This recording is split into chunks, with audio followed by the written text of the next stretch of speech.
PMITV Audiobook Chapter 40, A Warrior Exiled by the Hero and His Lover. Chapter 40. Skill savings was broken.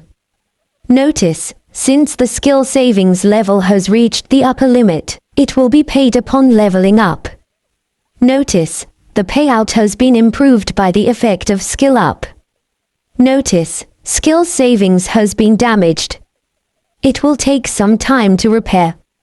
Report, you have acquired the skill experience multiplier. Report, you have acquired the Dragon's Eye. Report, you have acquired the Mega Boost Emissary. Report, you have acquired a new job imitator. Report, you have acquired the super versatile key.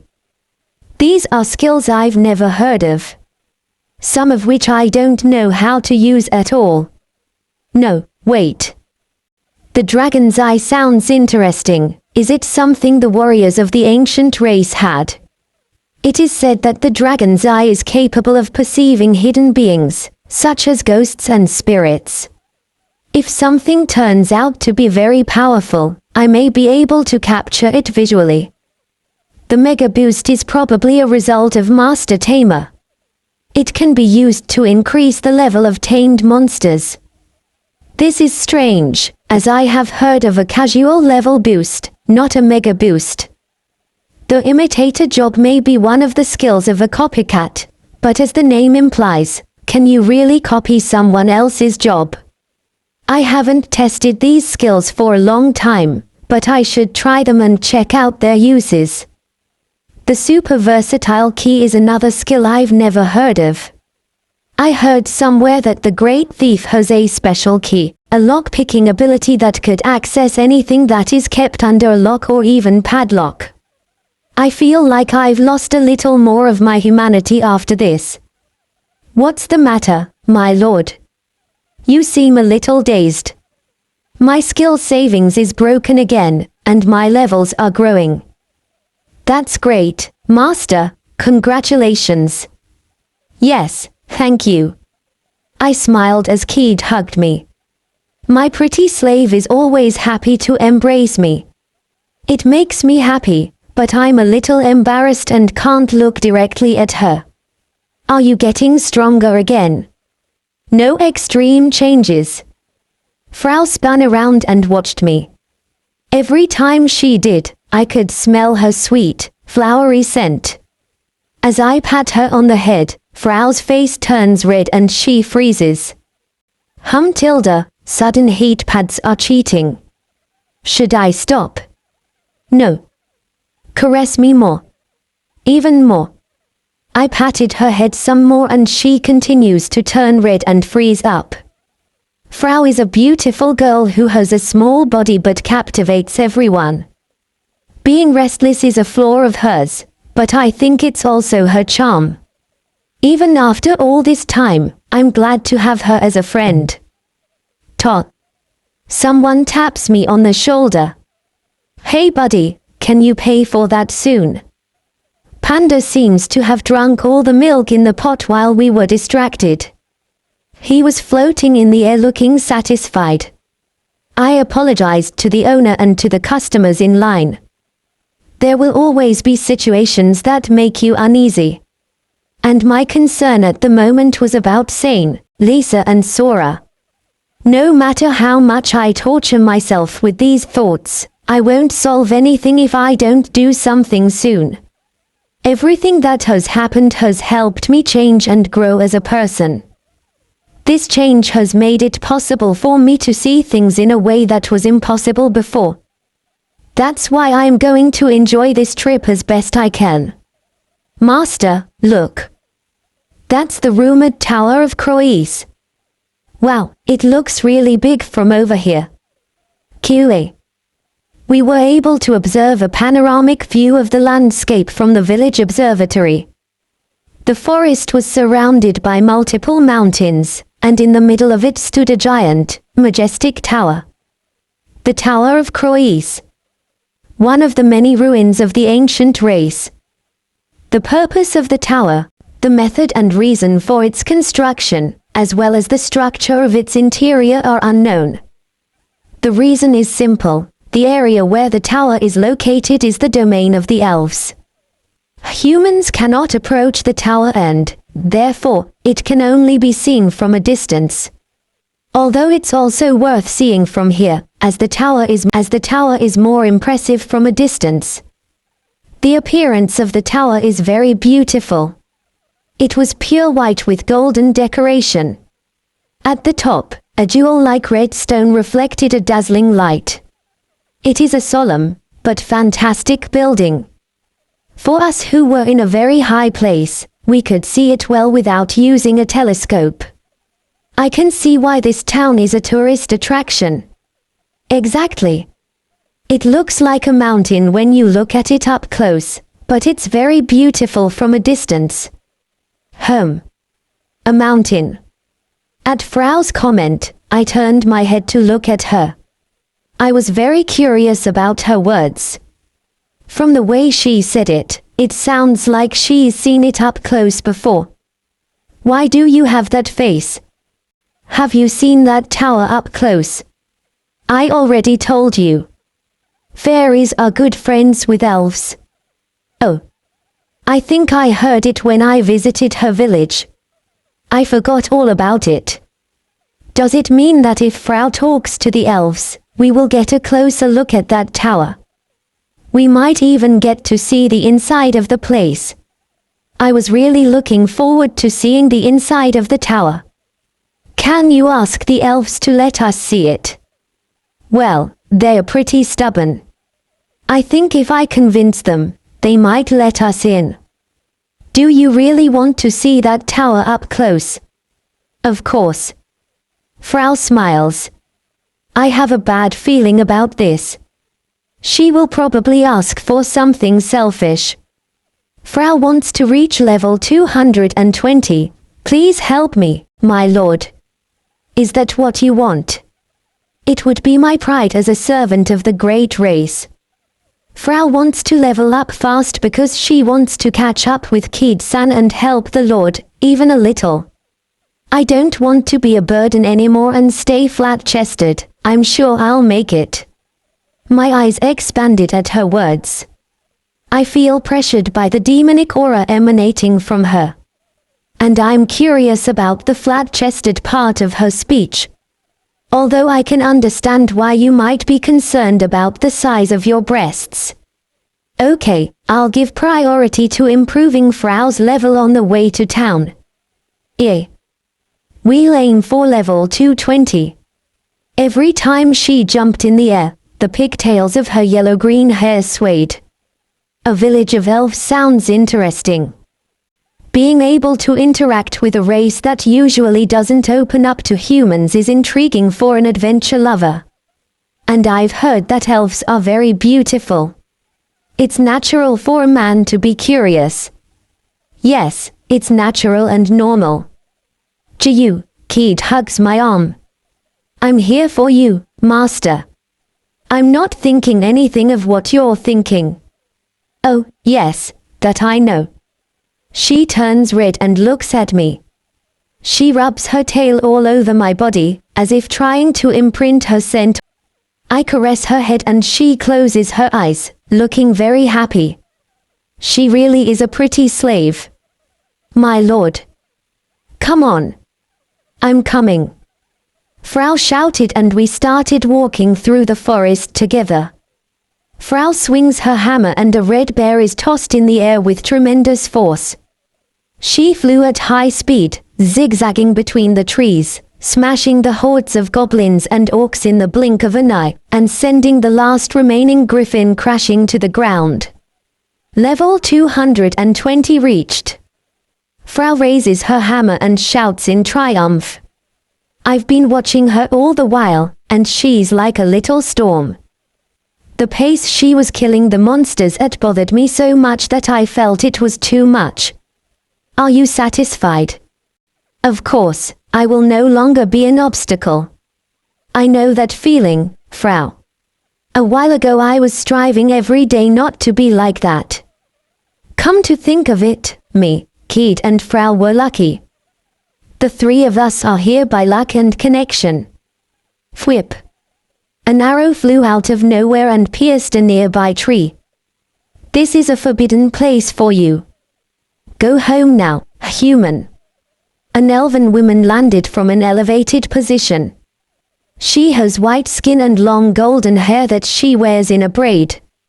Her slender body was clad in a small garment. The area the fabric covered would make you think it was underwear. Her face was so perfect that one would think it was fake. And her long, pointed ears made it clear that he was an elf. Grythric. She prepped her bow again and fixed her gaze on me. The bright arrowhead pointed at me. The one drawing the bow is a beautiful girl of about 17 years old. I warn you once again. This is a forbidden place for you. Go home now. The girl begins to radiate murderous intent. Refuse the warning and I will kill you, passing on the silent words. Alusha. Wait, don't attack. Are you the fairy Frau? Why are you with the human? Frau steps between me and the elf. Apparently they know each other. All right, let's leave this to her. You see, Frau is now his slave. What? Impossible. They aren't satisfied enough with kidnapping elves and enslaving them, so they also capture beautiful and tender fairies. This is unforgivable. It's embarrassing that you call me cute and cuddly. Yup. Apparently Frau isn't going to make this girl stop. I don't get the feeling that this misunderstanding will be resolved. She is quite angry. The elf's eyes radiated murderous rage. I'll kill you. Hey. The elf shot her arrow. However, Keed, who was standing in front of me, immediately knocked it down with her iron fan. Alusha's face twisted and she clicked her tongue. How dare you use a slave beast to counter my attack? You coward. Take this arrow of Alusha with dignity and die. I'm surprised you can't see the difference in strength. I will kill anyone who mocks me. You and your master will die together. I am sure she is a high-ranking archer, and will shoot arrows one after another. Her extraordinary dexterity and precise aim attacked Keed at intervals that left her breathless. I don't need to use magic. 2 iron fans waved as if dancing, and all the arrows were shot down. After blocking the 30th arrow, the opponent's arrows were exhausted, and Keed twirled her skirt and held her iron fan magnificently. Alusha breaks out in a cold sweat and kneels. I can't believe it. You blocked all my arrows. Don't act so surprised. You'll pay for aiming those arrows at my master. I placed my hand on Keed's shoulder and stopped her. Alusha, we have no intention of fighting. Don't think you've won just because my bow has failed. Elves have spirit magic. You'll be sorry you came to this land. Listen to me. The wind began to shift around Alusha. It is the use of magic by spirits, so it doesn't require chanting or magical power. I have heard that only a limited number of elves can use it, but she was able to use spirit magic as well as the bow. Spirit of the wind, pierce this man. I immediately used the dragon's eye. I could clearly see things in my vision that I couldn't see before. A translucent bird was floating next to Alusha. Its eyes caught me clearly and it flapped its wings on the spot to use its magic. Normally physical attacks do not work on ghosts and spirits. But now that I have clear vision with my dragon's eye, I should be able to stop it. Bash in. I instantly ran towards it and struck the wind spirit with the handle of my sword. The spirit flies into the sky and disappears. I silently returned the sword to my back. Come on, spirit of the wind. Spirit of the wind. Spirit of the wind. Alusha does not know that the spirit has disappeared and has given orders many times. And she hasn't noticed that I'm behind her either. The spirit is gone. Ah. How long have you been there? She rolls backwards and falls to the ground on her butt. When her back hit the tree, she began to sweat profusely, pale-faced. The proud, self-confident elf disappeared. It can't be. The magic is gone. The magic is gone. Yugu. I'm asking you to listen to me. Yugu. Her expression changes and she looks like she is about to cry. I begin to feel sorry for her. Should I stop sightseeing and go home? You are credulous, Alusha. Frau's lord is strong, handsome and the best. Now apologize to him and let him into your village. But come now. The visit to your village will be under the name of the fairy chief's granddaughter. Everything that happens in the elf village will be the responsibility of the fairy village. I can't refuse if it's a formal visit. Alusha stood up and returned to the depths of the forest, saying, I'll talk to the chief. If you had said that from the beginning, none of this would have happened. It is not easy to assume full responsibility. If a problem occurs, the fairy chief will be blamed. It might have been a mistake to come here. Although if we can get in, I'll leave as soon as I can see the tower. Frau's offer was accepted and we were invited to the village. However, the murderous looks fly from all directions. It is very uncomfortable. The elves who cross our gaze make a face of displeasure. On the other hand, the elven village was wonderful. Large stone buildings are lined up and a bridge is built between the houses, probably because they live in the ruins. The branches of large, abundant trees covered the top of the city and sunlight shone through the trees.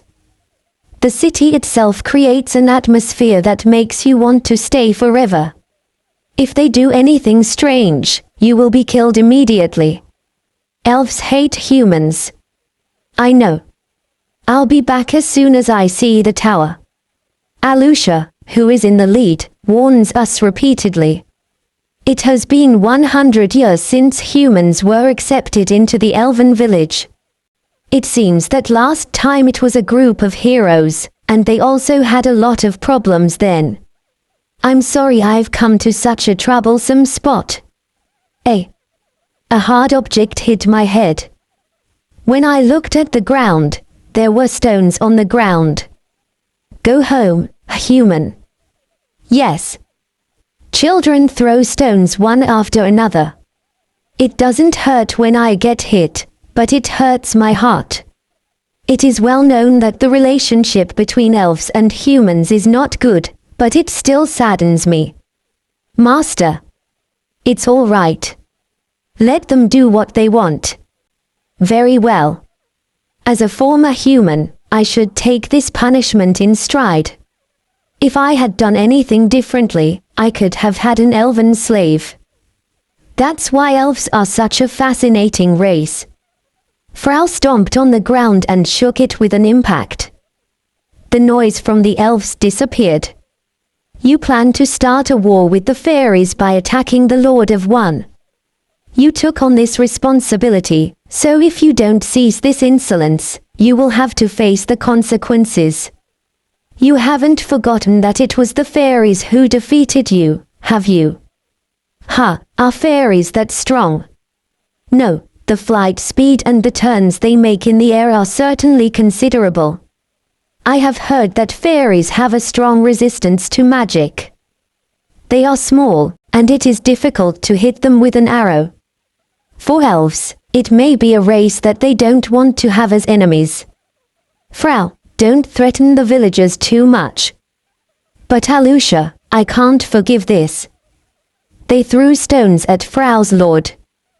That's right, Toru-sama. The people of my village have been very rude to you, and I will do my best to show you warm hospitality later on to apologize. It's not necessary. You are too good to be a human. Alusha smiled for the first time.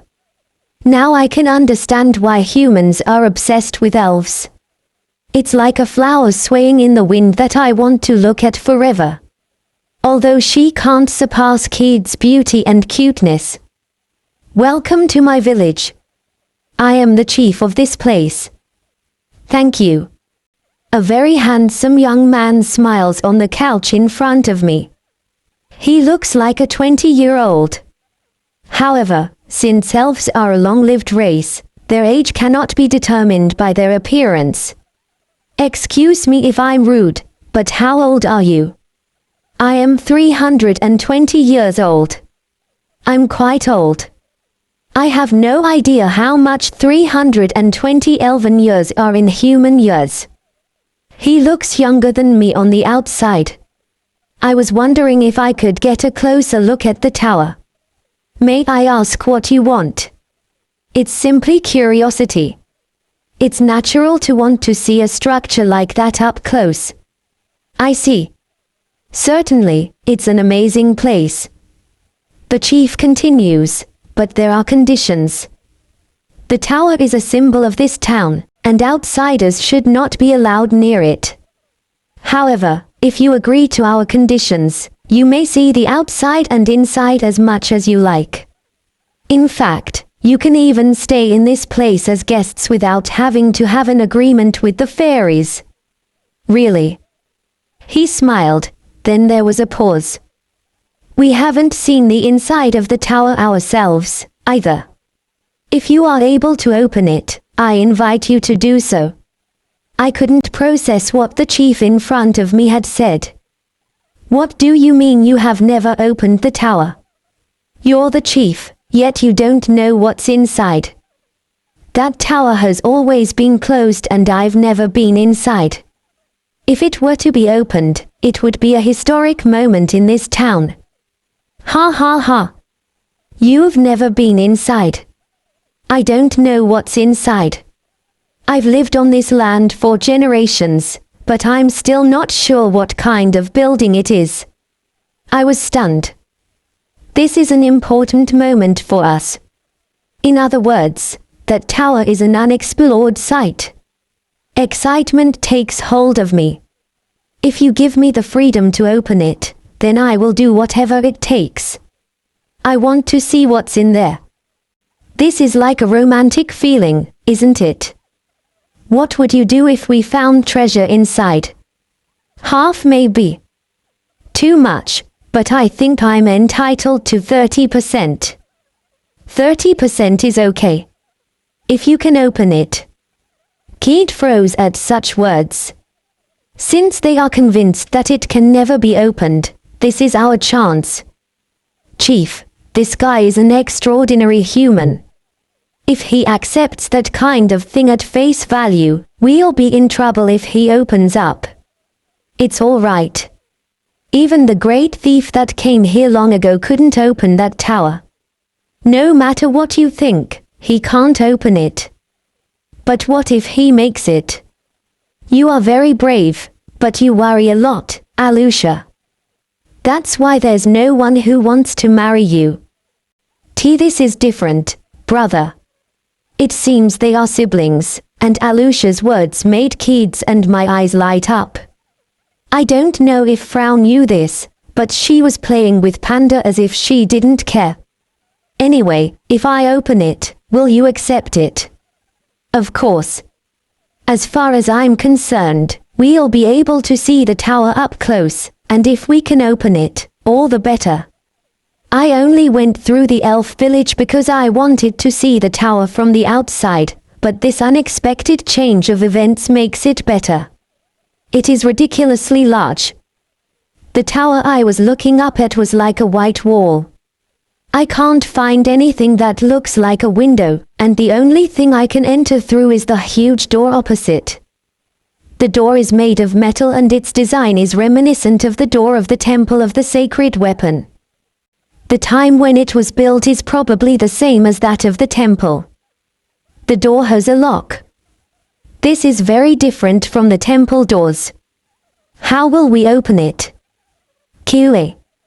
Frau, riding on Panda, approaches. I look through the keyhole, but I can't see the other side. I knew it was different from those simple knocks.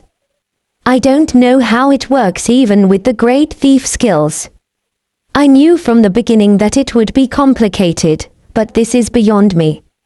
It appears that it can only be opened with an original key that cannot be duplicated. Have you used your assessment skill yet? Yes.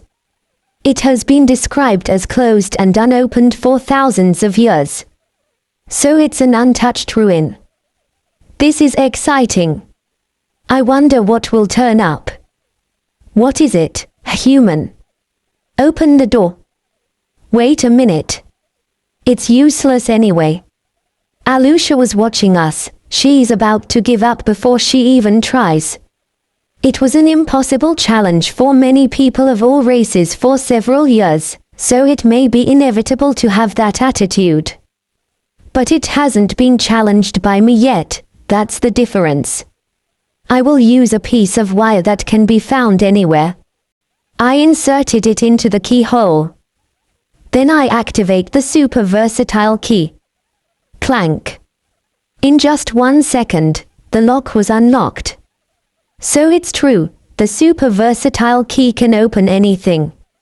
It's open. See, I told you it was impossible, let's just drop it and go. I said it's open. Key thrig. The door opened slightly. Alusha was so shocked that she fell to the ground on her knees. Her face was beyond shocked and she looked like she was about to cry. How did you do that? It's a pity, Alusha. We'll be keeping 30% of any treasure. No, please don't do this. Hey, don't hold on to me. That's what your chief said. Alusha, with tears in her eyes, went after Frau to plead with her saying, tell him it was a joke, we never imagined he would succeed. Considering that I will take 30% of this tower's fortunes, her attitude and sadness are understandable. But it's too late. I opened it. And I have a great interest in the treasure that sleeps in the tower. Once the door was open, I decided to go in. Eog. What's that? Kile. Behind the door was a large chamber. There was something huge in the middle of it. A beast egg more than 5 meters high. The surface was green with multiple protrusions and, although seemingly gelatinous, appeared inelastic. I reached out and touched it with my fingers. A hole was easily punctured and a foul odor was emitted from the inside. This thing is rotten. Was it in bad shape?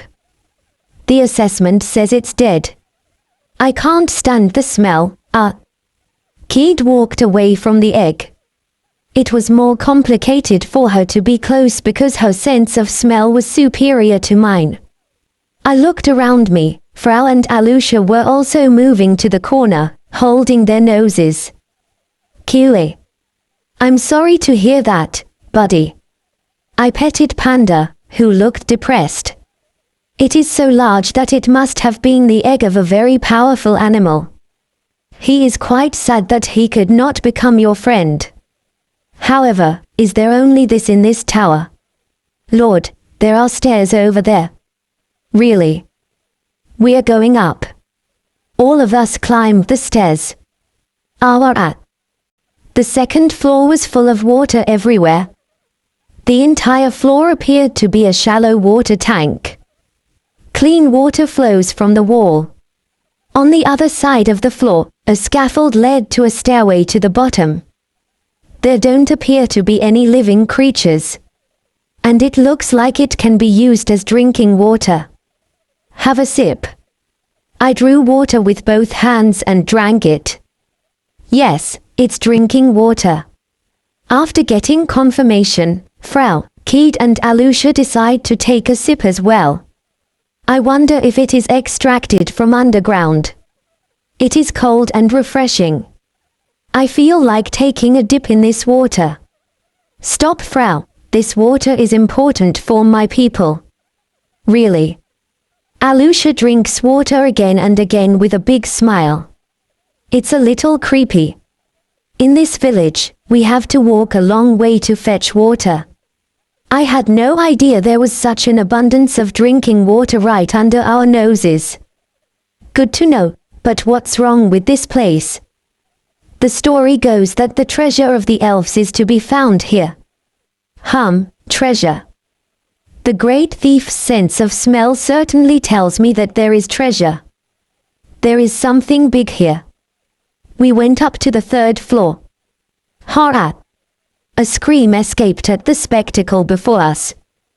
The 3rd floor was lined with countless shelves, each containing an overwhelming number of scrolls.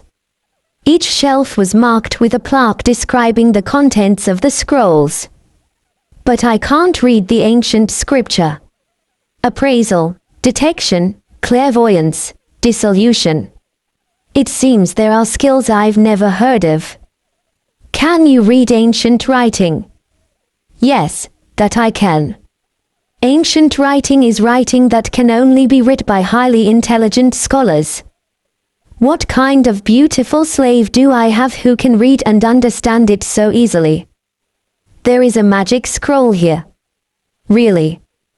Keed runs when Frau calls her. Maybe I'm the only one who can't read ancient script in this party. I looked back and saw Alusha with wrinkles between her eyebrows. Looking at the shelf again and again, he wondered, what kind of parchment is this? You can't read either, can you? For the first time since I've been here, I feel close to you.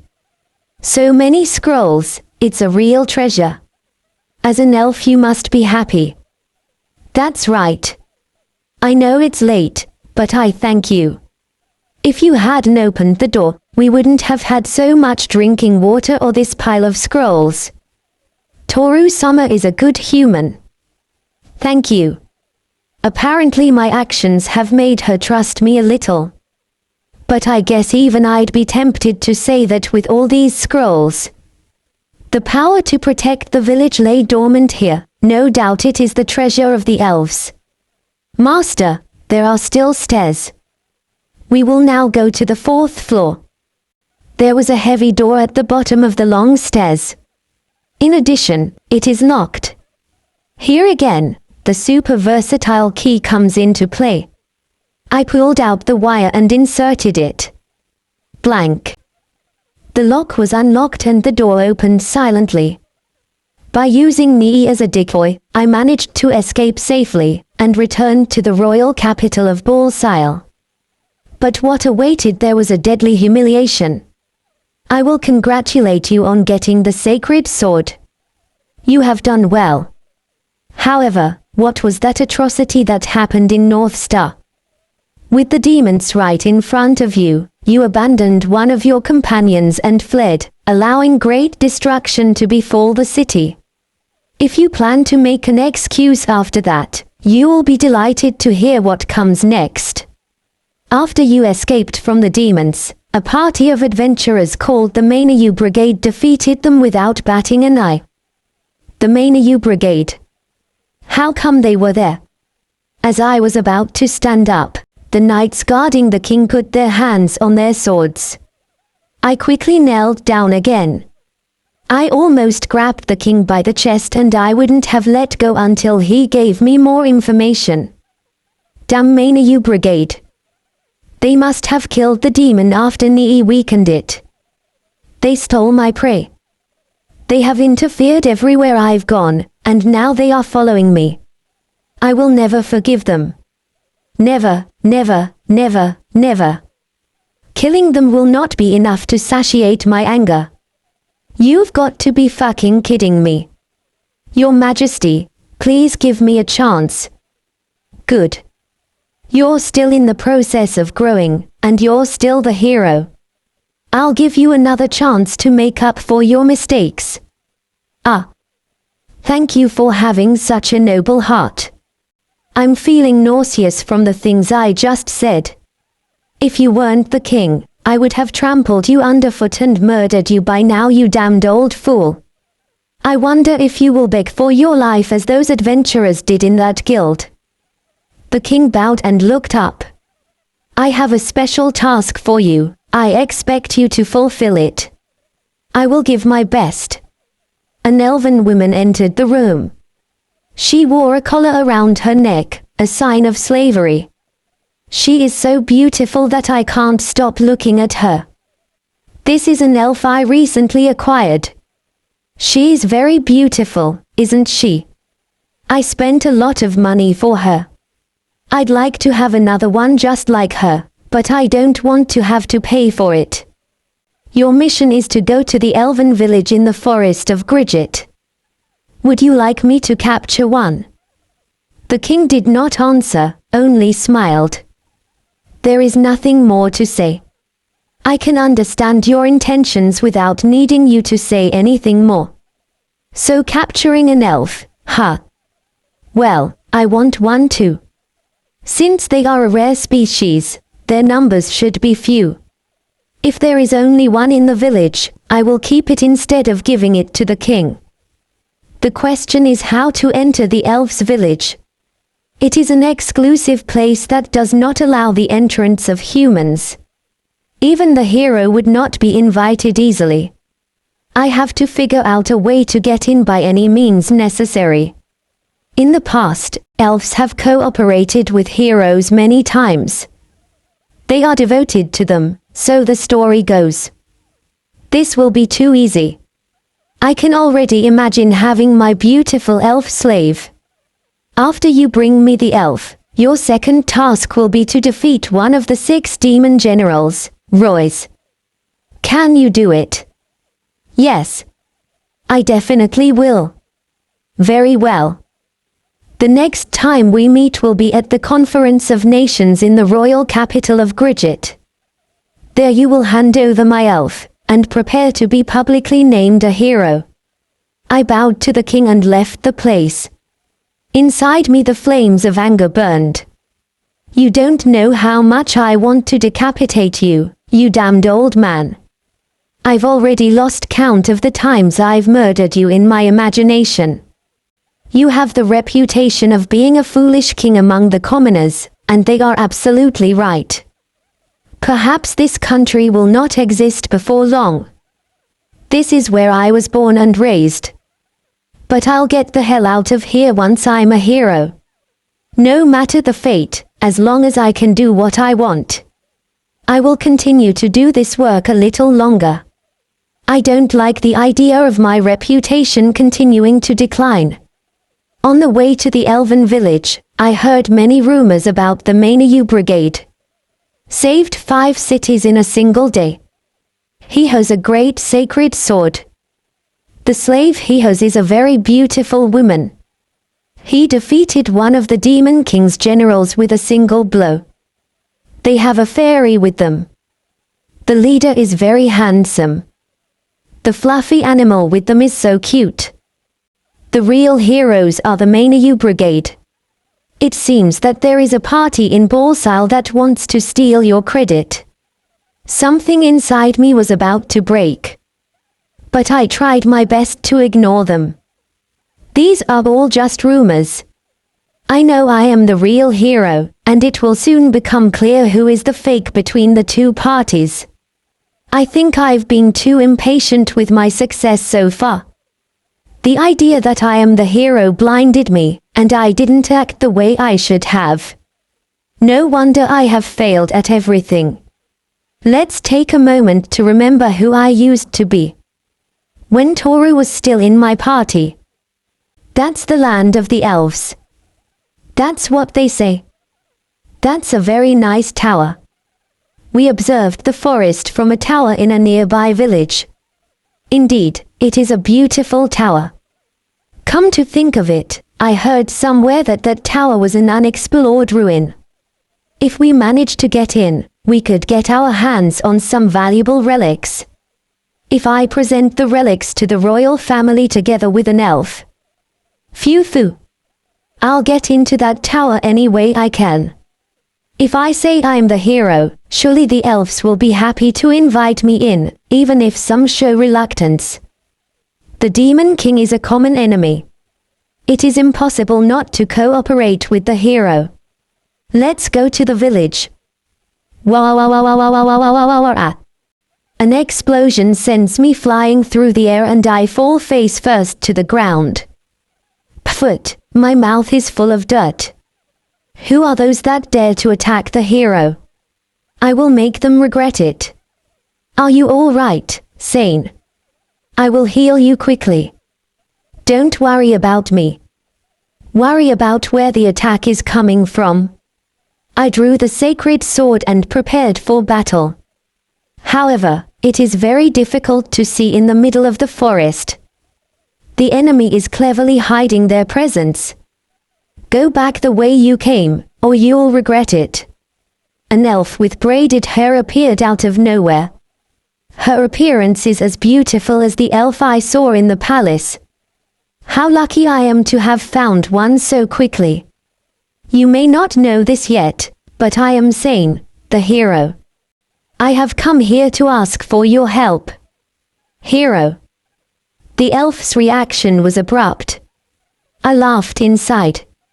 So you're still afraid of the Demon King? It's okay. Just do as I say and you won't die. Come and beg me to come into your village and help you. In return, I want treasures and all the elven women they have. Bite in. An arrow was shot in front of me as I was about to step forward. I don't care. It may be that in the past the elves cooperated with the former heroes, but we have decided that this village will not participate in any way in defeating the Demon King. What? Do you think we don't know what the humans' intentions are these days? We are sick and tired of their never-ending desire to kidnap us and turn us into slaves for their filthy kind. You have no idea what you're talking about. I'm not interested in your excuses. We only trust the Manu Brigade. When I heard that name, my blood began to boil. They are getting in my way again. Why do I have to keep hearing their name wherever I go? I will do my best to get into that village. That expression, is that your true nature? I almost believed you when you said you wanted to talk, but the fact that you didn't lower your sword made me distrust you. Shut up. You'll be my fucking slave. Use the Eye of Seduction on the elf. Warning, the Eye of Seduction has no effect on users who have a higher level than the skill holder. What? That warning again. Why is everyone's level higher than mine lately? Lisa. Sora. We're going to invade the village. Understood. Are you sure this is a good idea? I walked ahead into the forest while Lisa and Sora supported me from behind. I blocked the arrows with my sword as I tried to close the gap between me and the elf. Someone who uses a lot of ranged attacks is weak against melee, and once you cut the distance, there's nothing they can do. I have to incapacitate this woman, even if it means hurting her. Now that my reputation with the king is at stake, I must do what it takes to get it back. Spirit. The wind rages around the elf's body and sends me flying backwards with a great amount of force. I managed to land on the ground unharmed. The elf looked at me with condescending eyes in the center of a strong whirlwind. Is it spiritual magic? I forgot that elves have powerful magic. To counter his magical power, Lisa unleashes her fire magic. Flame Blast. Magic Shield. An invisible wall counteracted the fire. I thought I heard a man's voice somewhere. They also possess a magic shield. If my memory serves me correctly, there is a scroll that grants you the ability to prevent any kind of magic. Is it possible for elves to have such scrolls? Haven't you noticed yet? You guys are already surrounded. I tensed and used my assessment skill to look around. There were elves lurking in the trees, in the shadows, on the ground, everywhere. Countless arrowheads are directed at me. At what point did this happen? You said you were the hero, so I'll give you a chance to leave alive. But this is not to say that the elves can't kill the hero. I just can't bear the thought of killing friends and fellow members of the Meiji Brigade. Set foot on these lands again, and you will not leave here alive. TCH. We retreated with a lot of arrows pointing at us. It was humiliating. I can't believe I lost to mere elves. I could hear the victory cries of the elves in the distance. Here's one too. There was a magic circle in the room. Also, it seems to be active, as it shines like the one I saw before. I wonder where this one will take us. Last time we ended up at the ruins of North Star Forest. Now I want to believe it may take us to a very remote place. It's a damn magic circle with no promise of security.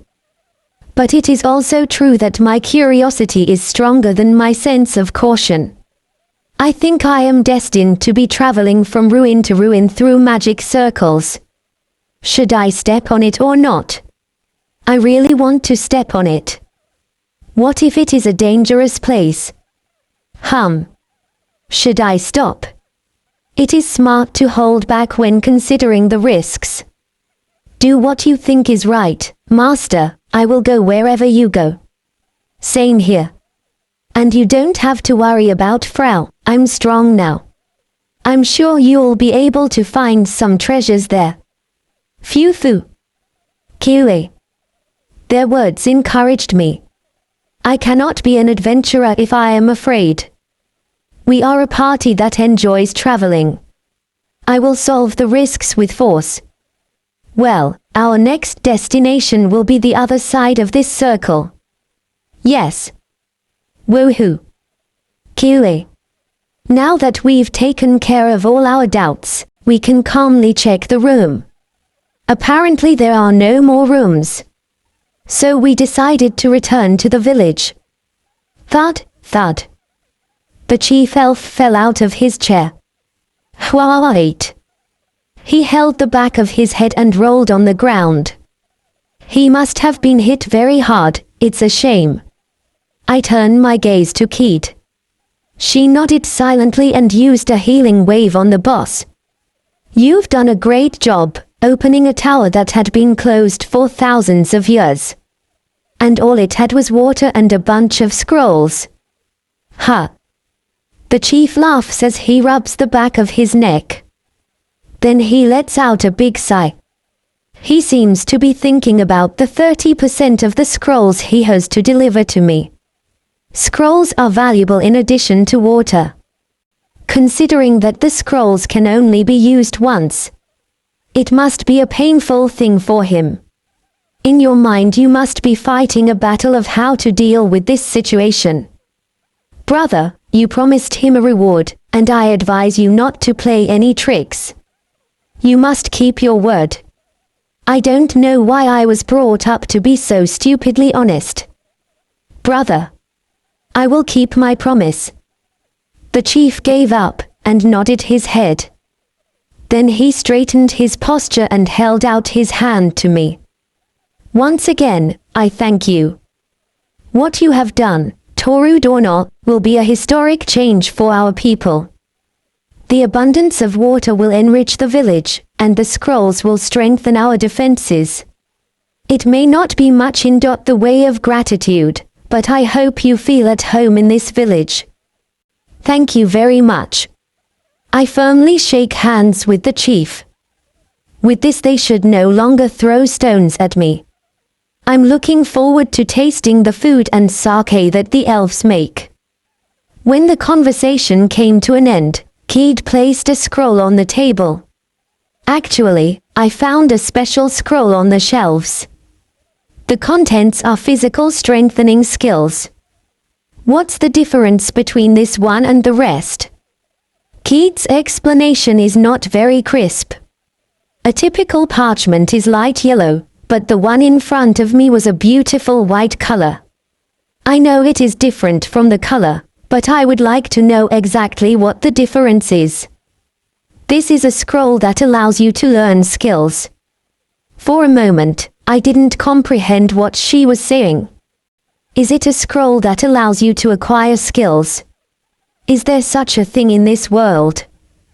The evaluation said can only give a subject a skill once. Unfortunately, there were no rare skill scrolls, but I still think the value is immense. You say there are different types of scrolls. Yes. The place was silent before the historic discovery. And the briefing ended like this.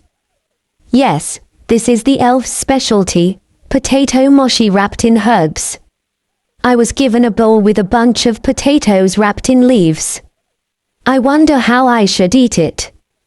Do I have to bite the whole sheet? Then Alusha, who is in front of me, picks up a potato and bites right into it. After all, it seems that it is not necessary to peel the leaves. It's so good and chewy. Slightly sweet, but salty and sticky. This is really delicious.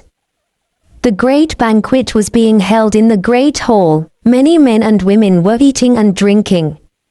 Although it was our welcome party, it is actually a festival to rejoice in the treasure found in the tower.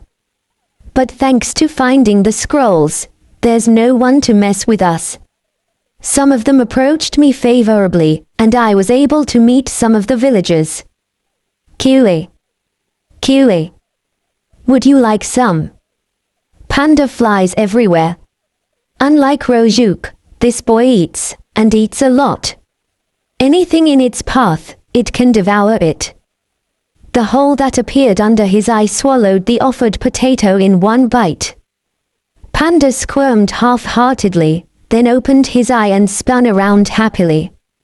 He seems to like it. Baha. It feels good to drink the homemade elven sake. It's a high-grade drink, but that's good.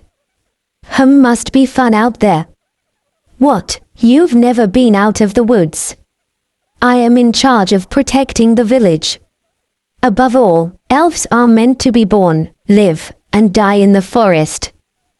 There is no need to leave in the first place. They are even called the guardians of the forest. A race that has chosen to live with nature. Still, she is curious about the outside world. But in legends, there are often elves. Why? The Demon King distrusts the spiritual magic of the elves. Therefore, there is a history that several villages have been attacked many times. It is troublesome for us to have to form alliances with humans, but one cannot help but consider the future of the elves. I wonder if that is the case. Still, you guys are powerful, since you can use chantless magic. I don't want to hear that from the guy who knocked my spirit away. Incidentally, the spirit I had struck with the handle of my sword returned to Alusha. Although it has never appeared in front of me since. If you have an interest in the outside world, you can join us. I am pleased with the invitation, but I will refrain from accepting it. I love this village. I will not leave. Alusha takes a sip of her drink. I felt a little depressed. I thought I could get an elf to join the party. But it's not good to be pushy, right? However, I will take care of you while you are in this village. If you want to go hunting, I'll go out with you as much as you want. So, is there a place where you can see interesting things near here? I've already seen the tower, so I'd like to see something else next time. I think I know a place you might like. She says there are places near town that are good to visit. Moreover, ones that even the elves do not know. This arouses my interest a lot. It's a dangerous place. If I decide it's too dangerous a place for you, we'll turn back. Do you understand? You know how strong we are. You worry too much. That should be for me to say. Alusha smiles and brushes aside the braid hanging over her shoulder with one hand. Once you get to know her, she's a very cool woman. But in my mind, I still see that elf I had defeated in the forest and was scared after losing her spirit. No, let's forget it. Best to spare her dignity. Are you making fun of me in your head, Toru-sama? Impossible, ha ha ha. Alusha had tears in her eyes. We left the village and entered the forest. We walked for about 3 hours. Alusha is the leader. She easily climbed a slope and sat down to wait for me. Humans are so slow. I'm sorry. It's hard for me to walk in the woods. You're a warrior, how can you be so weak? There is no point of comparison. There is no doubt that the image of a warrior is different between her and me. Kid, who had been waiting in front of me, handed me a wet handkerchief. Then I wiped the sweat and dirt from my forehead. Master, why don't you use the imitator? The imitator? Yes. I understand that you're a dragon knight, but we have a role model here, and I think this is the perfect opportunity for you to try out your job, imitator. I don't know how to use it yet, will it work? But it's about time I got to know my skills. I have already had Keed check it out with her evaluation skill. At that time it only said imitate the adversary. Okay, let's do this. Let's keep going, don't let me out of your sight. Alusha climbs a steep cliff with great ease. Then Frau climbed on top of Panda, and Keed instantly climbed up with a sharp movement like a beast. That leaves me. I will summon my imitator abilities. I will copy Alusha's movements. My body starts to move on its own and can easily climb the rock wall. I am better in terms of ability. It feels natural to be able to do that. These moves would make all the difference in a battle in the forest. Oh. As expected, Toru Dono, you've already mastered my movements. Why yes. I knew you were a great warrior. You absorb knowledge quickly. Why yes. I can't say I had it easy with job. Sorry, Alusha. From there, I made an effort to learn the moves while using the imitator. The nice thing about this job is that it forces you to mimic the movement. The sensation remains, so it is easy for the body to remember. After trying several times, it was easier to predict the next action. And after about 10 times, I'm able to climb the cliff on my own. We're getting too far away from the village. Don't complain. You said you wanted to see something unusual. Well, that's true. She said it with a smile on her face. My impression of her has changed a lot since the first time I met her. I guess this is the real her. Well, we're almost there, Kya. Careful. I quickly grabbed Alusha from behind, who is about to trip over a pebble and fall. The shoulder I touched was soft and supple. I thought elves were slippery. How long will you keep holding me? I'm sorry. When I released her, Alusha's face was bright red. His long, white ears were also red. Master. When I turned around, I saw Keed with misty eyes. And then she hugs me around the waist and presses her head against me. Master belongs to Keed. I know.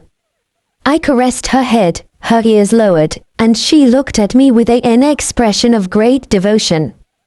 Her glass-clear golden eyes were fixed on me. Lord, are you going to forget about Frau? Frau was angry. Panda was below her, and for some reason he was also looking grumpy. Come on, I'll give you a pat on the head. No. Do you think that will make me feel better? Kiwi. I stroked Frau and Panda's head.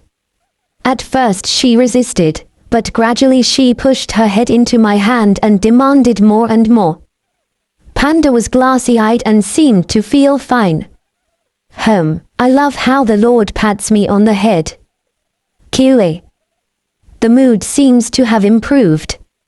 Slaves will always do what you say, but don't take advantage of them or make fun of their feelings. They are your friends before they are slaves.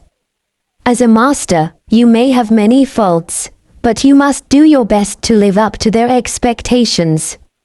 Are you done yet? Sorry to keep you waiting. Alusha, whose ears were still red, began to run ahead of us. Here we are. There was a rock wall on a mountain. In that wall was a hole. How do we get down? Easy. Alusha jumps down, with one hand on the edge of the hole to brace herself.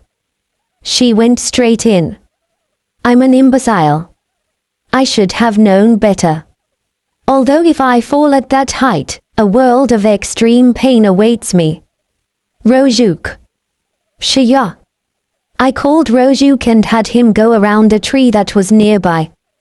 From then on, I used him as a rope to descend. A humid wind blows from inside the hole. It is hard to imagine that there is anything unusual here. You'll see. I'm sure I will, but is it really that rare? It's a beautiful view, to say the least. I guarantee you can only see it here. It is said that the previous hero was guided here and loved the place. That looks promising. For a hero, whose job and mission involved seeing everything in this life, fighting magnificent creatures, and traveling through remote landscapes, this could still impress him. That must mean whatever awaits me is bound to be something incredible. My skin is moist and itchy. Keed rubbed her ears repeatedly and stroked her tail to show her displeasure. There was a lot of moisture in the hole and my hair was cold to the touch. Frau, on the other hand, looks great on Panda. Her two yellow-green ponytails waved naturally. It is noted that fairies have a slightly higher body temperature than humans. It seems that this environment is fresh for her. Got it? Oh. Very transparent stone pillars protruded from the wall. They looked like emeralds, and emanated a light that made the whole hole look bright. In addition, there are puddles everywhere and water drops falling from the ceiling form ripples. It appears to be a limestone cave. Unsurprisingly, the humidity is high. This looks like a unique mineral. It's rare that it can be found at this quantity. I think it was a rare mineral that glows when it reacts to magical power. It is said to be processed as a tool to detect the activation of magic in advance and is widely recognized by nobles and magicians. It is a much more valuable stone than even gems. The reason this place shines is probably because a magical vein runs underneath it. But it is such a mysterious and captivating spectacle that the specifics don't really matter. There's a better place in the back. Please show me. When we went to the bottom of the hole, there was a large pond. And the pond itself is bright and very, very clear. As I got closer, I could easily see the background. This is the treasure of my people. Remember that it is a place that is only shown to those who are worthy of our trust. I guess that means the elves have accepted us. If possible, I would like to give you something that a human would be pleased with, but the people of our forest have nothing to do with such things. I'm sorry. Don't worry, this is more than enough. Thank you, Alusha, this place is incredible. We smiled at each other. This is a place wonderful enough to be called a treasure. Most of all, I was happy to be recognized by the elves. Right now I'm not sure how to use my powers, but I hope that someday I can do something for the elves and other races. Let's go now. We can't stay here long. Why? In this hole. Glop. Bubbles rise from the center of the pond. There is something under the surface. Oh no, it knows we're here. Gurgara. A giant lizard emerged from the pond. A variant of the dragons, a white gator. The epidermis is white and exudes a carnivorous ferocity. Leave this to me and run. No, you get behind me. I drew the great sword and stepped forward. I will get rid of this monster so that the elves can visit this place in peace. Hey, white lizard. I will cut you into pieces. Gachin. The large white creature snapped at me. The white gator bites me. Its sharp fangs embed themselves and try to pierce my skin with a force similar to a nail trying to pierce wood. I feel like I'm getting a lot of pressure points pinched. It hurts a little. Toru Dono. HM. Why are you responding so casually? Alusha's eyes expand to such an extent as if they were about to pop out of their sockets. For someone who doesn't know my level, this scene must be a chilling spectacle. Kid and Frau are not worried at all, or they are just observing the minerals embedded in the walls. They are not concerned about this situation. After all, no one worries about being bitten by a kitten. Ha ha ha. GGGGHHH. Toru Dono. I entered the lizard's mouth and slid down its throat. It's very narrow. This must be the stomach area. I thrust my sword into the inner wall of the stomach and cut it from the inside.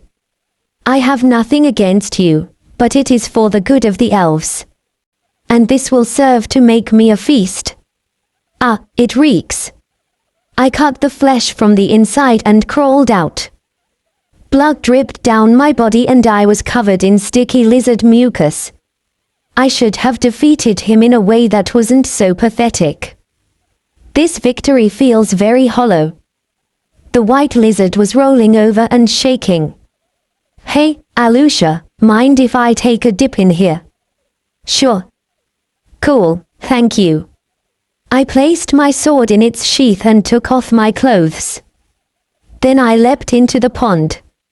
Yoo-hoo, it's cold. Ha ha ha ha ha. What is it? You never cease to amaze me, Toru Dono. This monster was the master of this place that has eaten and killed many elves. And then, just when I thought it was hard to kill, you come along and take it down so easily. And now it's lying dead in its own habitat. Alusha hits the floor and laughs out loud. She must be under a lot of pressure trying to process all this. Elves are so strange that they find this sort of thing amusing. Poof, I'm going to dive to the bottom of the pond. As long-lived as this monster may have been, it's hard to live in a place like this without food. There must be food somewhere.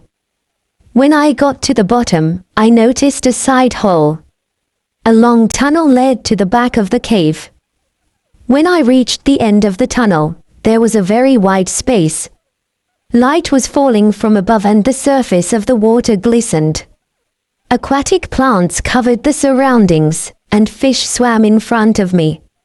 I see, so the cave pond is connected to this big lake.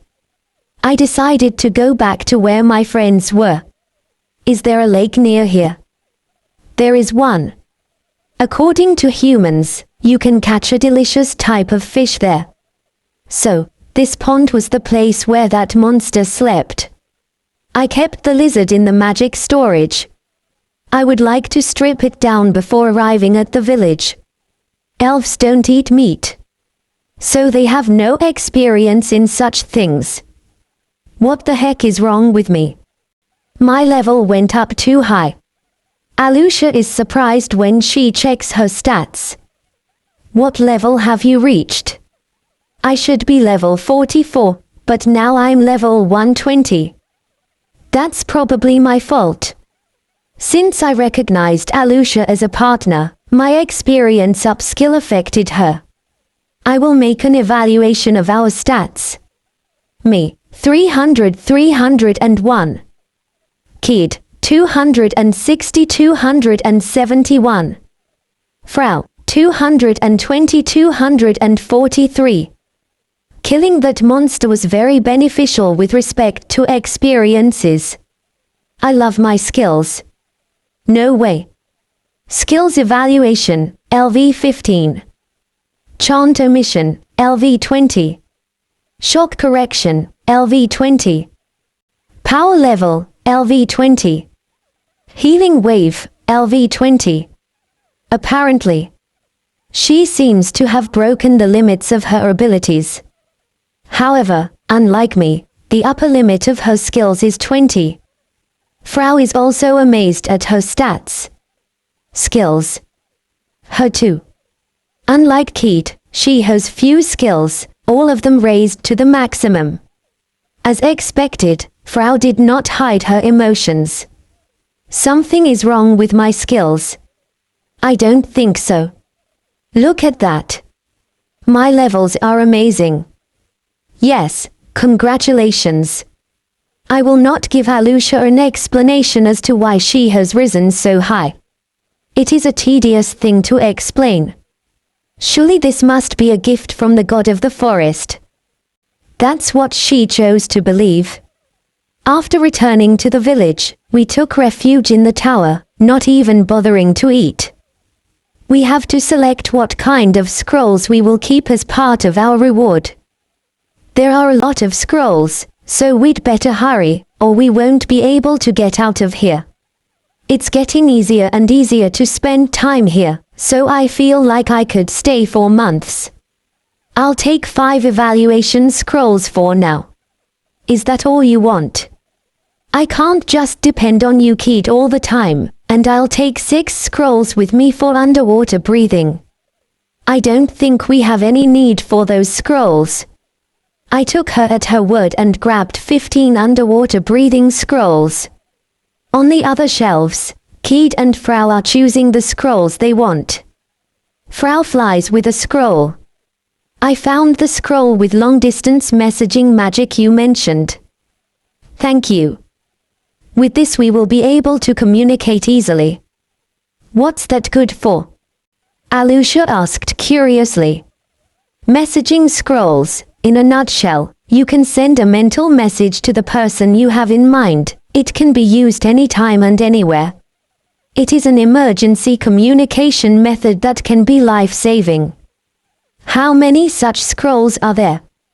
I didn't count them, but there must be hundreds. They occupied several shelves. We're going to take 30 of those. Frau flies away again. That may be a lot, but we still have quite a few to choose from. Although time is limited. Don't worry if you can't choose the ones you want right away.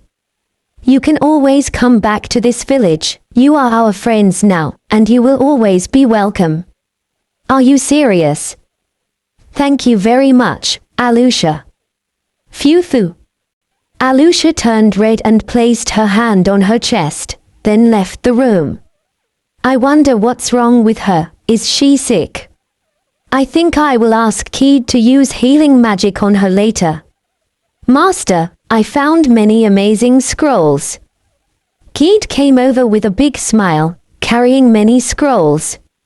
As she placed them on the table in the corner of the room, she began to explain their uses one by one. This one absorbs magic power. This one lets you sleep well at night. This one increases your appetite. This one adjusts your room's temperature to a pleasant degree at night. And this one shows your current address and position. All are unnecessary. A good night's sleep, a good appetite and a comfortable room temperature are everything to me. I appreciate your concern, but I don't want anything that is useless. I don't need to absorb magic power. But if you run out of magic, it's something I've been ignoring for a while, but I have an ability where I can borrow magical power, and I can even share it with other people. It seems to be a rare skill, so Keith has not been able to see it in my stats. I've already tested it, though, and it works. The result was the exchange of magical power with others. Between Keith and me, I am by far the one with the most magical power. If she runs out of magic power, I could lend her mine without any problem. So none of this is necessary. Exactly. By the way, what's that scroll you have in the back? Huh. That's not a scroll.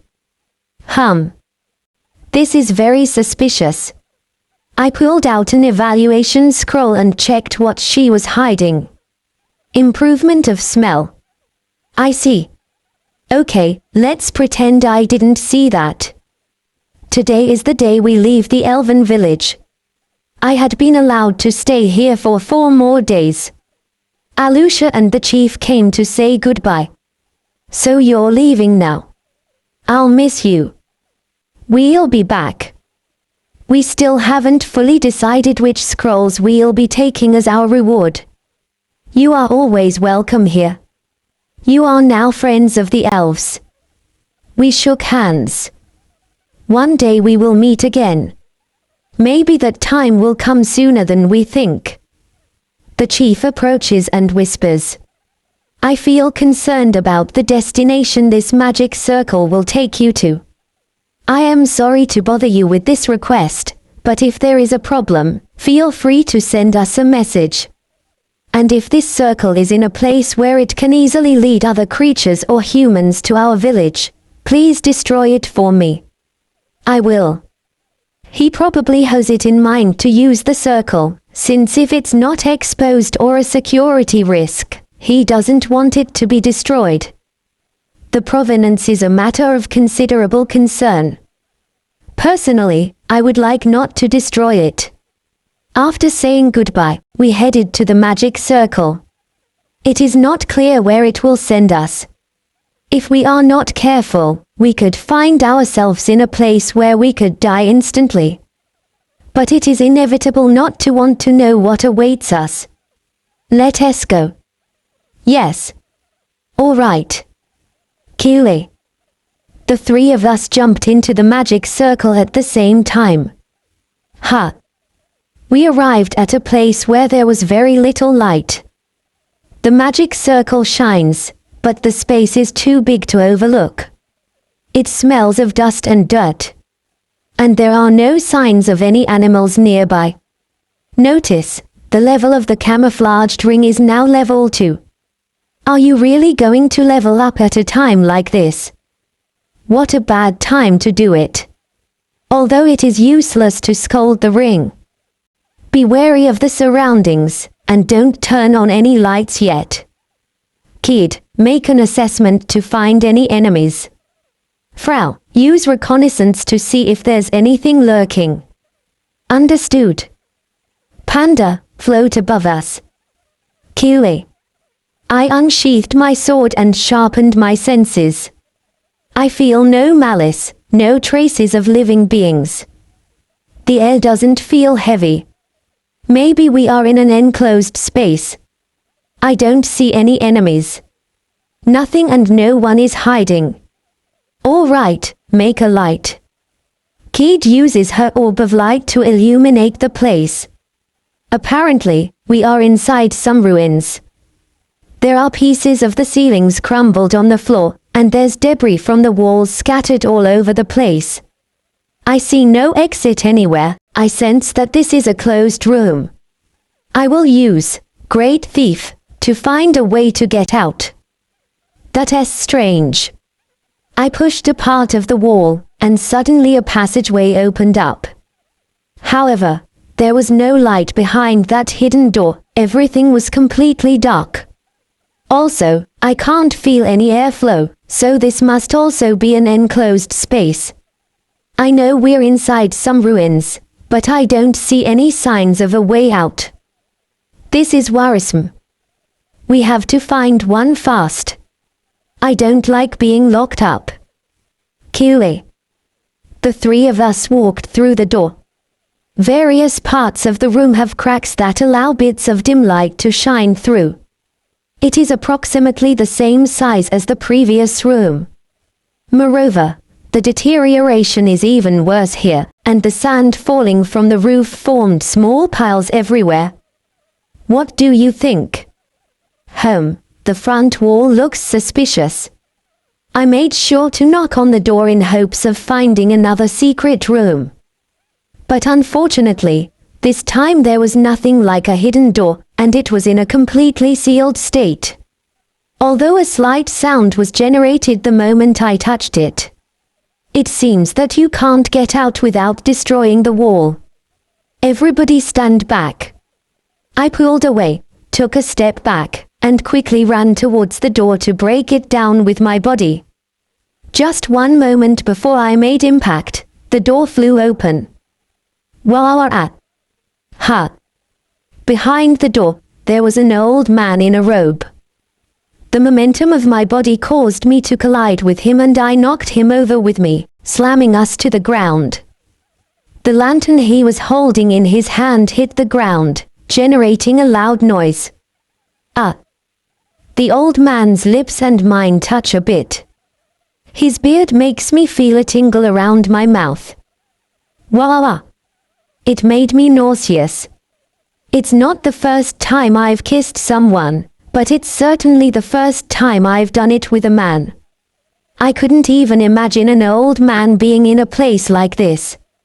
Hey, get away from my lips. I'm sorry. I've never done this with anyone but my wife. Don't bring it up again, please, you're torturing me.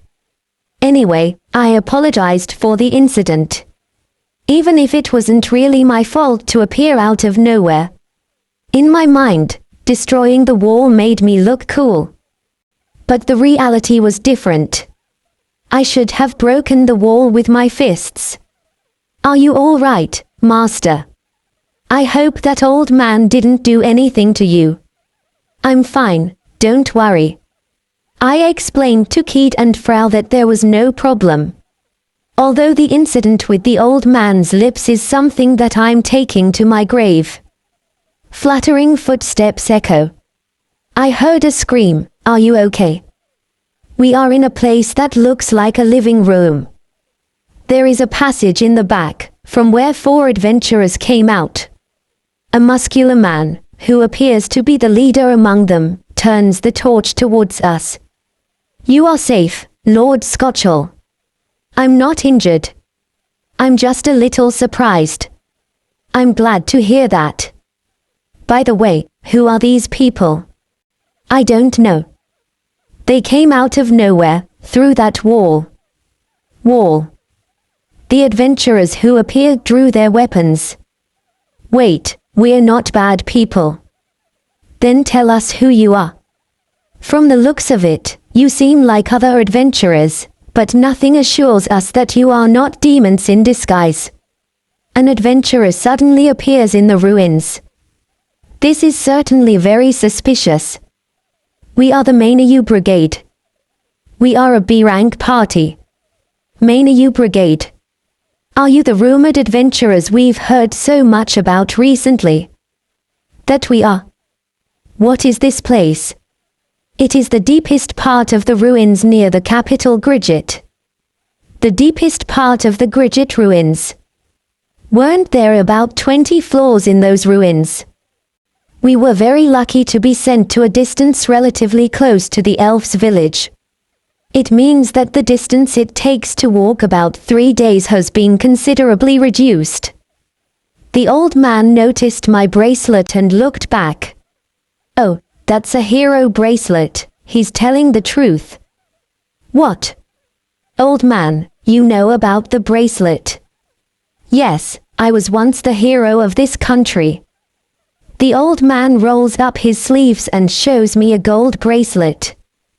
The design is different, but certainly very similar to mine. Hey, don't you dare call Lord Scotchell old. I'm sorry, but you guys haven't introduced yourselves either. Olos, calm down, the boy is right. HMPH. The old man steps forward and introduces himself to us. I'm Scotchell, a former hero with the title of Baron, and these are the Flame Axe Gang. They are escorting me. My name is Olos, I am the leader. This is Polo, my vice leader, this is Lynn, and lastly Bax. Scotchell is an elderly man with grey hair and a beard. Olos is a strong man with fiery red hair tied at the back of his head. Polo is a young man with one eye hidden by a long golden fringe. Lin is a girl from the cat tribe, a part of the Beastkey race, and has brown hair. Bax is a muscular young man with short black hair and a headband. The Flamax gang, I had heard of them before. I believe they are an S-rank party that originated here in Grigit. If they have reached the deepest part of the ruins, then they must be a very skilled party. I have a hobby of investigating ruins, and this time I plan to investigate the deepest part of these Grigit ruins. But then you lot showed up and interrupted me. Sorry for the inconvenience. It's all right. How did you get here? Lord Scotchell's eyes were sparkling. Even if he didn't bother to ask, I could see it in his gaze as if he were saying, if you came out from in there, then there must be a big secret. I can't say anything about the magic circle. It would be a big problem if you could use it to enter the elven village. I had stepped on a magic circle by mistake. I didn't know what it was, so I was just engrossed in looking at it. I think it was a trap. Where did you step in the magic circle? In the underground ruins of Enoch. That's a little vague. Lord Scotchell looks at me with suspicion. Let me take a look in the back. Go ahead. The old man feels along the wall and enters the place we came out of. He looked in all corners with a lantern and then let out a sigh. I had hoped to find some relic that has not yet been discovered, but I see that there is nothing here. These ruins have been exhausted. Is there something you're looking for? Well, my granddaughter has been poisoned, and I'm looking for a high-grade antidote. This search is just an excuse. The old man's face twisted with sadness. It was terribly heartbreaking to watch. I wanted to help him. I put my backpack down and pulled out the magic storage. From within the cloth, I retrieved a bottle I was saving. I took it out and gave it to Lord Scotchell. This is a high-grade antidote. What? With this you will be able to help your granddaughter. The old man, upon receiving the antidote, fell to his knees, closed his eyes and let out a deep sigh of relief. We advanced through the ruins with the members of the Flamax gang. Lord Scotchell positioned himself in the center, and we, the Mainayu Brigade, took charge of the rearguard. We were walking through a dimly lit passage that felt like it went on forever. Olos, who is in the lead, continues to light the way with his lantern. It is a miracle to have met you. I was about to lose my beloved granddaughter. Is the poison she's afflicted with really that deadly? Does the poison of a gargoyle sound familiar? I understood immediately and nodded. Gargoyle, a humanoid monster that looks like a demon. Its epidermis is hard as stone and its claws are equipped with a deadly poison that turns a person stiff as stone before eventually killing them. There are 3 forms of detoxification. The first is to use an ability that can eliminate the poison. The second is to use a scroll that can counteract the poison. The third is to use a high-grade antidote. On rare occasions, some survive the poison, but if they are exposed, they will almost certainly die. My family has no money. We couldn't afford medicine or scrolls. Besides, the skill of detoxification is so rare that it doesn't exist in this country nowadays. So, with your last bit of hope, you decided to come to the ruins. Yes, and look how well things turned out. The old man smiles. His kind nature and good heart were reflected in him. There was an atmosphere about him that made me think, I want to be this kind of old man when I get old. By the way, Mainayu Brigade, how well do you all fare in combat? Ola's question comes like daggers aiming at key points in my body. Pretty much okay, I think. Don't lie to me. There's no way anyone who doesn't have great strength or have a special ability would be given the title of hero. What's your real story? Have you ever slayed a dragon? Only a red dragon. Really? The members of the Olos party were surprised. This is an understandable reaction. Red dragons are ridiculously strong, but they also have something that defines them. It is usually the red dragons that attack cities and towns. It is a symbol of fear, so to speak.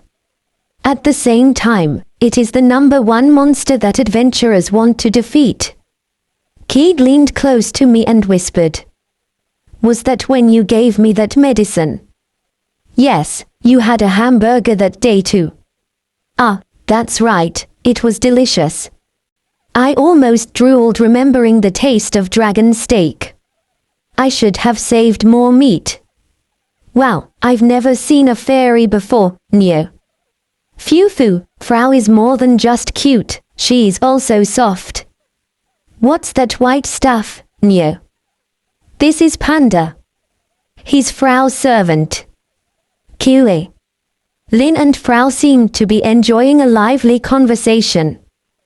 Panda, on the other hand, seemed to be angry. Why do you add a, Neo, at the end of every word? Because the boys like it, Neo. What? It's not a problem for me, Neo. Men drool over me every time I talk, Neo. Kayua, what is this feeling of defeat? Frau winces. But Lin is right. For some reason, men like cat girls. And even more so if you add that characteristic word to the end of their sentences. I wonder why. It's a mystery. After spending a full day underground, we breathed in the fresh air and soaked up the warmth of the morning sun. What a nice feeling, I feel like a new man. There was a lot of dust in the ruins.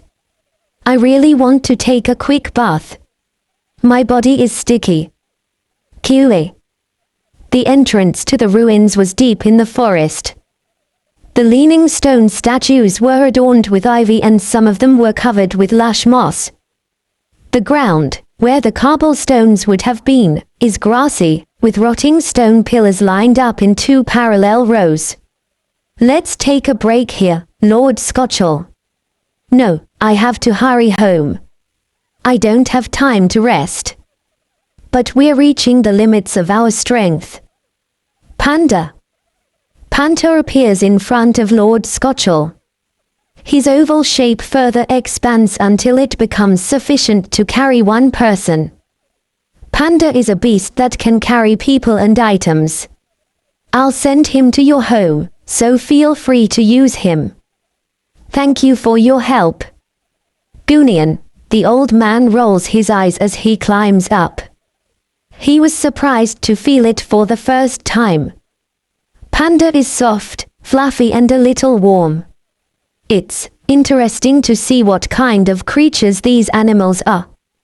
Don't rub it too much, he doesn't like it.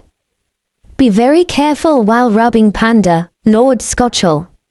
Indeed, Panda's eye expresses his anger at such an act. We left the ruins and began to advance towards the royal capital of Gridget.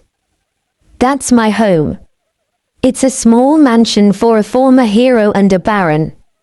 I don't like big things. Just enough to be able to live. I very much agree with that thought. Lord Scotchell's mansion was a 2-story building facing the main street. Its width is so wide that it looks like there are 2 houses. It has a fashionable appearance and makes a nice impression. I wonder if it's his wife's hobby. We have arrived. Thank you for going out of your way to bring me to my home. This is my way of thanking you. Understood. Invite your friends over to eat something really delicious. Thank you, Master. The Flame Axe gang gave us a slight wave before leaving. Master. Olos is my disciple.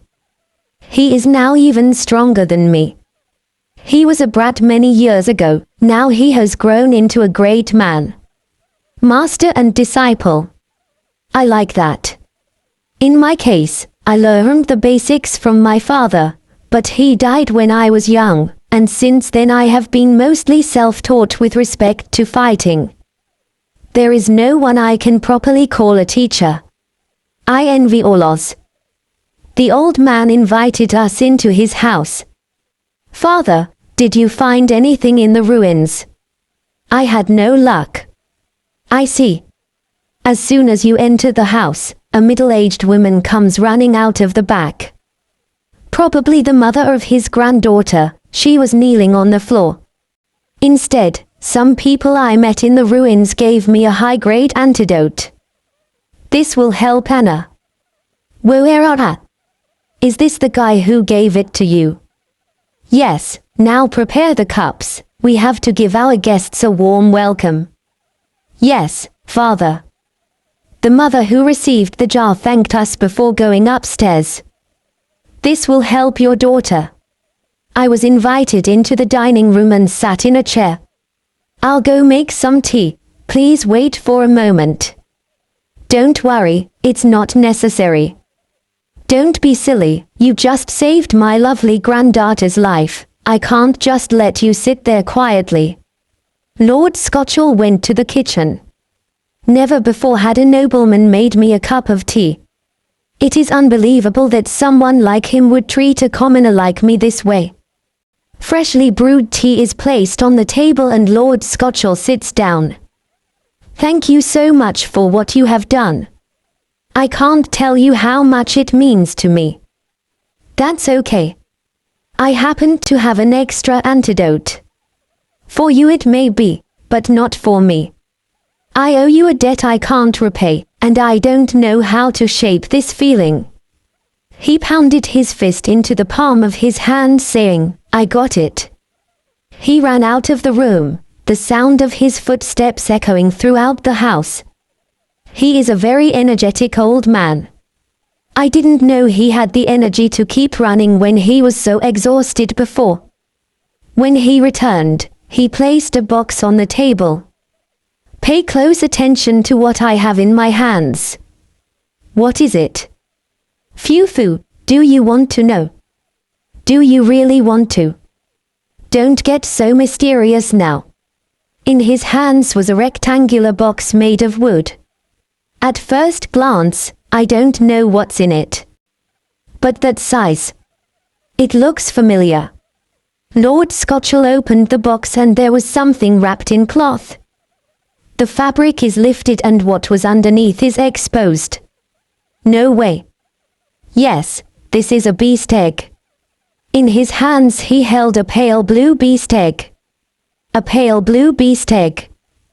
The surface is elastic and smooth with no protrusions. What state is it in, kid? It is alive. I never thought I would see a beast egg in such a place. Now that I think about it, Lord Scotchall was very interested in Panda. It makes sense that he would have one. Are you giving this to me? Yes. At worst, I was thinking of selling it to help finance the purchase of an antidote, even though it was given to me by Her late Majesty as a token of our friendship. I never wanted to sell it, but at times like this, it's the least I can do. And you still plan to give it to me? I cannot accept it. Now that's a bad idea. It is unthinkable to give such a precious object gifted to you by the royal family to a complete stranger. It's all right. I didn't have enough magic power to wake it up. If I leave it like this, it will be a waste of a treasure. Besides, I can't stop thinking about it. Anna. Thank God, I'm glad you're alive. I can hear the mother's voice from the second floor. At the sound of her voice, Lord Scotchall closes his eyes and makes a satisfied expression. It is decided, I will hand this egg over to the heroes of the Mainayu Brigade. If you insist. It would be tactless to say anything more about the man's steadfast determination. Once he says something, he doesn't regret it, his eyes tell me so. Frau sits at the table and taps the egg. You're telling me there's another creature like Panda in there? That's weird. It's true that they are different from ordinary creatures. I wonder how many types there are in total. As far as I know, 13 species of eggs have been identified, but there is actually some speculation that there were more types of beasts a long time ago. I knew the relic was interesting. Ancient creature eggs, as much as you hear about them, are full of wonder. Panda approached the egg and made a gesture as if he was smelling it.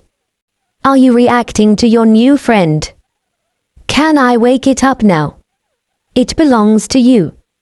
You can do with it whatever you want. I hastened to transfer magical power to the egg. As it is somewhat annoying, I decided to inject it all at once. That's a lot of magic. It's distorting space. That's because master is master. Kid, that's not an explanation. QA. The egg's absorption of my magical power finally ends. The feeling is similar to that of Panda. The egg began to leak blood. Busha-yua-yua. Steam came out of it. The top of the egg opened up into 6 parts, revealing the interior. I can't see anything. Shoo. Something jumped out of the egg. It then fell to the ground and bounced. It's a fish. It's a fish. It's a fish. QA. It has a light pink body surface and a rather flat head. The mouth opens and closes repeatedly. The mouth opens. The mouth closes.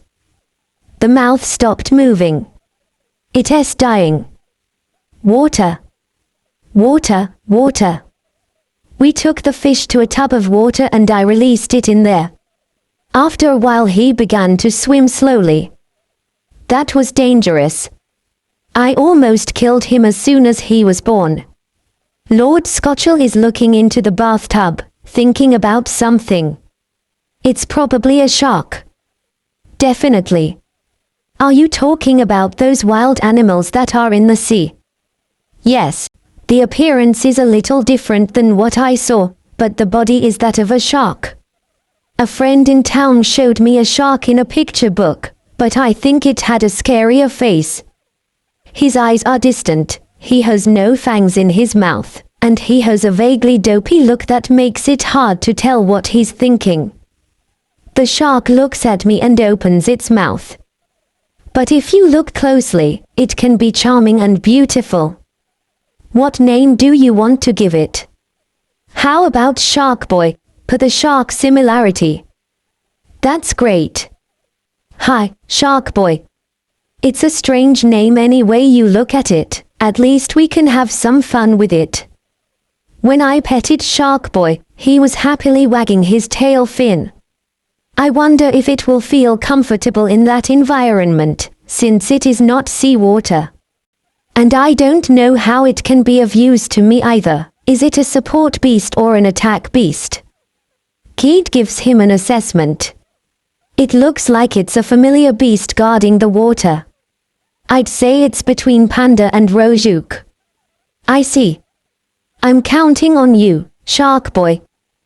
Glop glop. I stored Shark Boy in the seal that was engraved on my arm next to Rojuk. The moment I did so, the tub emptied. If you want, you can relax for a while in my home. We have some spare rooms that you can use as you like. I appreciate it very much, Lord Scotchell. You can call me Scotchell. I'm going to go see my granddaughter, so I'll see you guys later. He smiled and then went upstairs. The next day, Scotchell knocks on the door to a room. There was a young woman looking out the window from her bed. This is Scotchell's granddaughter, Anna. She had shoulder-length blonde hair cut short, her eyes were blue, her body was white and slim, and she had an atmosphere about her that makes you want to protect her. She is a girl with a charming appearance and nice smile. Grandpa, who are they? The adventurers who gave me the antidote. I told you yesterday. Ah, you must be the Manu Brigade. Thank you for doing this for me. I know it was a very expensive item, but how can I repay you? Don't worry, I've already received the appropriate reward. Scotchel stops her when she tries to get out of bed. Feeling better already. I'm not worried about the poisoning, but I haven't recovered all my strength yet. According to Scotchel, a week ago she was scratched by a gargoyle that entered while she was doing laundry. Fortunately, she was able to make it home and was unharmed, but the resulting poison began to spread and slowly weakened her. The doctors had told her that she had 2 weeks to live, so if we had spent 1 more week in the elven village, she might not have been in this world. It is more than luck. It is a miracle. Pack, pack. Intense footsteps echoed in the house. Bam. A blonde-haired young man opened the door to the room with force. Anna. Is it true that you were poisoned by a gargoyle? He Uncle Summer. Anna. Anna. The young man pushes me away and kneels at the side of the bed. Then, he gently covered Anna's right hand with both hands. Why didn't you tell me? I would have done anything for you. He Uncle is the heir to the throne of this country. To use the power of the royal family for the daughter of an inferior aristocrat like me. Don't say that. I'd do anything to protect you. He Uncle Summer. Anna. The two people embraced. I don't understand anything, my brain itches from trying to understand this. A situation like this gives me heartburn. So much romanticism makes me feel weird. It's true, I've had moments like these with Lisa before, but now I'm 25 years old, so this seems exaggerated to me. It's lovely. I admire two people who love each other. I love the idea of a prince. It's every girl's dream. QA. Perfect, now I have 2 daydreaming girls. I guess these things happen to me because I am inexperienced in love. Wait a minute, what's this about a prince? As if sensing my hesitation, Scotchel speaks to me in a low voice. My granddaughter is in love with the first prince. So many important things were happening that I forgot to tell you about it until now. Then Anna will be the next queen. It's too early to decide. She is the granddaughter of the Baron, and he is the first prince. They are very different people. It is still acceptable for her to be a concubine, but when it comes to taking the title of queen, there are many people who oppose the idea. In the past, there have been several cases where royalty have married individuals of a lower status. But basically, they would marry someone close to them in status. It is very complicated to accept that idea considering that the Baron hardly fits into the nobility. My mother loves you. You will definitely be the queen. He Uncle Summer. Here we go again with the cheesy stuff. I'm going to leave this room. Anna's gaze turned to me as I took a step. These are the ones who helped me. Truly. The prince stood up and hugged me. Ah. Thank you so much for helping Anna. Why yes. You're welcome. What is your name? Toru. He Uncle grabs my arm and drags me forcibly out of the house. Come with me. A beautiful carriage was parked in front of the house. The gentleman opens the door and climbs in without hesitation. After a moment we also got into the carriage. Where are we going? You'll find out when we get there. That's all he says before smiling in satisfaction. We are not going to the palace, are we? I don't want any trouble. I hope I am wrong. But certainly. The carriage was headed for the palace.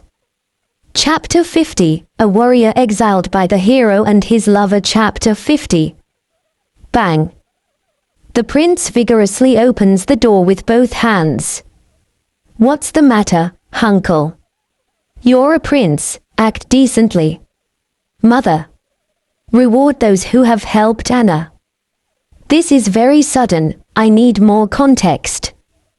The prince jumped into the audience chamber with the queen. The queen, who looked beautiful on the throne, was in the middle of an argument with her vassals. The room was noisy, and the vassals and knights stood aside in silence. We suddenly entered the room and found ourselves in a very uncomfortable state. And how many times do I have to tell you to call me Your Majesty when we're here? I'm sorry, you're right, I'm sorry, Mother. You should be. The queen rises from her chair and hits the prince's head with a fan.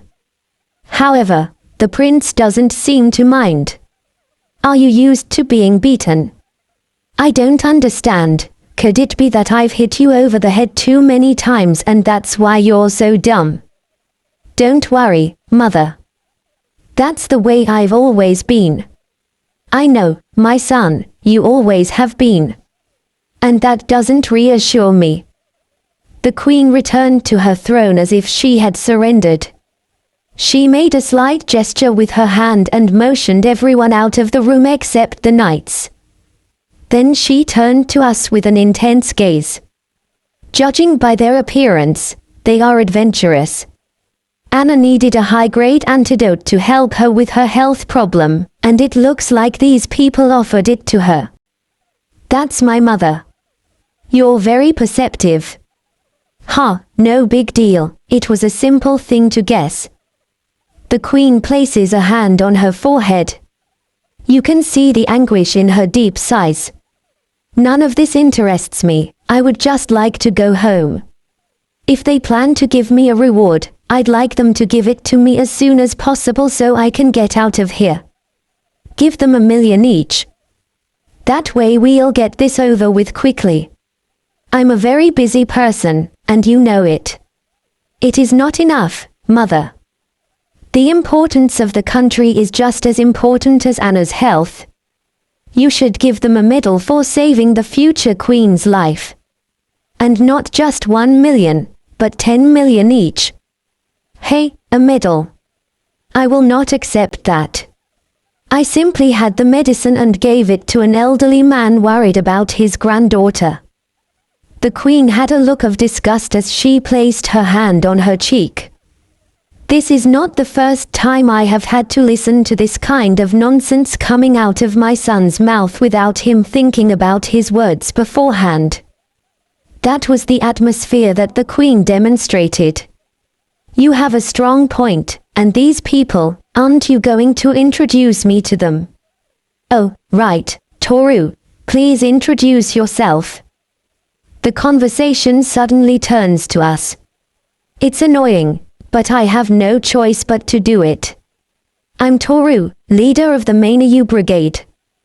These are Kid, Frau, and the fluffy animal is Panda. We are a party of adventurers who travel all over the world. The Manga Brigade. Are you the ones I've been hearing a lot about lately? The queen seemed to be surprised when she saw my bracelet.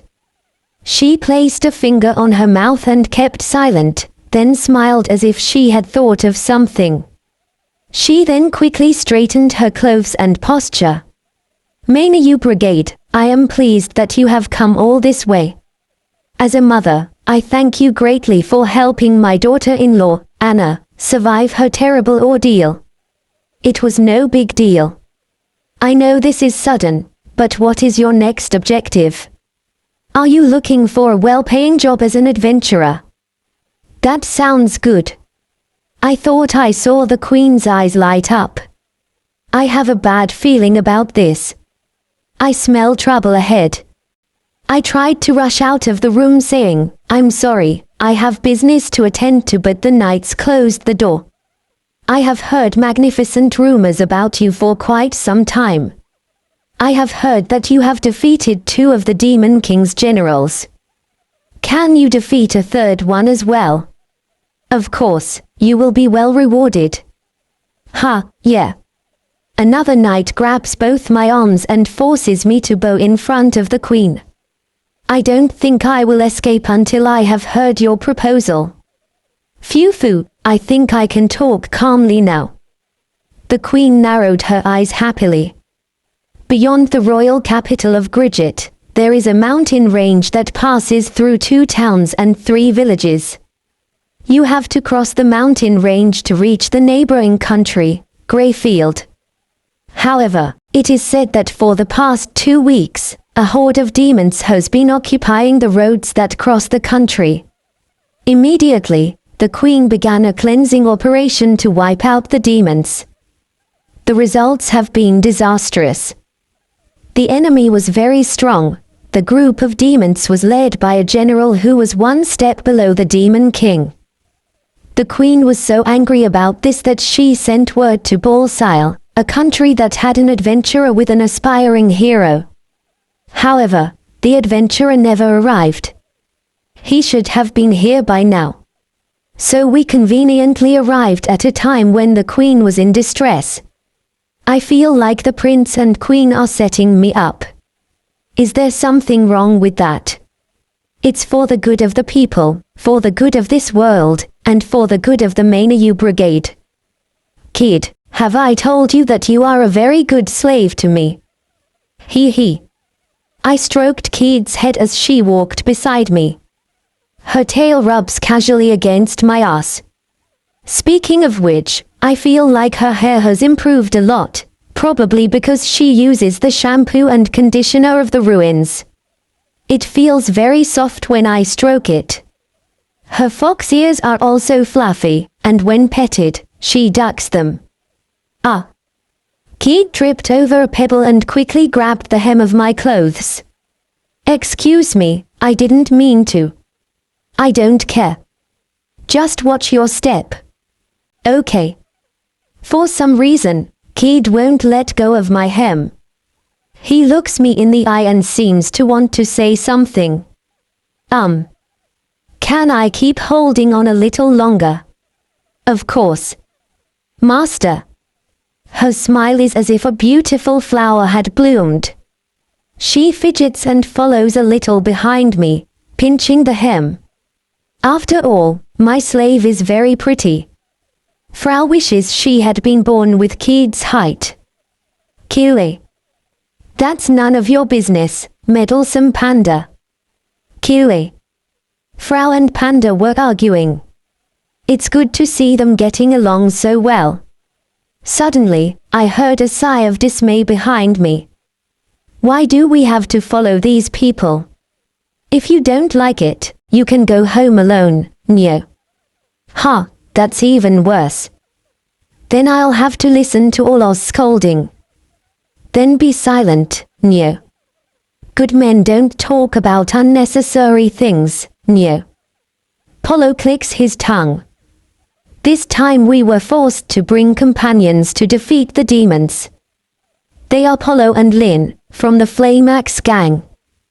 They seem to be close friends of the royal family of Gridget, and were sent as collaborators and observers.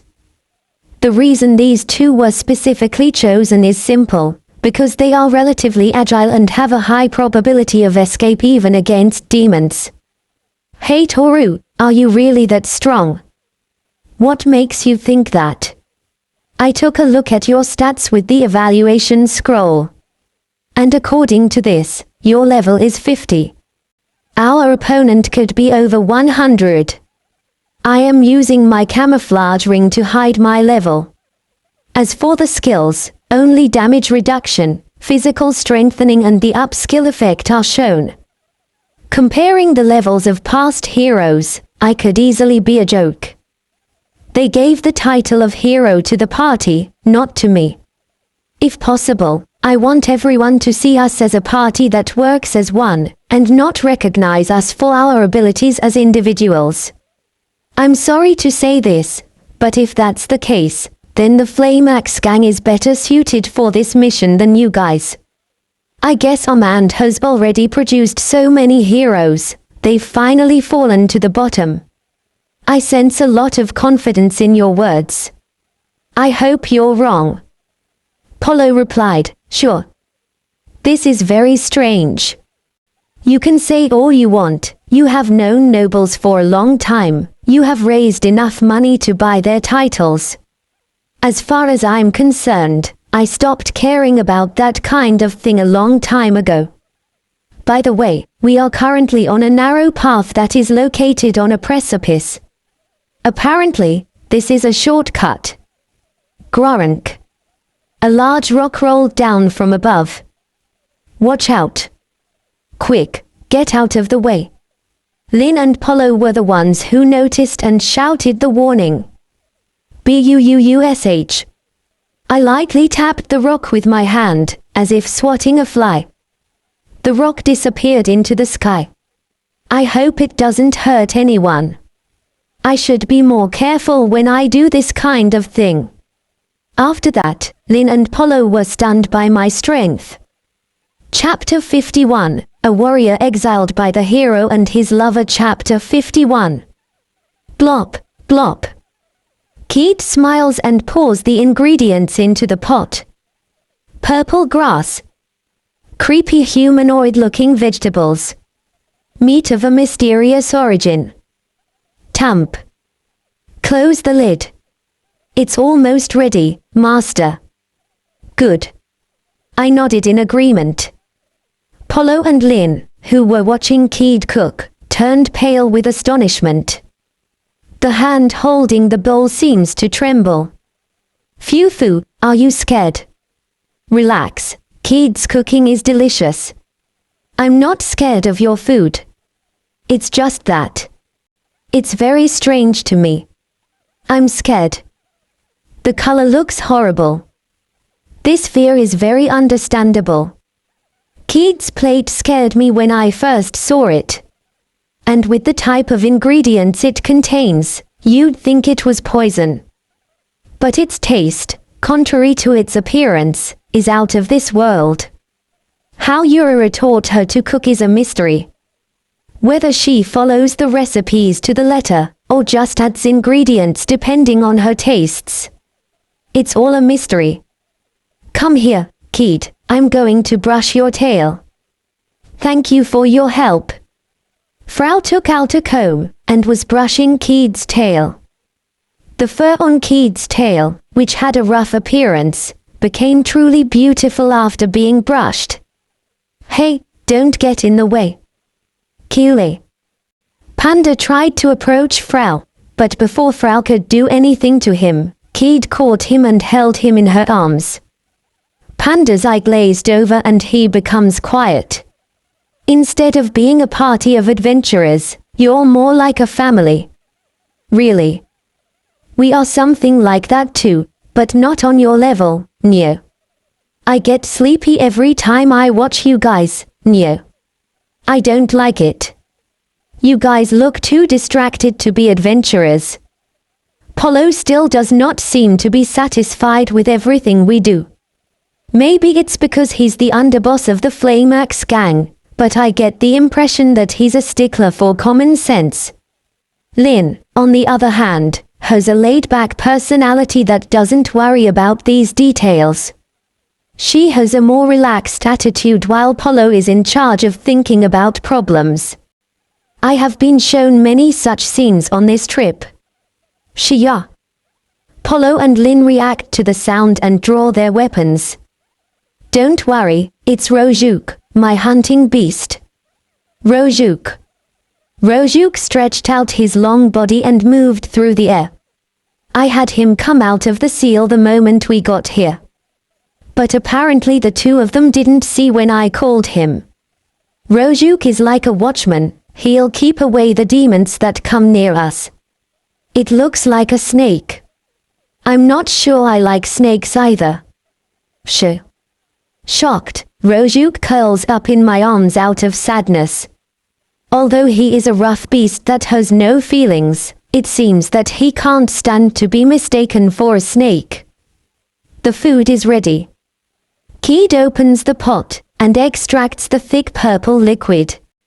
As I expected, it smells great. It strongly stimulates my stomach. It's delicious. I can't believe it. When they put the soup in their mouths, they froze upon seeing the difference between its appearance and flavor. On the second day of our trip, we arrived at the mountain range. It was worth taking the shortcut, and we arrived at our destination ahead of schedule. There is a valley road located in the center of the mountain range. The corpses of humans lie everywhere, and the remnants of a fierce battle can be seen. They must have been attacked by demons while trying to pass through here. Kid, how many enemies are there? Many. I'm starting to see them. Approximately 10 masked demons jump off the cliff and onto the road. The man in the black robe who appeared at the end may be the commander. Hello, humans. Do you want to come this way? Are you lost? Are you looking for something? No.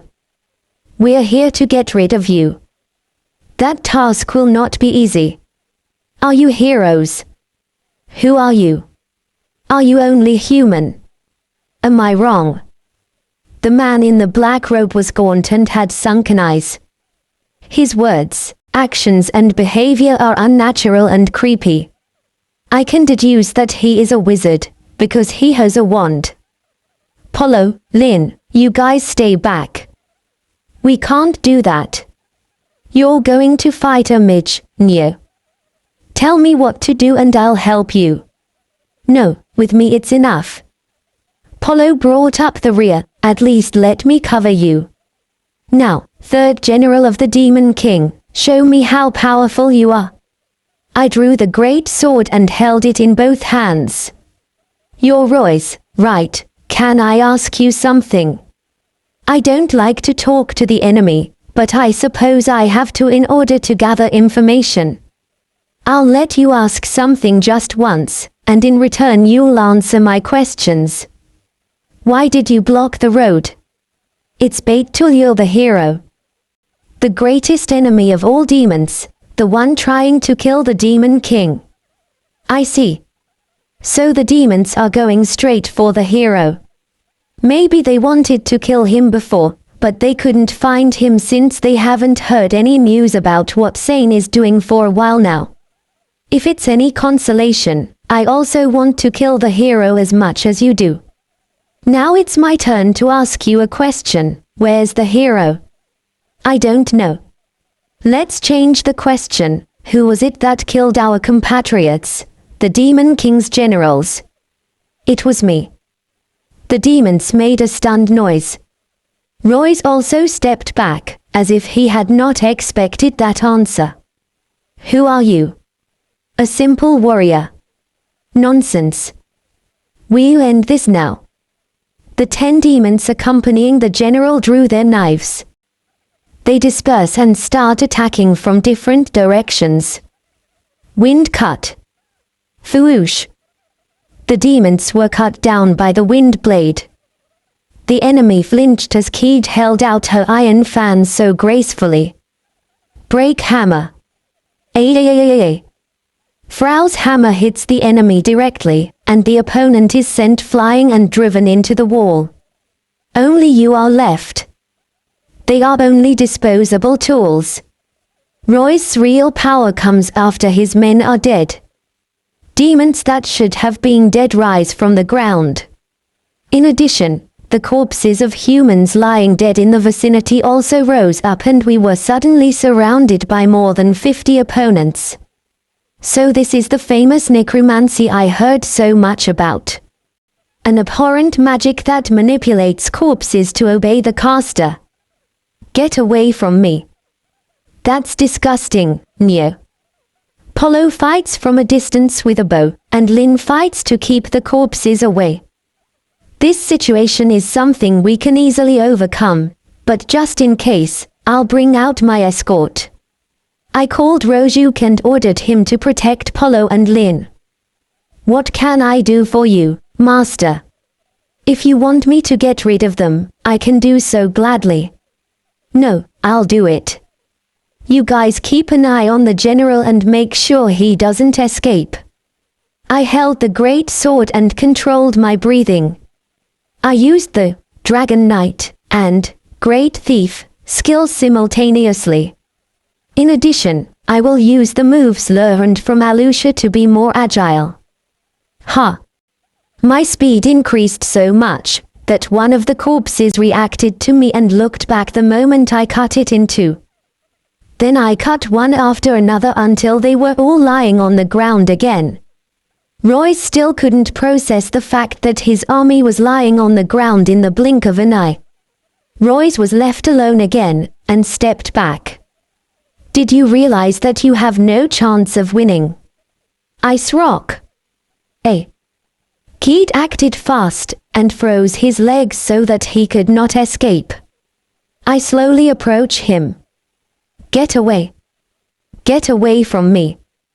Don't worry, I'll take care of killing Sane, so you can die peacefully. Wait, what do you? From 1 second to the next, Roy's head flew through the air. I put my sword away quietly, and turned around, Lin and Polo staring at me in amazement. Both were frozen with weapons in their hands. Is something wrong? Are you really level 50? Yes. That's a lie. You're hiding your true level with some camouflage item or something. He knows. I knew that at any moment someone would notice once they saw I wasn't struggling. On the way back to Gridget, Polo and Lin were completely silent. Chapter 52, A Warrior Exiled by the Hero and His Lover. Chapter 52. The Queen slides her elbow off the armrest. The throne is about to fall and the knight rushes to hold it. It's only been 3 days. But the work is already done. The Queen looked at Polo and Lin.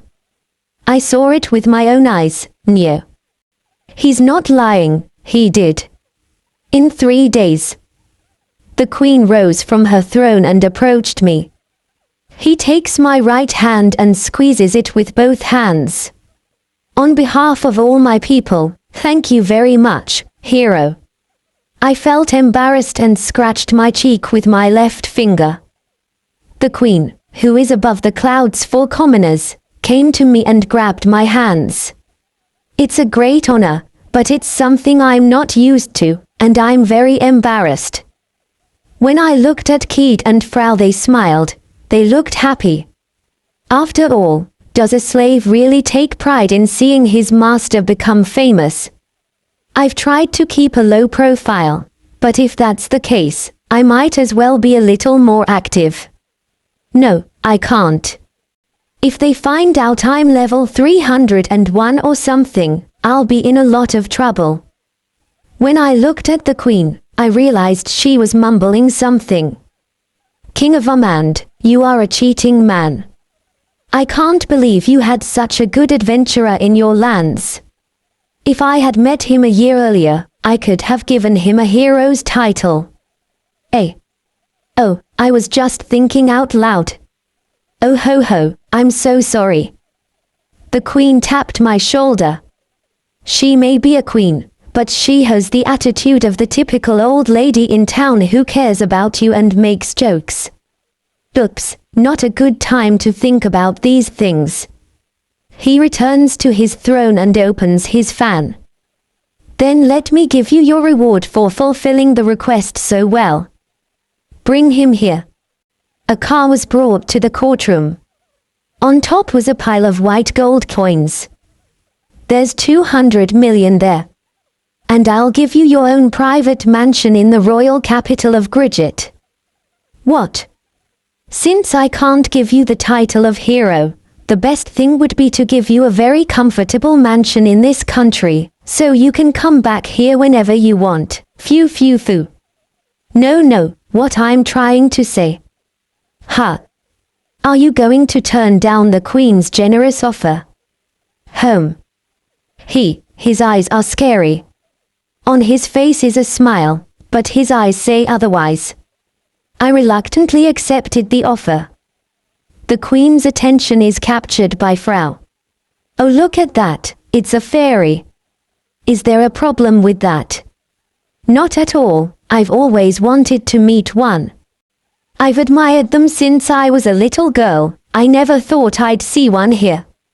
Oh. Okay. The queen was so excited she looked like a child.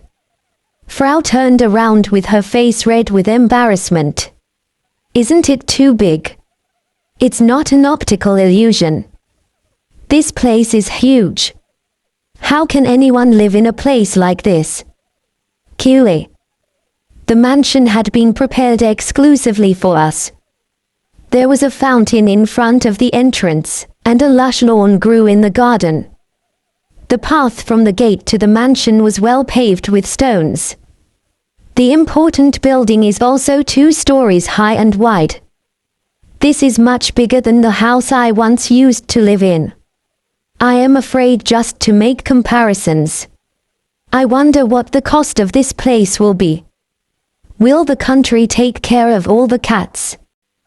The queen said this place would be for us. But I can't afford it. Master, let's go inside. Keed wrapped her arms around me and pulled me forward.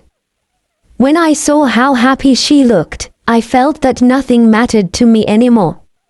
If my lovely slave is happy, that's fine with me. Then there will be time to think about those details. I took the key out of my pocket and opened the door. Frau came in on top of Panda, and her eyes kept looking around the house.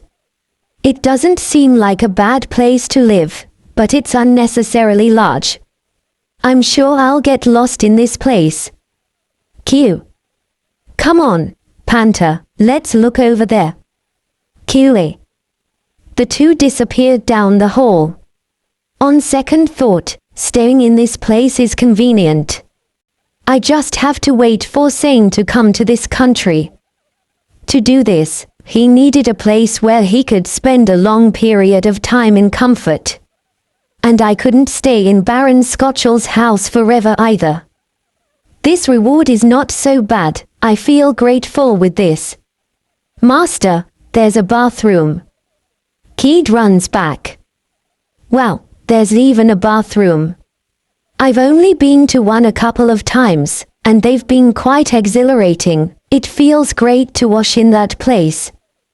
Do you want me to wash your head again? Stop treating me like a child. I'm kidding.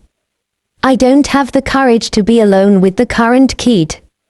Unlike in those days, she now has the body of an adult woman.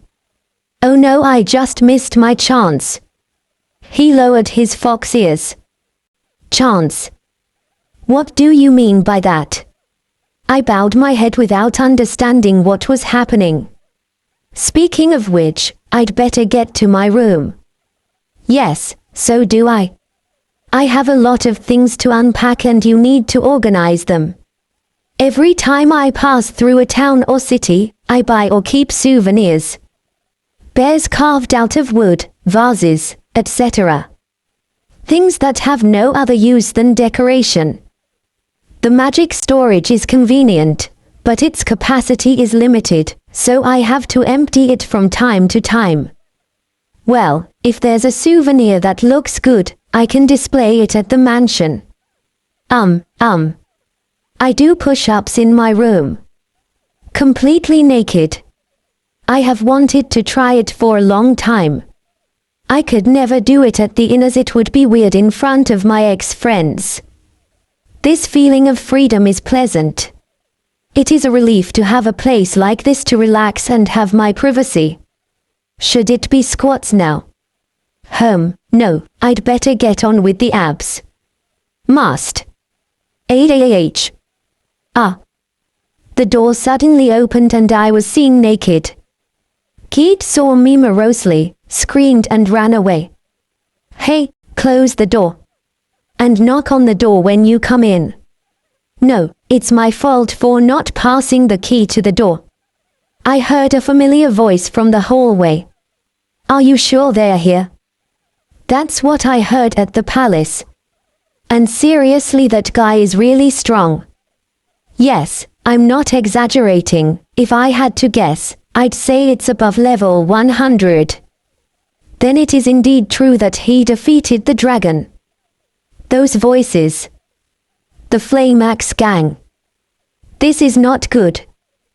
This is a dangerous situation. I have to close the door quickly.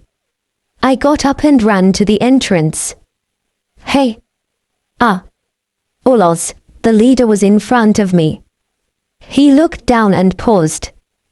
Then he let out an impressed, ho. Parank. I closed the door. I think he's in an unfavorable situation. We'd better go down and wait a little bit. What was he doing? Not much. But he's got a great sword. What? I heard the footsteps walking away. I'm not embarrassed to be seen naked, but there is a time for it. This is an enormous psychological damage. And Keed saw me doing push-ups naked. Knock knock. Someone calls for death. Master, you are a wonderful man in every way. I mean it. After that, I heard Keed's footsteps walking away down the hallway. Chapter 53, A Warrior Exiled by the Hero and His Lover. Chapter 53. I was trapped. I've been to the elf's village many times since that day, but after our first meeting, they wouldn't even let me talk to them. They would just shoot arrows at me. They were really trying to kill me. I am a hero. I decided it would be unwise to waste any more time with the elves, so I opted to go ahead and focus on defeating one of the demon generals, Royce. Although we are already quite late. So to shorten the travel time, we decided to ask the fairies for help. Legend has it that heroes of the past received fairy dust and flew through the sky. Then it occurred to me that I could try getting some. We will still be far behind, but we will dramatically increase our speed. I'm sure the fairies will bow to me as soon as they see me. After all, I am the hero, and eventually I will become a legend. But the situation was completely not what I expected. Hey human, get the hell out of here. Go back where you came from. They are all rude and spit on me every time they come near me. In addition, they are quite strong in contrast to their appearance. Lisa and Sora have already been knocked down and are lying on the ground. I was doing all I could to protect myself. Damn it, don't come any closer, I'll kill you. Ha ha ha, just try and see if you can, human. I'm the hero. You have to help me. Stupid human, dirty human who claims to be a hero. Stop singing. It's deafening. I wielded my sword. I am not stupid. I am justice itself. I am the hero you should fear. They are full of bullshit. Why won't they leave me alone? Chief. Hero, go back the way you came. This is no place for you. Stop fooling around and give me fairy dust. The old man shook his head and said, it's useless. Immediately the fairies started throwing stones at us. And they shouted, get out of here. My frustration was about to boil over. I wanted to kill them all, but they were moving too fast for me to catch them. I have no choice but to leave. Get up. We're getting out of here. Huh. Sane. Where are we? I woke them up with a kick each. The attacks stopped, but the chorus of get the hell out of here continued. Damn it, damn it, damn it, damn it. Why doesn't anything work? The world is against me. What have I done to deserve this? I can't help but feel frustrated. After buying a horse, we hurried to the royal capital of Gridget. What awaited us upon arrival was a situation I had already predicted. They did what? Royce was defeated by the Mainayu Brigade. I am amazed by the Queen's words. Again, they beat me to it. It all started when the dragon was defeated. From that point on, my whole world fell apart. To be more exact, from the moment I kicked Toru out of the party. Don't tell me this is a punishment from God.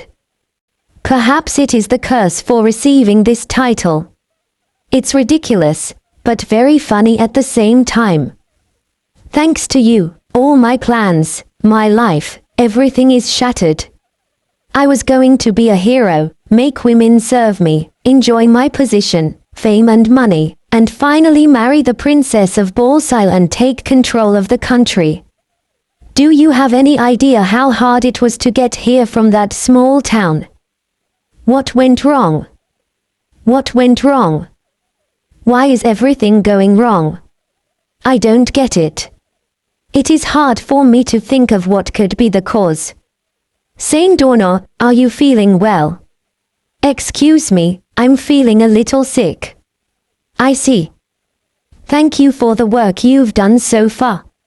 Later there will be a discussion at the round table at this location, and we would be pleased with your presence. Yes. I left the courtroom. I joined Lisa and Sora, who were waiting outside, and crouched down on my knees out of sight. I'm the hero, it's supposed to work out for me. Sane, calm down. Lisa, do you really think I'm a hero? Of course you are. You're the one who's going to save the world. Lisa gives me a gentle hug. That worked to calm my fluttering heart. She stroked my head and my mind shut down. Yes, I am the hero. The hero who will go down in history. I did the right thing in making you mine. You're too good for Toru. Phew, thank you. I love you, Sane. Hey, don't just start flirting on your own, I'm here too. Thanks to Lisa, I feel like I have a clear head. I feel very good. If you think about it, there are always setbacks for heroes, right? This may be an ordeal, but it is also a test to be overcome. The glory I want awaits me. Round table, place where representatives from various countries, mainly human, meet. Heroes have been introduced here for a long time and have had their names and faces remembered. In addition, help is also requested to defeat the Demon King, so it is designated as a very important meeting. On this occasion, representatives from 5 major countries are meeting. Grigit, Armand, Barsile, Greyfield, La Storia. Many people were seated at the round table. I was standing behind King Balsiles, waiting to be called. By the way, it seems that you recently gave the adventurer of the Mainayu Brigade the title of hero. However, rumors do not always spread correctly. How many of the rumors about them are actually true, King Armand? Kyuku, they are a truly remarkable bunch. They don't care about fame, and they always speak their minds. And half the rumors about them are true. It's unusual for that to be the case. I'm suddenly very interested. Then you should meet them in person, King La Storia. The conversation was monopolized by the Mainayu Brigade. I was irritated just by hearing that name. I managed to suppress my overflowing murderous intent by gritting my teeth. They have been a great help to us at Grigit. They are as strong as the rumors say. They wiped out one of the 6 demon generals in just 3 days. It looks like they are planning to go to Greyfield soon. Are they going to Greyfield? Then I must meet them. Please tell us what they're like, Reina. Phew, as the name suggests. They enjoy travel, gourmet food, and meeting people everywhere. Greyfield has a lot of archaeological sites. They will surely enjoy them.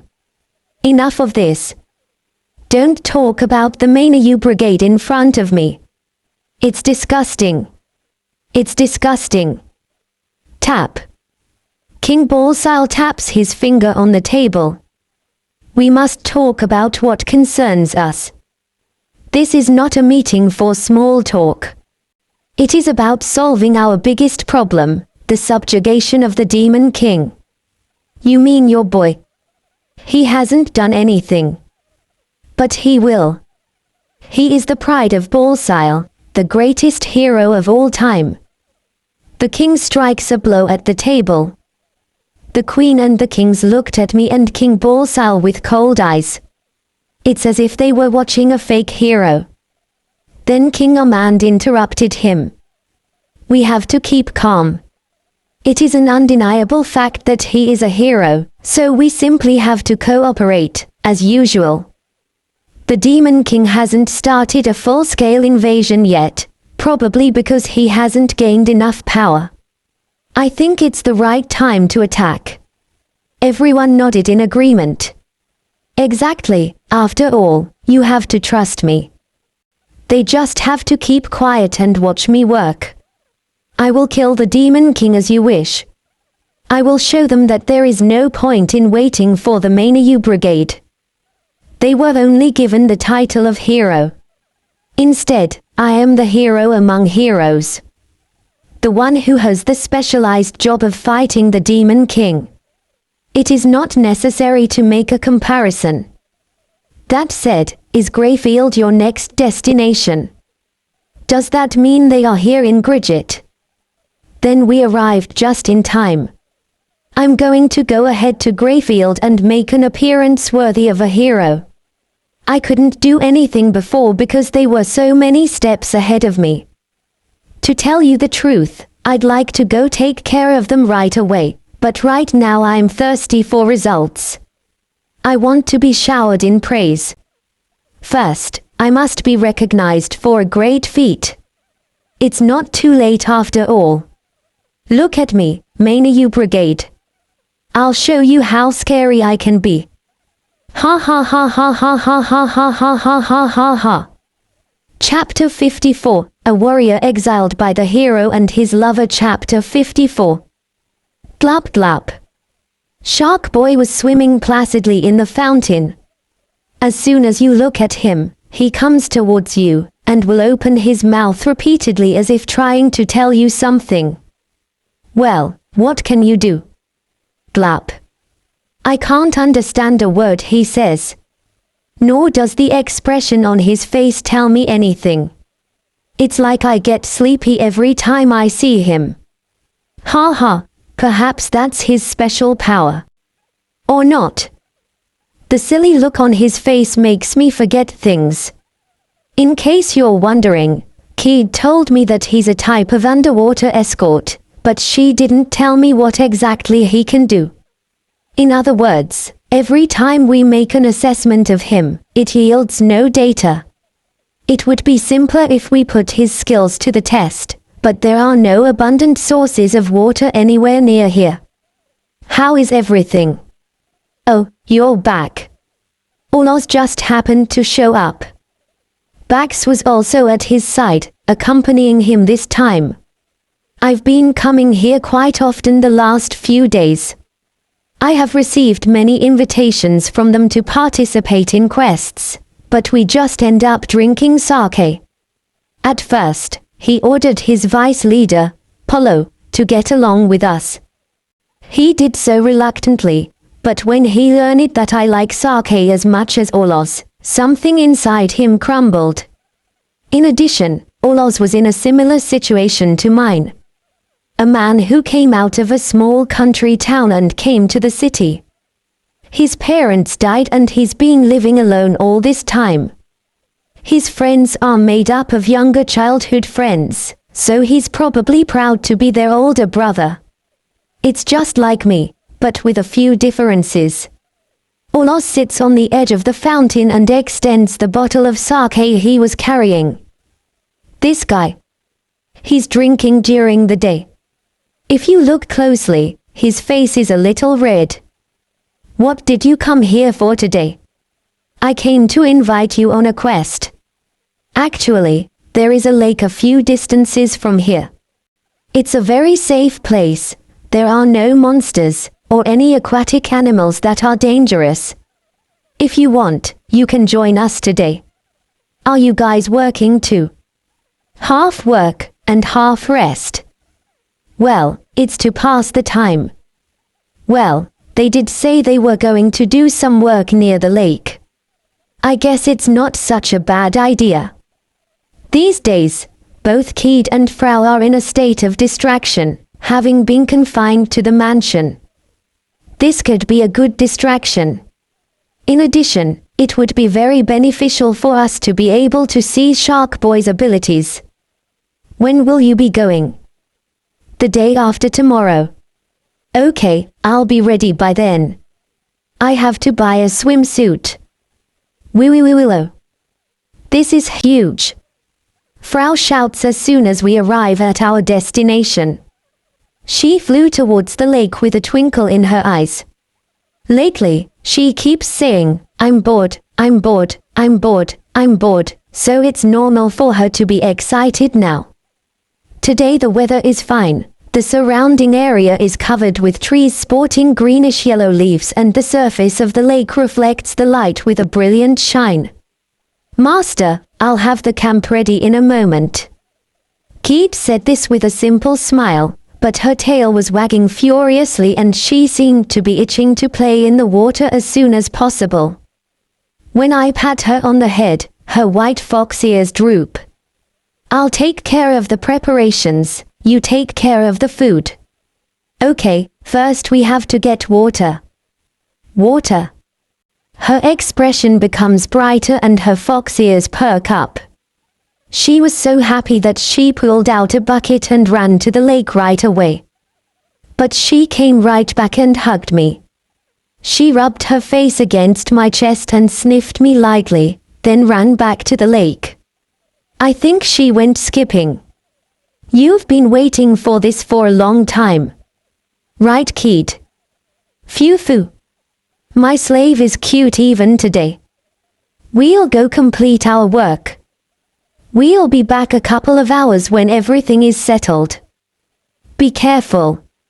I don't want you to die along the way. Oh, if possible, catch something to eat when we get back. The Flamax gang waved lightly and walked into the forest. They were going to hunt trolls. Details are unknown, but the troll is a large monster that can reach up to 5 meters. It is very important to be alert against such an enemy. I don't think there's any need to worry, since they are an S-rank party. I quickly set up a tent and began preparing our camp. By the time I got started, Kid had already returned and was preparing lunch. Frau hasn't come back yet. I don't mind her wandering off, it's not the first time she's done so. I'd better go do some fishing. I'll leave you in charge for a while. Okay, be careful. Kile. Panda came out of the seal and stood next to Kid. He would rather relax here with Kid than go with me. Sometimes it's hard to tell who his master is. He seems loyal to me, but he also acts too freely to be with whomever he pleases. Rojuk acts according to my orders. After all, each familiar beast has its own personality. It's nice, and it's cold. I took off my boots and dipped my feet in the water. The lake is blue and undulating. Clarity is decent. You can't see the bottom, but the top layer is crystal clear and beautiful. It seems to be a pretty deep place. Now I just have to figure out how to catch something. Frau hasn't come back yet. I don't mind her wandering off, it's not the first time she's done so. I'd better go do some fishing. I'll leave you in charge for a while. Okay, be careful. Kile. Panda came out of the seal and stood next to Kid.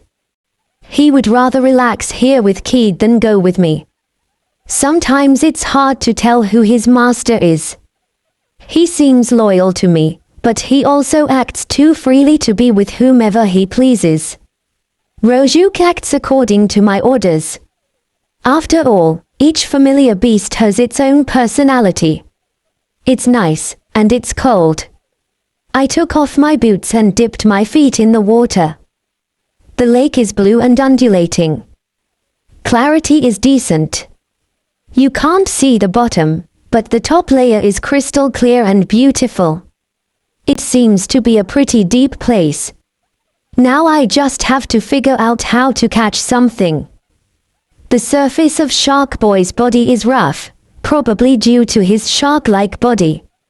Most creatures would scrape their skin if they were hit by something like this. Glop glop. A fin appeared on the upper part of Shark Boy's body. Are you telling me to grab it? When I grabbed it, Shark Boy started swimming. This is very fast. Much faster than swimming on my own. I wonder if this is his top speed. My thoughts must have been transmitted, because Shark Boy's speed increased dramatically. Wait. Slow down. The speed slows down. Shark Boy, you are dangerous.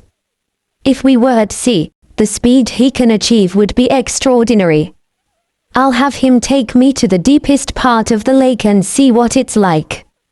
I held the harpoon in my left hand. Any animal that appeared would die instantly. This place is very deep. I think I've already dived about 3 meters, but now I can't see anything at all. 4 meters. 5 meters. 6 meters. 7 meters. We reached the bottom, which was covered by long aquatic plants. As soon as I set my feet, the accumulated mud rose up like dust. I can still keep holding my breath. I trained hard for this. I think I may be down here longer than expected. Fish. A large fish passed in front of me. It didn't even realize we were here. The great thief skill works even on fish. I wonder if sharks are the same, so I quietly approach one from behind. Phew. I identified the fish's weak points with the Dragon Knight skill and threw the harpoon at it at high speed. It was more than 50 centimeters long. I think that one fish like that for every throw is enough. I would like to catch 5 more of these. At that moment, a huge net coming from the lateral direction abducts Shark Boy and me along with the fish. Zub. The net was lifted and I was face down. With this, the Lord will be pleased. Doing this was an amazing idea. Kiu. Kiue. Frau was pulling the net together with Panda. However, when Panda noticed that I was in the net, he left Frau and fled to land at high speed. Huh.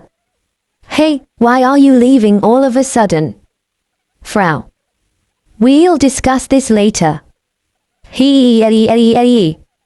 Frau shuddered with a pale face. Chapter 55, A Warrior Exiled by the Hero and His Lover. Chapter 55. The fat drips from the fish as it is scorched by the heat. I picked up the last fish and bit into it. Uma. The fish here are delicious. It is so yummy. Freshly cooked fish is juicy and moist. Ola seems to love it. By the way, it looks like their troll hunt was successful. They finished the hunt in an hour and then came back, so I guess there's no question that they are indeed S rank. Ha Tilda, I'm satisfied. With our stomachs full, we relax in the shade of a tree. The weather and temperature are perfect. This is great. Lin emerges from the bushes in a bathing suit. After a while, Keed and Frau also appeared, looking beautiful. Keed wore a white bikini over her translucent white skin. Her slender and sexy body would fascinate any man. Keed looked at me shyly. My lord. You should also look at Frau. She grabbed my head tightly and spun it so that I looked at her. She is an insistent little slave. Frau has a slender figure, but that's all I can say. The swimsuit she was wearing was a pretty pink ruffle.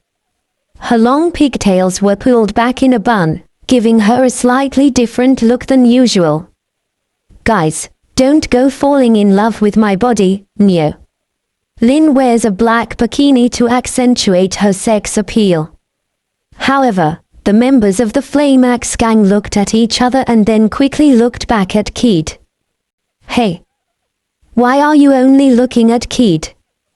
We've been together since childhood, so we've seen you in so many different ways. At this point, a swimsuit isn't that surprising. But I still have a lot to show, Neo. Praise me. There was scant applause. Lin's mood was getting worse. Let's go swimming, Lin-san. It's okay, Neo. Wow, you're really smooth, Neo. Lin was grabbed by the arm and breaks out in a cold sweat when she feels Kid's breasts against her. Master, you too. Me.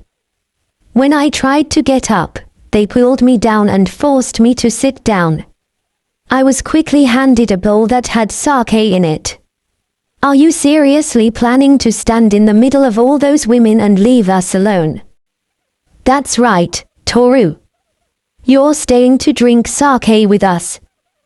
That's right, men drink with men. I was caught between Polo and Bax, so I could not escape this incarceration. In front of me, Olos was smiling with a bottle of alcohol. I have no choice, I will have to stay put. GGGHHH, GGGHHH. Stop it. You make me laugh, little fishes. Neo. Bax is snoring and Lin is squirming while talking in her sleep. If you look around, you will see that Polo, Frau and Kid are sleeping peacefully. The fire was lit and only Olos and I were awake.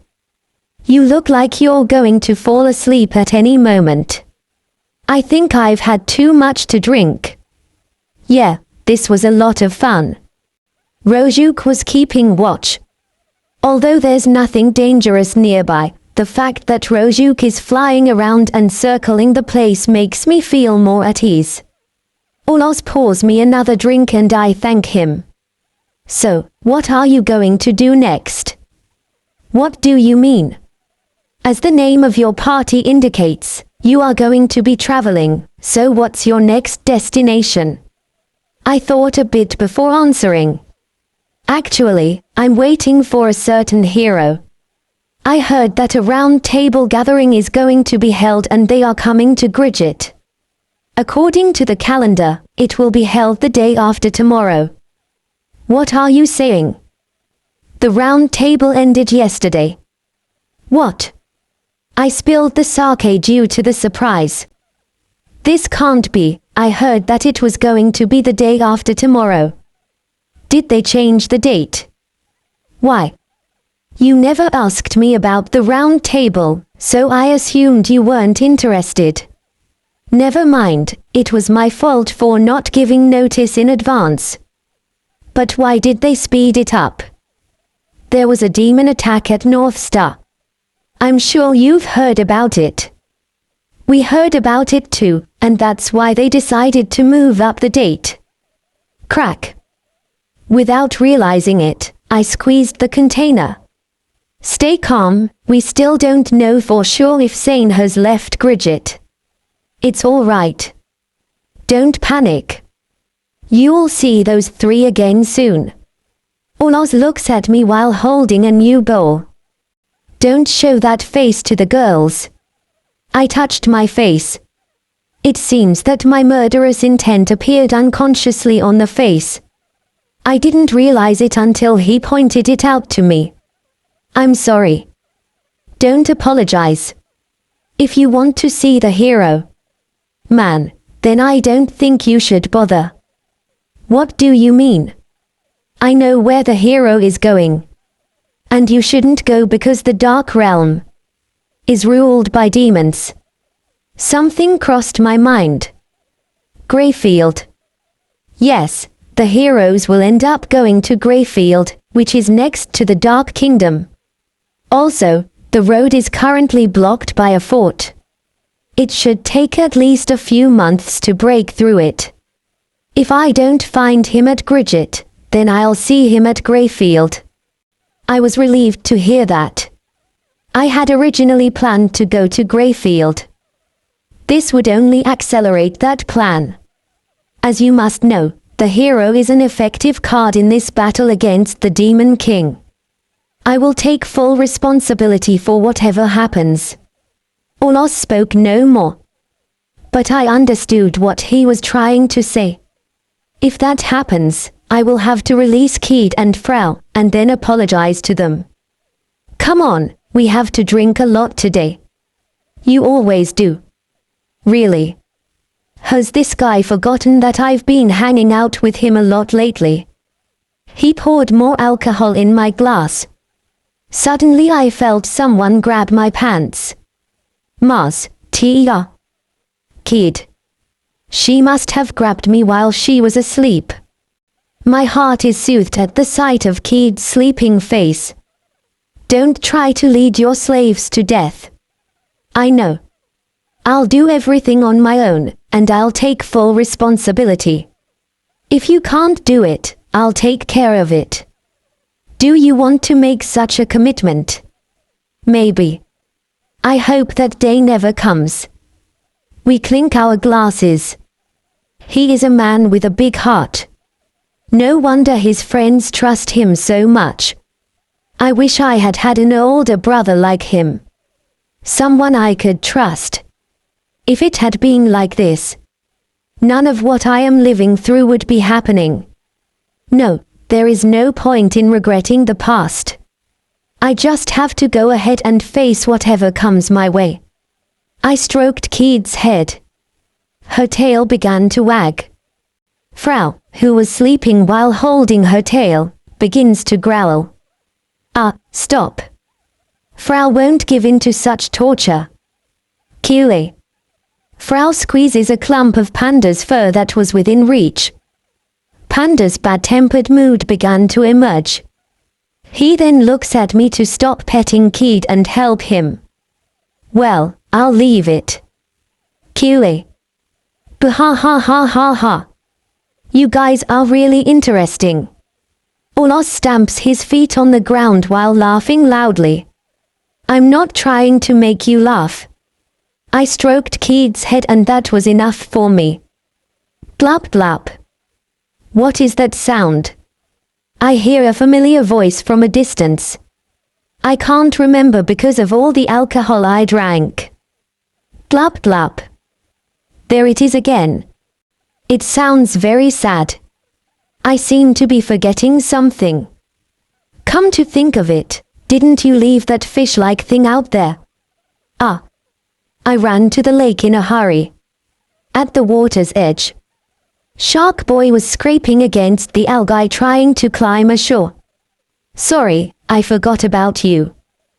Glop glop. I hugged Shark Boy and apologized. The little shark hit me as if to say, don't just forget about me. Chapter 56, A Warrior Exiled by the Hero and His Lover. Chapter 56. After returning to the capital, we collected our belongings from the mansion. Earlier we paid a visit to the palace, but as I thought, Sane and the others had already left here. Besides, I was in a hurry to get to Greyfield. I repressed my impatience and put only what I needed in my backpack. I intend to come back here again soon. I have not used the mansion provided by the Queen to my satisfaction. Well, if I make it back, that is. Frau and Keed were waiting for me at the entrance. I would have liked to have relaxed here a bit more. Don't complain, Master has something to do. You talk like you don't care, but your tail gives you away. Don't look at my tail. I'm just so happy I don't have the strength to wag it. Keed hurries to hide her tail. True, it seems less energetic than usual. I know how much they wanted to spend some more time here. After all, I feel the same way. I feel bad for you too. If you want to stay, that's fine, you can stay. You've gotta be kidding. Frau is your slave. I'll follow you even if you're mad at me. I will go wherever my master goes. I will always be by your side. Thank you. I feel a mixture of sorrow and joy. I am very lucky to have met these girls. I just want to get this over with and come back here with them as soon as possible. When I left the mansion, members of the Flaming Axe gang were waiting. There was also Baron Scotchell, his granddaughter, and the prince. Were you going to leave without saying goodbye? The Flaming Axe gang and the Mainu Brigade are like brothers. Exactly, Neo. Doing something like that is pretty unfair, Neo. I shared my sake with you, you can't just do this. You're always welcome here. Let's talk about the ruins when you get back, okay? I will never forget everything you all did for me. I wish you all the best on your journey.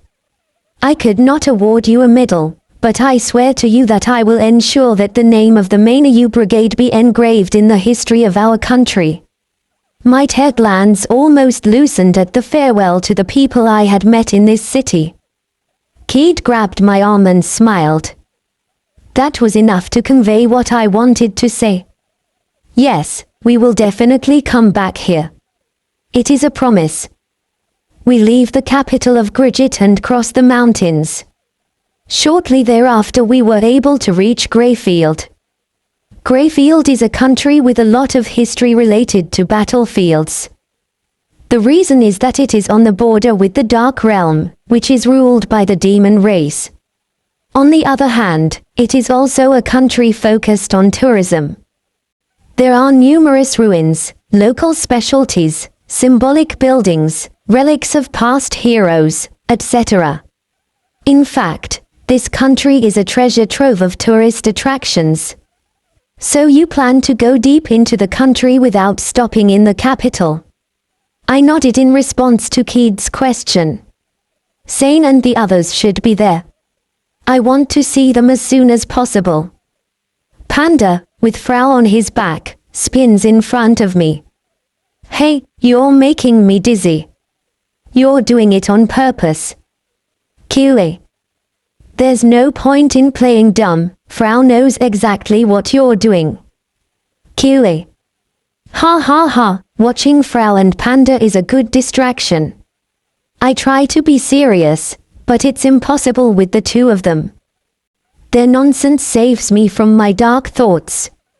Is that even a small town? I don't know. We can see a small group of buildings at the end of the road across the meadow. We are going to stay there today. Crank crank. A large carriage carries a cage in the back in the opposite direction. The carriage passed by us. In the cage there were a lot of people dressed in dirty rags watching us. That. Yes. They're transporting slaves. There are two types of slaves. Those that have committed crimes, and those that are used as merchandise. Basically, criminals do not flow into the general market. They are forced to go to the mines and work.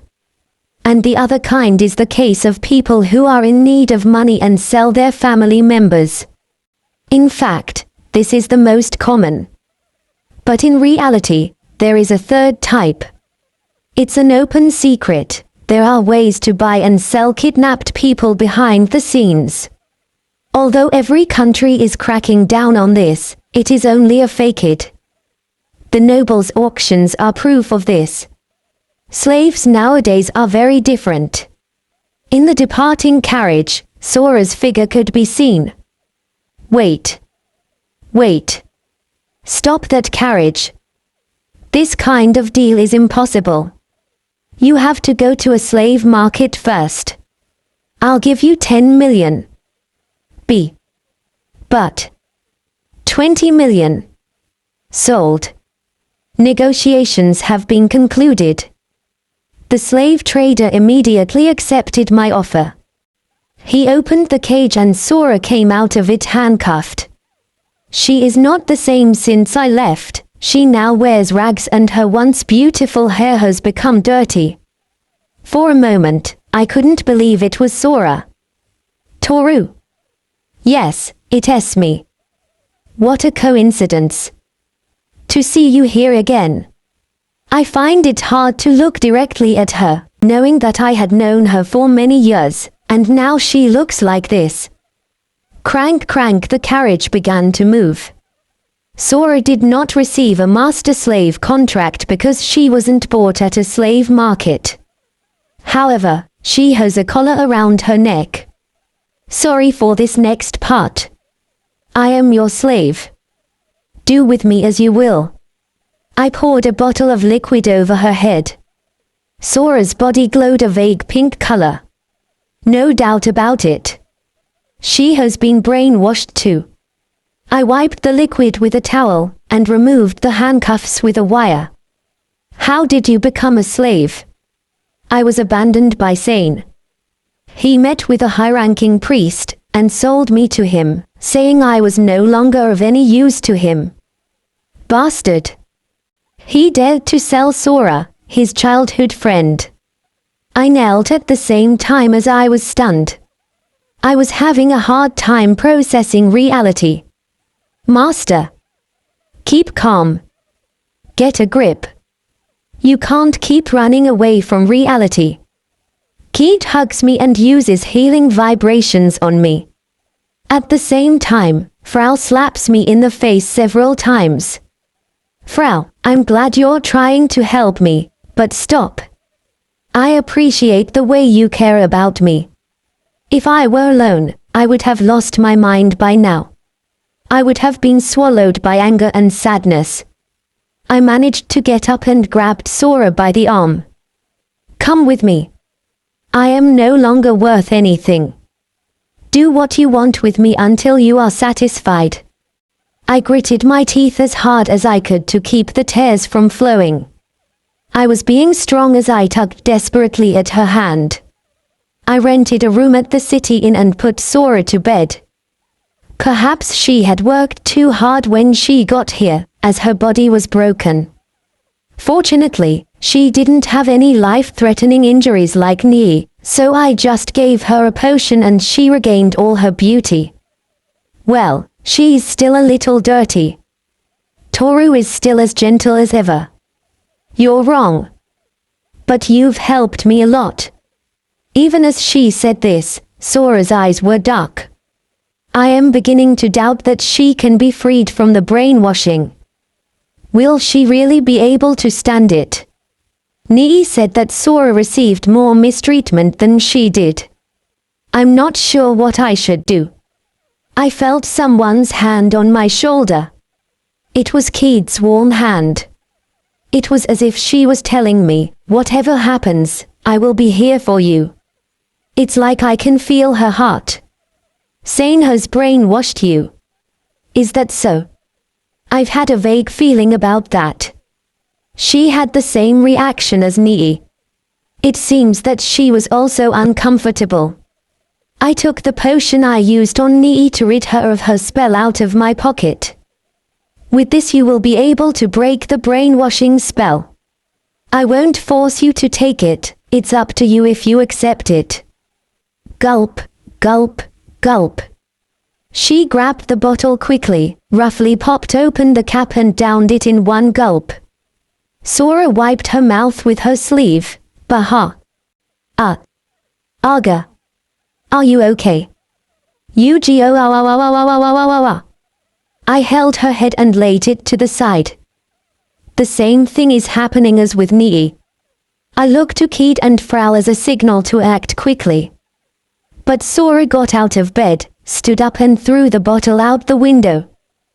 The glass shattered and I heard screams from outside the window.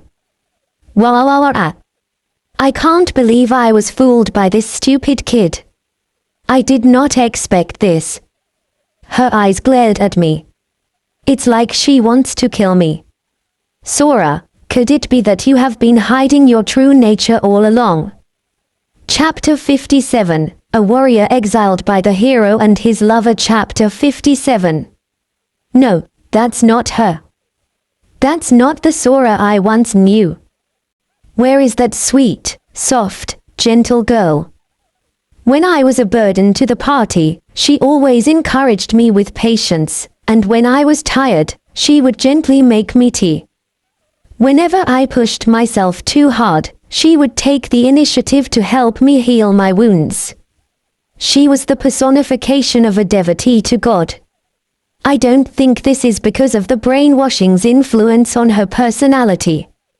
You think because I'm a priestess I deserve to be treated like this?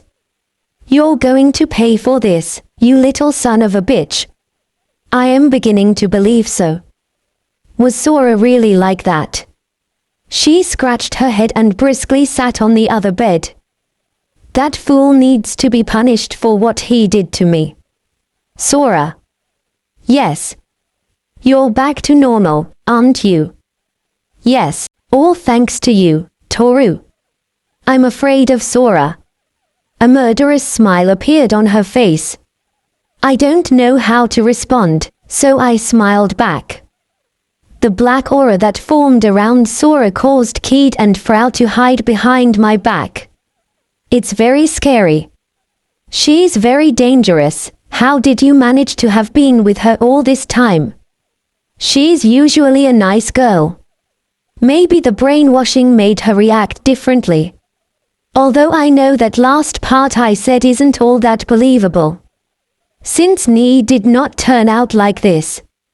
Sora looked at Keed and the others out of the corner of her eye. So those are your new partners, slaves. It was inevitable. I went through times where I doubted everyone, and I had a hard time making friends. I see. There's nothing wrong with that, Toru.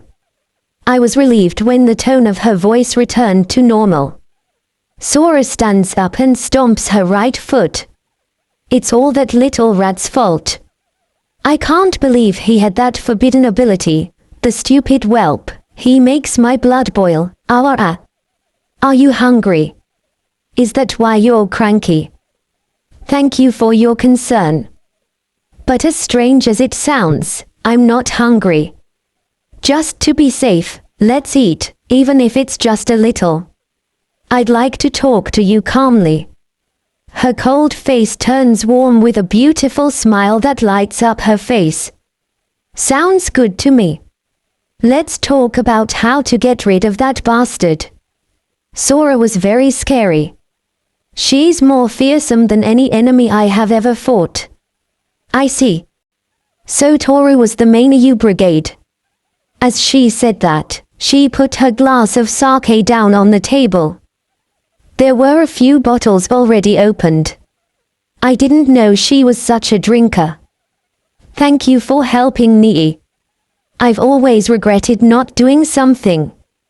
I don't know what I could have done to help her. I'm sure she's back in town safe and sound by now. It didn't seem like it, but she was always very fragile. I guess she wasn't as strong as I was. A sad expression appears on her face. Nee and Sora were very close. I'm sure you've had a lot of regrets up to this point because of the things that have happened. Nee was very worried about you. I kept my true personality hidden since we were children. You see, my family is a family of priests, and I have been brought up in a way so as to be someone who is willing to help others without anything in return. But the result of all that education was the opposite.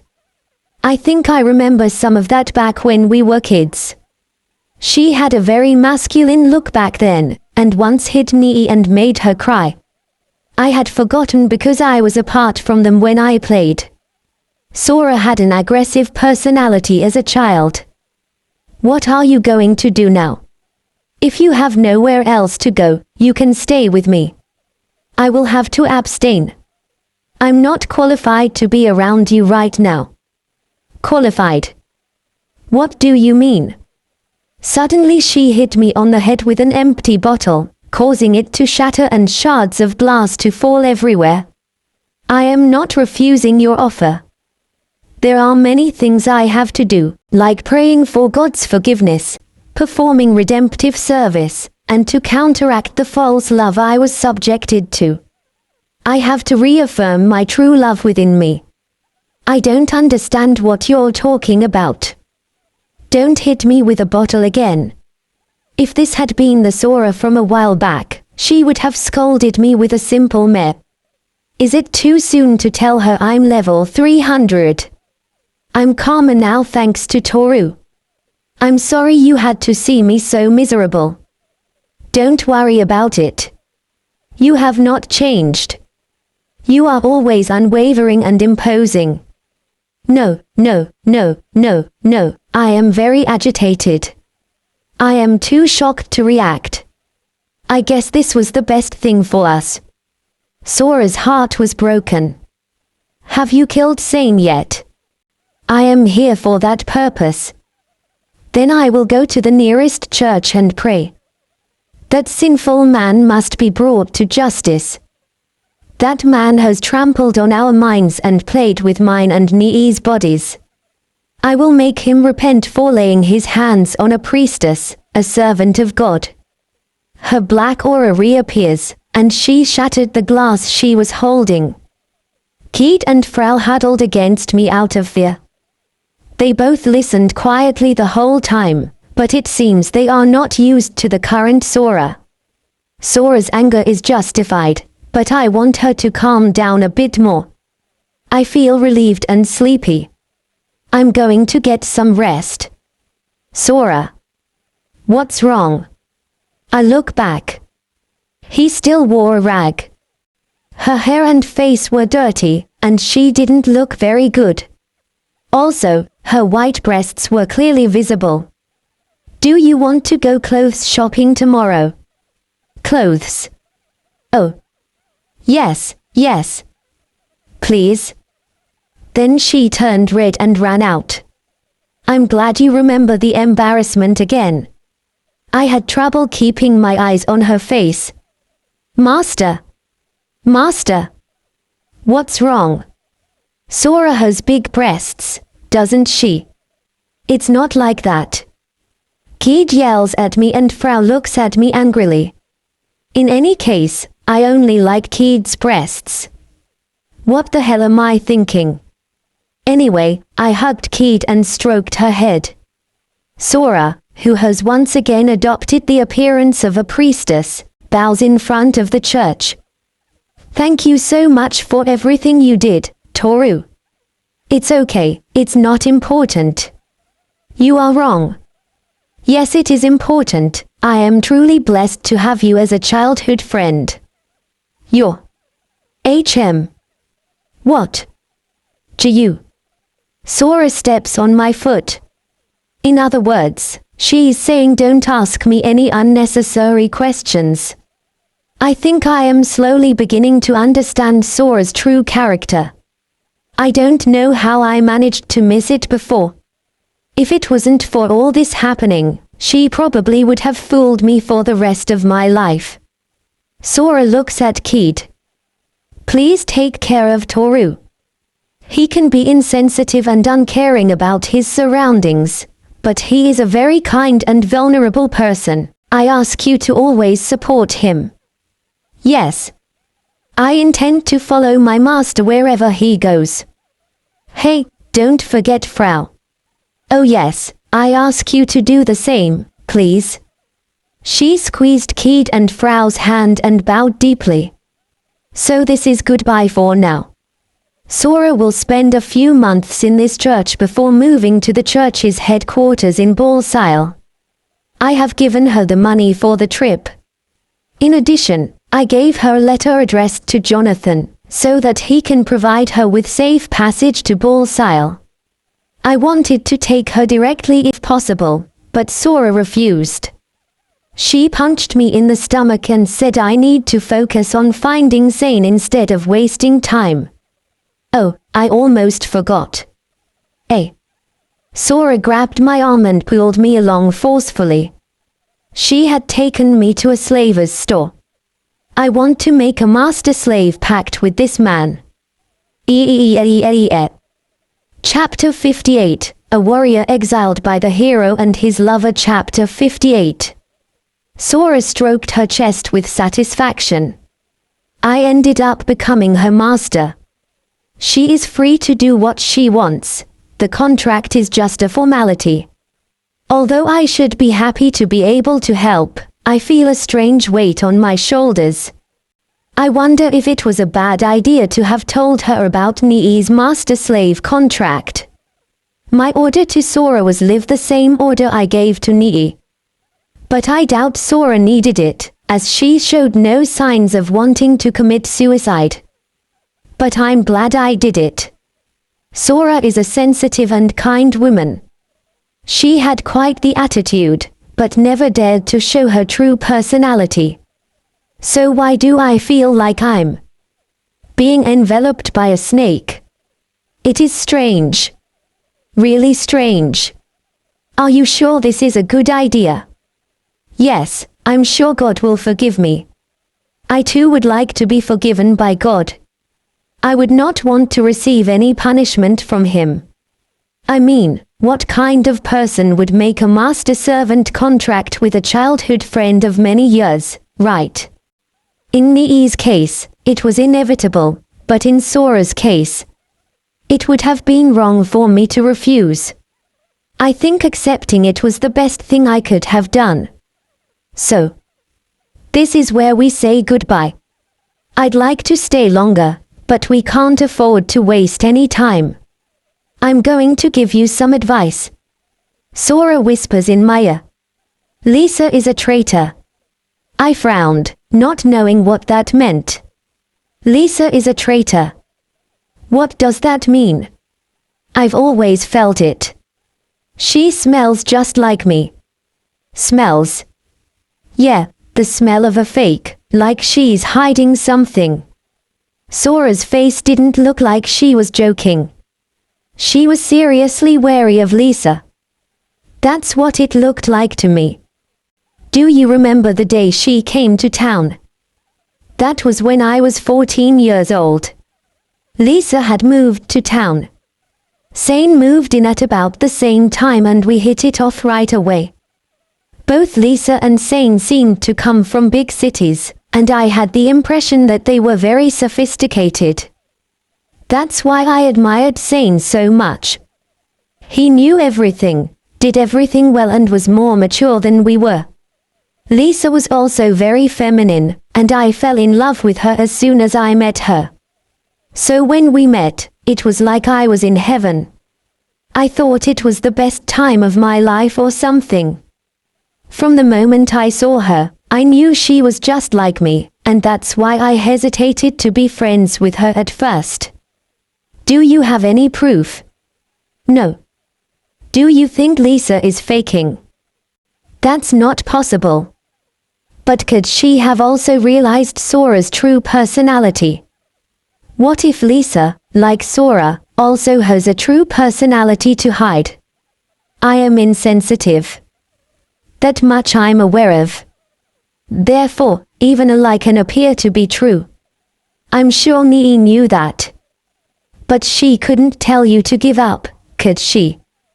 But what if you two are wrong? I know I'm not going to convince you otherwise. So you'll have to see for yourself. Look them up, and see with your own eyes what the woman Toru once loved really is. Sora wraps both hands around my right hand. Don't forget. You have people by your side who believe in you and support you. I will not forget. Sora smiled, and quietly entered the church. The warmth of her hands lingered in my right hand. Master. Kid looks at me with a smile as I lie down.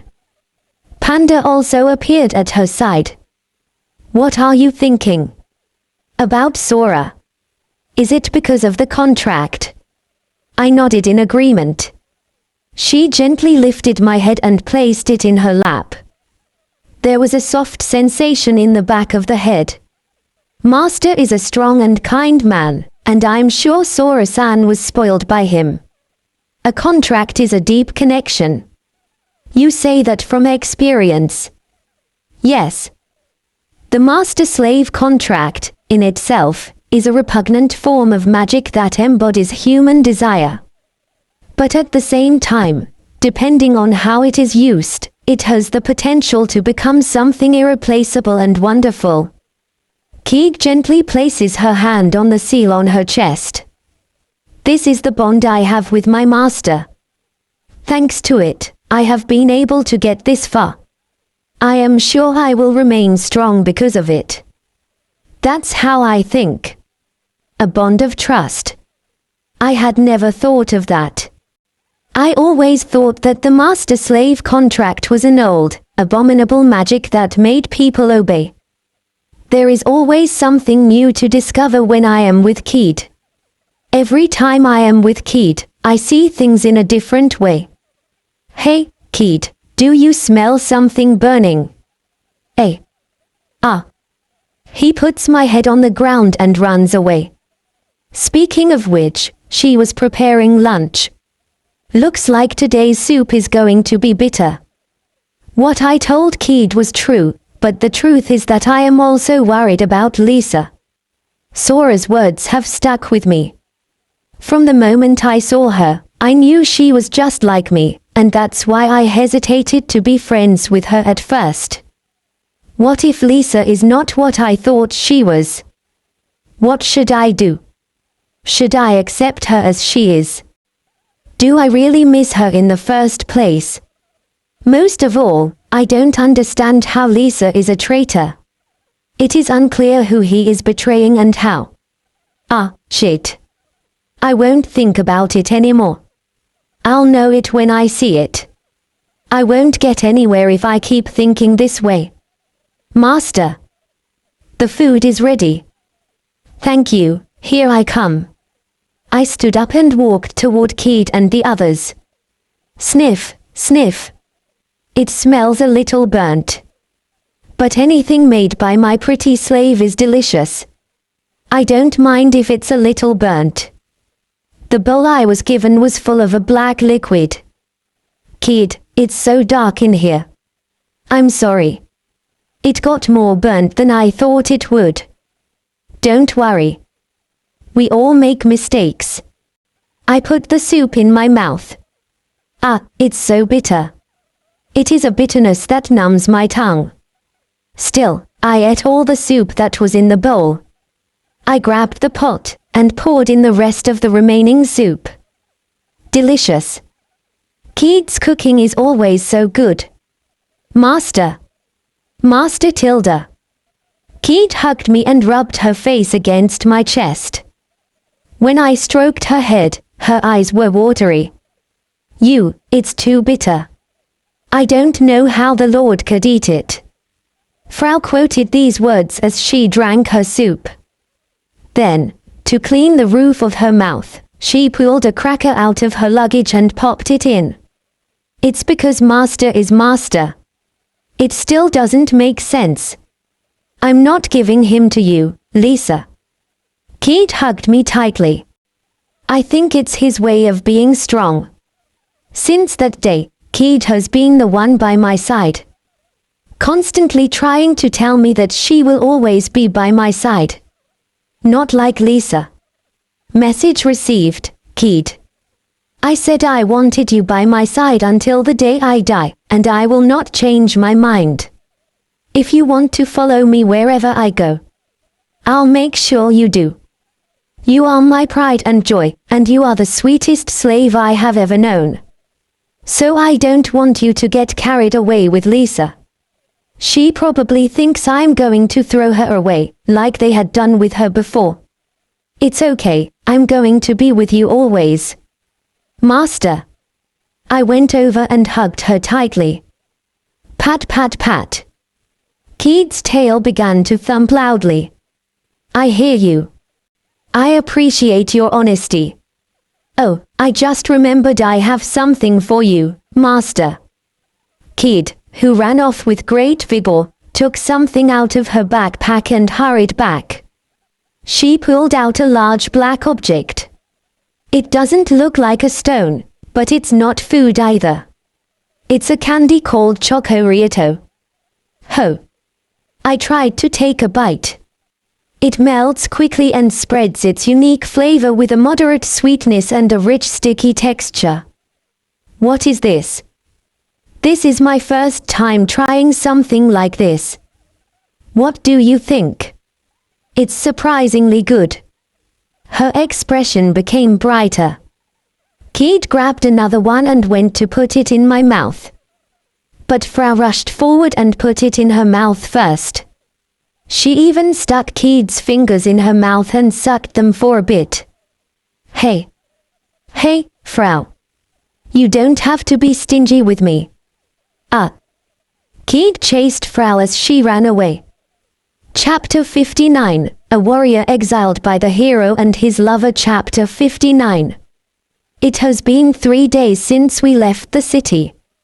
My steps have been leisurely as I aimed for my destination. Kile. Abu. Suddenly, Panda punched me in the face. My vision went blank and I fell heavily on my back in the middle of the street. Kile. Panda looks angry and bounces on my face many times. However, it feels good because he's so soft. Panda is mad at you because you almost didn't sleep. I see. I'm sorry. I got up and asked him what he wanted. Qa. I don't understand. He's complaining about something, but I don't understand what he's saying. He turns to Frau, who can understand him more clearly. Well, he's frustrated because you haven't paid attention to him lately. I still don't understand. You're hopeless. So I sat down in the shade of a suitable tree and decided to pay attention to Panda. His body is really soft. I could feel something squishy. Could it be his buttocks? Qa. What is he saying? He wants you to hug him. I see. How about this? I hugged and caressed him gently, and his eye began to glaze over. Master. For some reason, Kid offered her tail. Her face was red and embarrassed. Do you really want me to do the same? Frau wishes she had a tail. Only I do. Unusually, Kid makes a strong self-affirmation. Frau wondered aloud, how can I make my lord like my wings?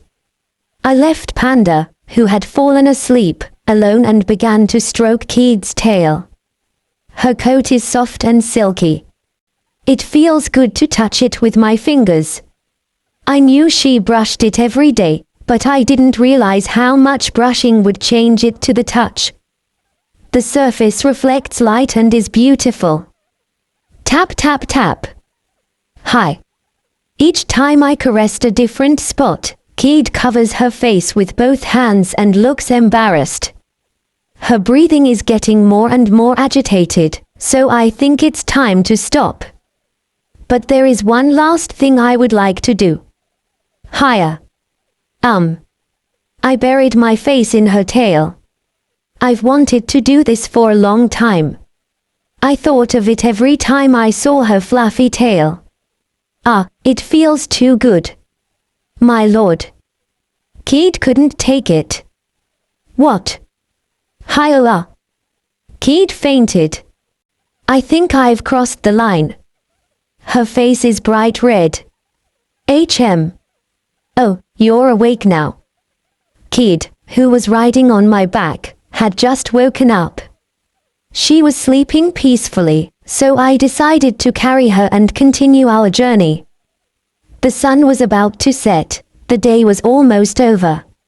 Excuse me, master, I'll get down right away. Let me carry you some more. Yes. Her weight is very different from what it was before. As strange as it sounds, she feels lighter now. I'm home. Is she smelling the back of my neck? Hiora, master. Master, master, master. Ha. The back of my head felt ticklish. She put her arms around my neck and began to squeeze me very hard. Hey.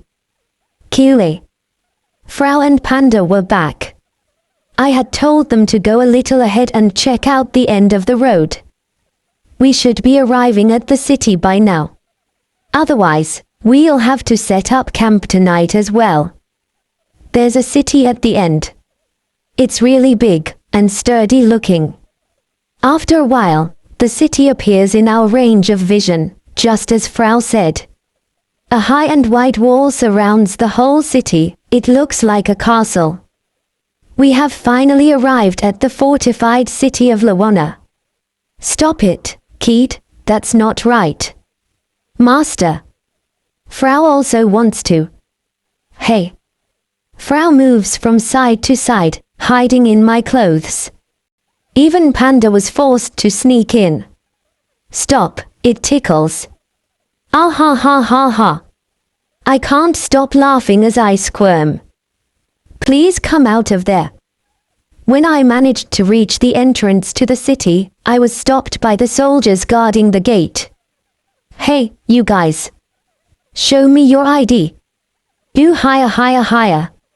Stop laughing. It's not a joke. No, no, stop, please. No, guys, you're making me. It's someone suspicious. Get him. There's something on that guy's clothes that's moving. Soldiers gather and surround us. Ugh, I don't know where the exit is. Keely. Oh, no, not there. What's the matter with you? Start confessing everything. I was captured by soldiers and taken inside the city. Clank. They took me to the prison and locked me in a cell. This guy must be a demon. He's really weird. He was laughing the whole time. It's creepy. Ooh, ooh, ooh, ooh, ooh. One of the soldiers gently set Keed down on the ground and walked away from the prison. Keed was sitting next to me, still asleep. How long have you been sniffing my head? What do you have there? She had ripped off the hem of my shirt. Awara. Keely. Frau was still inside my clothes. A higher, higher, higher, higher, higher. She was waving her legs inside my shirt. I hit my chest as hard as I could, right where Frau's head was. I went into prison because of you. Reflect on this. Higher, higher, higher, higher, higher, higher. Free at last. Ah. I thought this torture would never end. Frau is already out of my shirt. And I think I've laughed more than I will for the rest of my life. Now. How am I going to clear up this misunderstanding? I am in trouble. Here you go. This is today's food. A soldier brings us food. Apparently, the interrogation is tomorrow and we have to spend tonight in prison. A simple meal of bread and soup. And it is only for 2 people. I would like one more dish if possible. Don't be picky. Be thankful we gave you something to eat. The young soldier leans against the bars of my cell, looking angry. He is probably only 17 or 18 years old. He looked tired. This job must be hard. Kid, Frau, you eat. But master, you must eat. That's an order. Both reluctantly begin to eat. I walked over to the bars and sat down. Hey, is it possible for them to tear down this fort? I've heard that it's getting harder and harder to maintain defense. And what is the hero doing? He arrived recently. He treats us with contempt, so we've lost faith in him. I have heard nothing about his activity in these lands. So, Sane and Lisa are here. And they don't seem to have done anything. I am now beginning to see the light at the end of the tunnel. We will soon meet again. You're an idiot for laughing like a fool at the entrance like that. If you act like that, you'll end up in jail in any city. You don't look like a bad guy. That wasn't my fault. Although it's too late to say that now. Well, I'm sorry to hear that. You'll be properly debriefed tomorrow. So you should give your explanation there. Oh, and by the way, I haven't seen your ID or anything like that yet. Oh, that's right. The soldiers were so focused on my actions that they put me in jail immediately. I reached into my pocket and went to take out my adventurer's card. As I reached for my adventurer's card, the soldier noticed my bracelet. Hey, wait a minute, is that a hero bracelet you're wearing? Oh yes, that's right. I showed him the adventurer's card I had. You're the main EU brigade. That famous party we've heard so much about. The soldier was trembling with wide eyes as he examined us. I don't know what kind of rumors are flowing around, but I hope they are good ones. The young soldier ran off with the card. A few minutes later, 3 soldiers approached the front of the prison with multiple footsteps in the background. The middle-aged man who appeared to be the commander appeared, pale-faced. Forgive me, sir. I didn't think you were a hero of Armand. The door opens with great ferocity. But I refused to leave. Even if they let me leave here now, I won't be able to find anywhere to stay. And I don't feel like camping outside. It's a bit dirty, but I'm just looking to spend the night, and this place is more than enough. Don't you want to come out? It's okay. Can I have some more food? Right away. Hey, serve him more food, and don't be rude this time. Yes. A few minutes later, a cart placed in front of us had a large amount of food. The main course was a whole roast chicken. It was freshly cooked and smelled great. How was it? Are you satisfied? Yes, it was delicious, and I gave the soldier some gold coins. Here's a little something for letting us stay here, and for the food. Buy some good booze and enjoy yourselves. Just as one would expect from a true hero. Thank you very much. I gave them a lot of money, so even a large group of people could have a big feast. After eating the little feast they brought me, we all slept soundly. Chapter 61, A Warrior Exiled by the Hero and His Lover. Chapter 61. Early in the morning of the next day, we were let out of the prison and watched the sunrise. I don't think a stone bed is good for you. I am happy anywhere with the master. Keith's smile is as warm as the heat of dawn.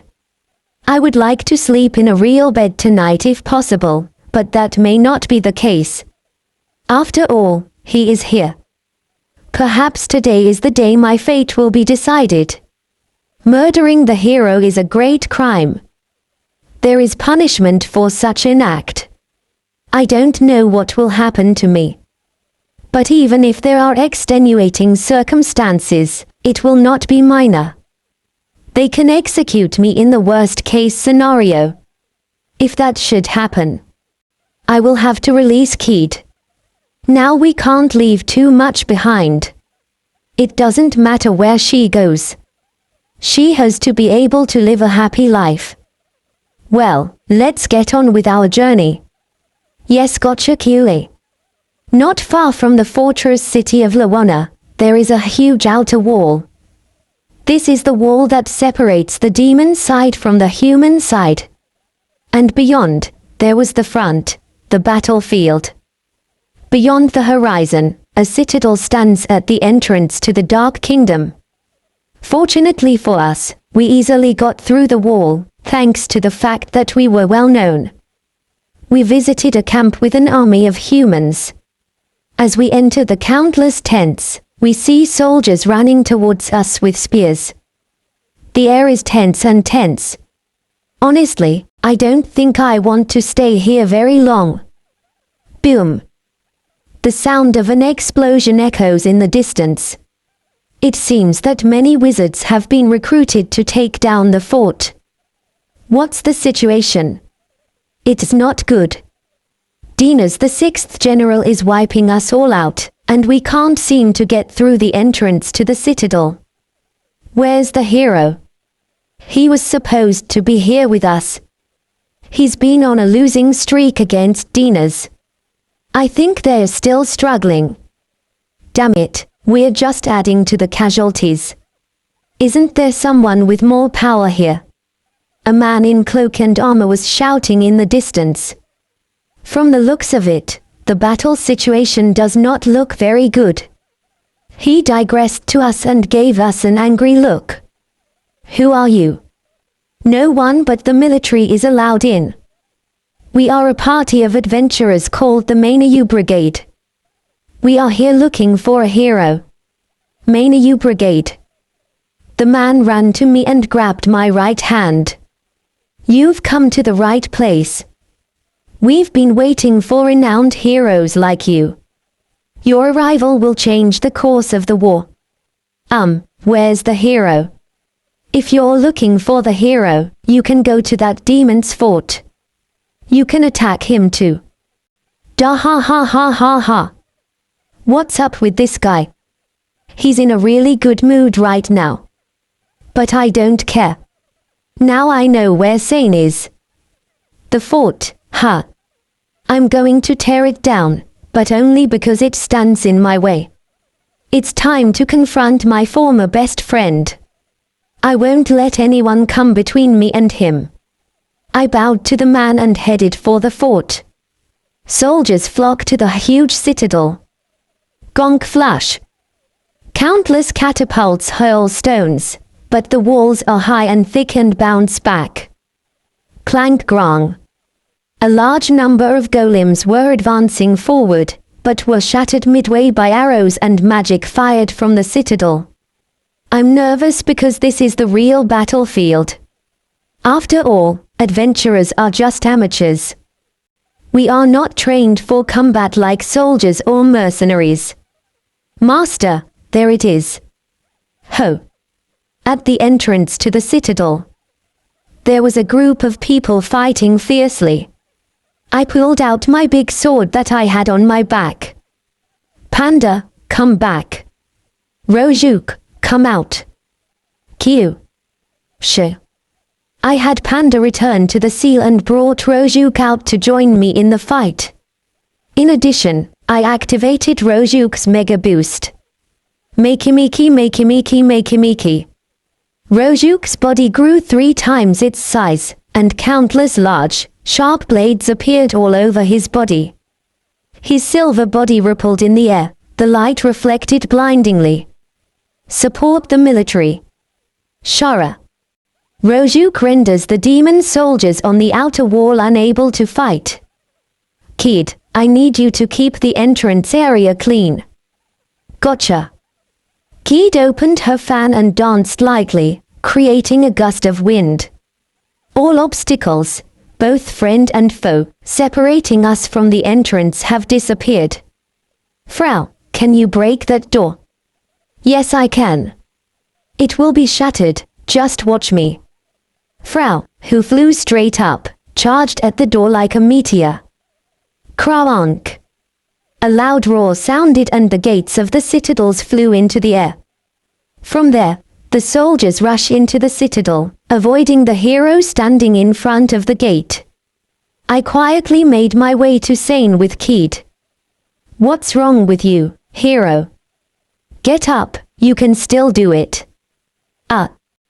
What the hell is this guy? Sane and the others were kneeling on the ground.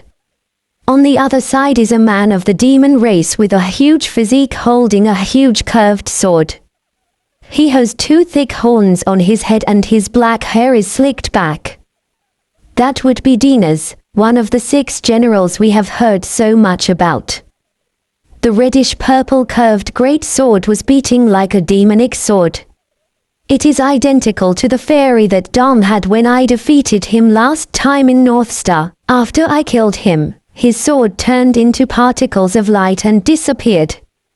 Maybe that curved sword will also disappear after defeating him. Dina's gaze turned to us behind Sane.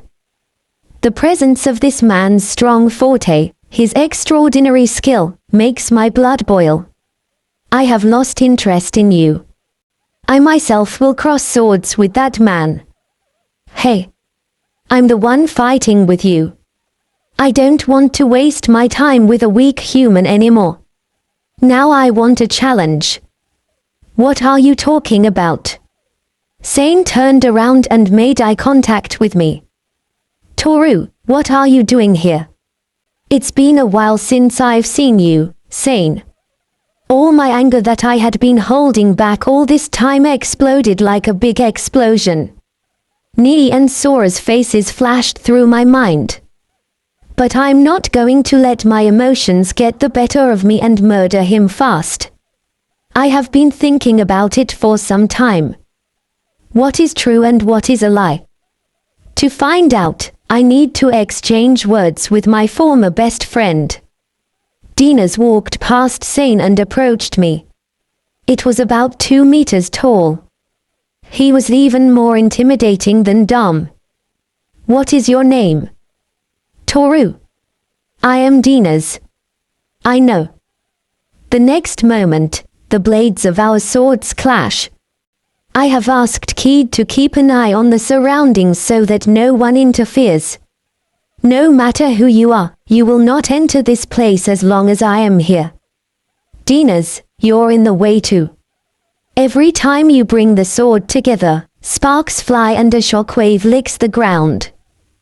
They say it has more than 100 levels, like Dom.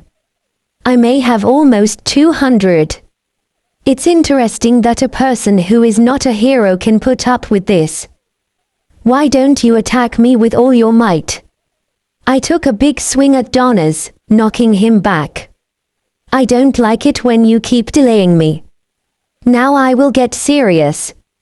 I'll make you regret ever uttering that sentence. Smiling, Dinas draws the power of his great curved sword.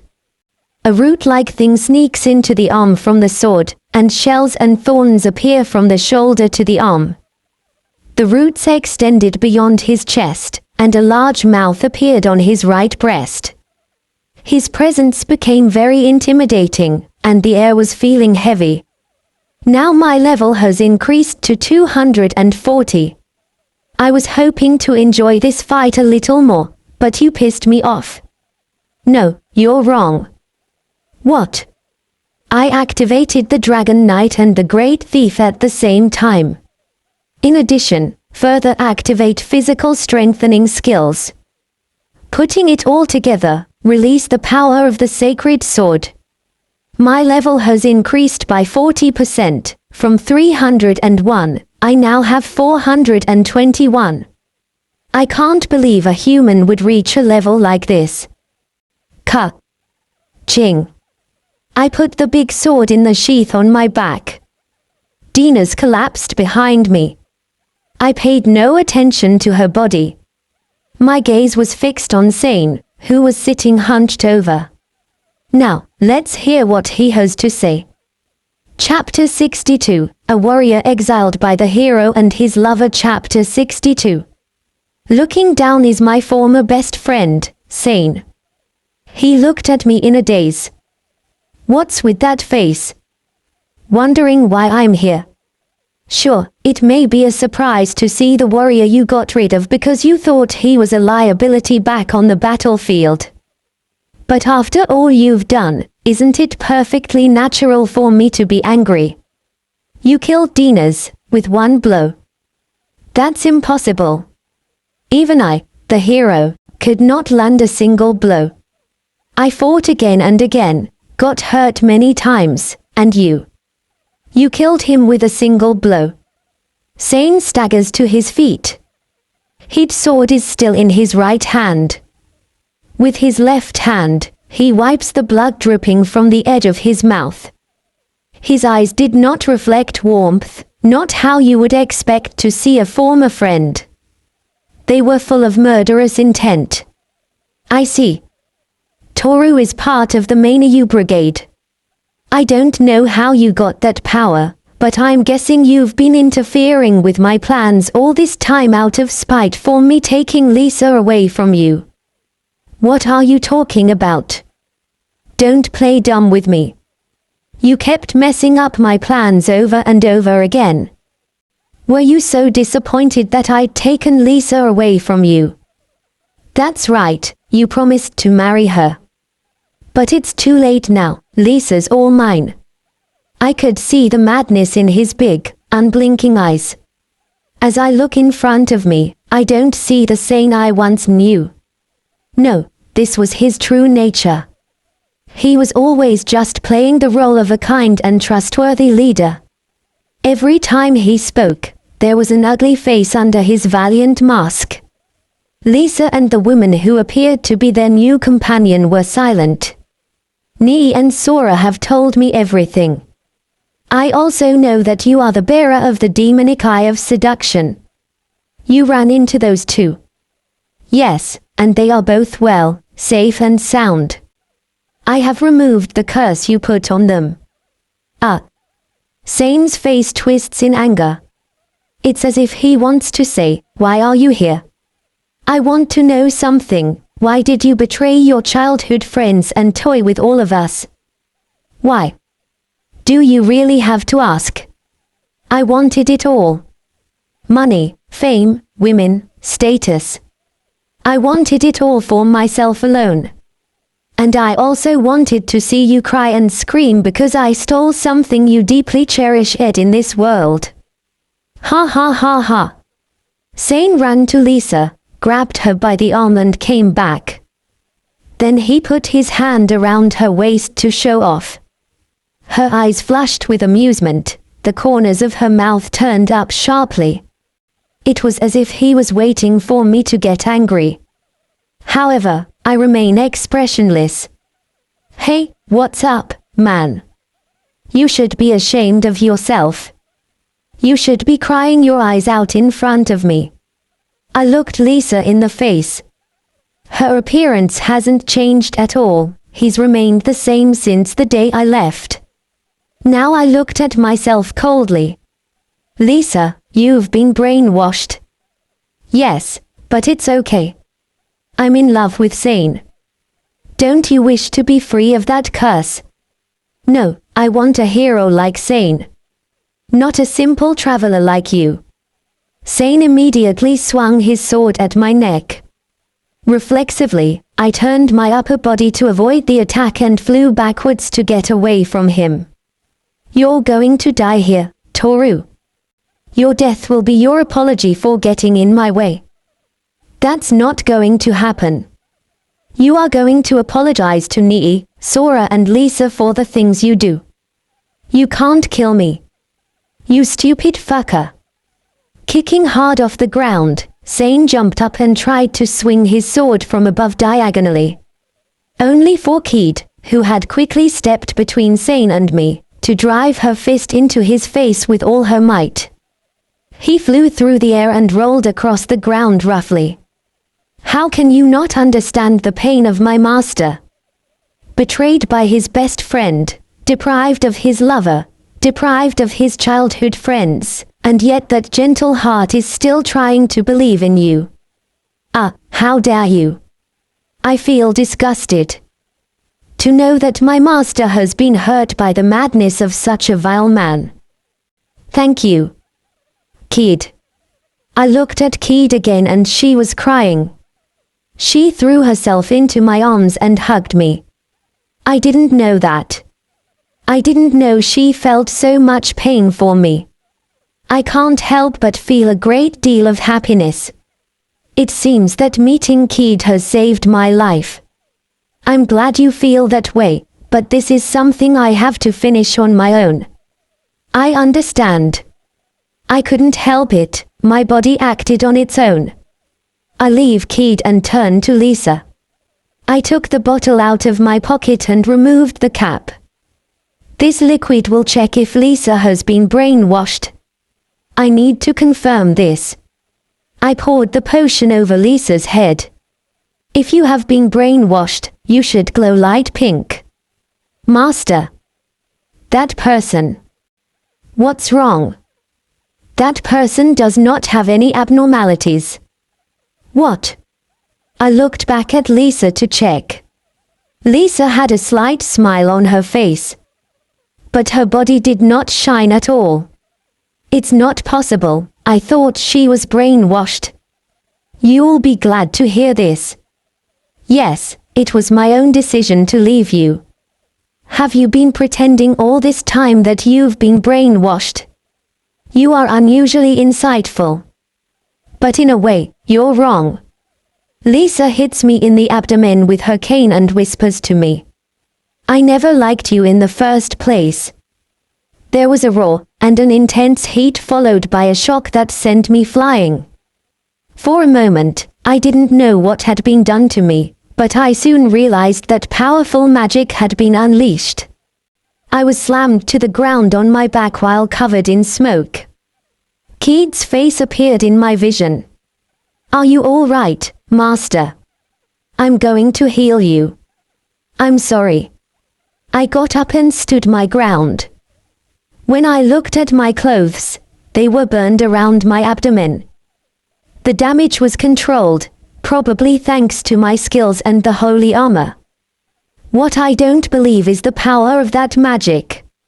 I'm sure Lisa has never shown magic on this level before. You're not dead. So your level is higher than I thought. Lisa, why did you attack me? It's irritating that you're interfering with my plans. You've done your part, and now, you're back again. Plan. Frau finally showed up. Probably because she were helping the soldiers, she was late in reaching the citadel. She swoops down from the sky and looks at Lisa and me in turn.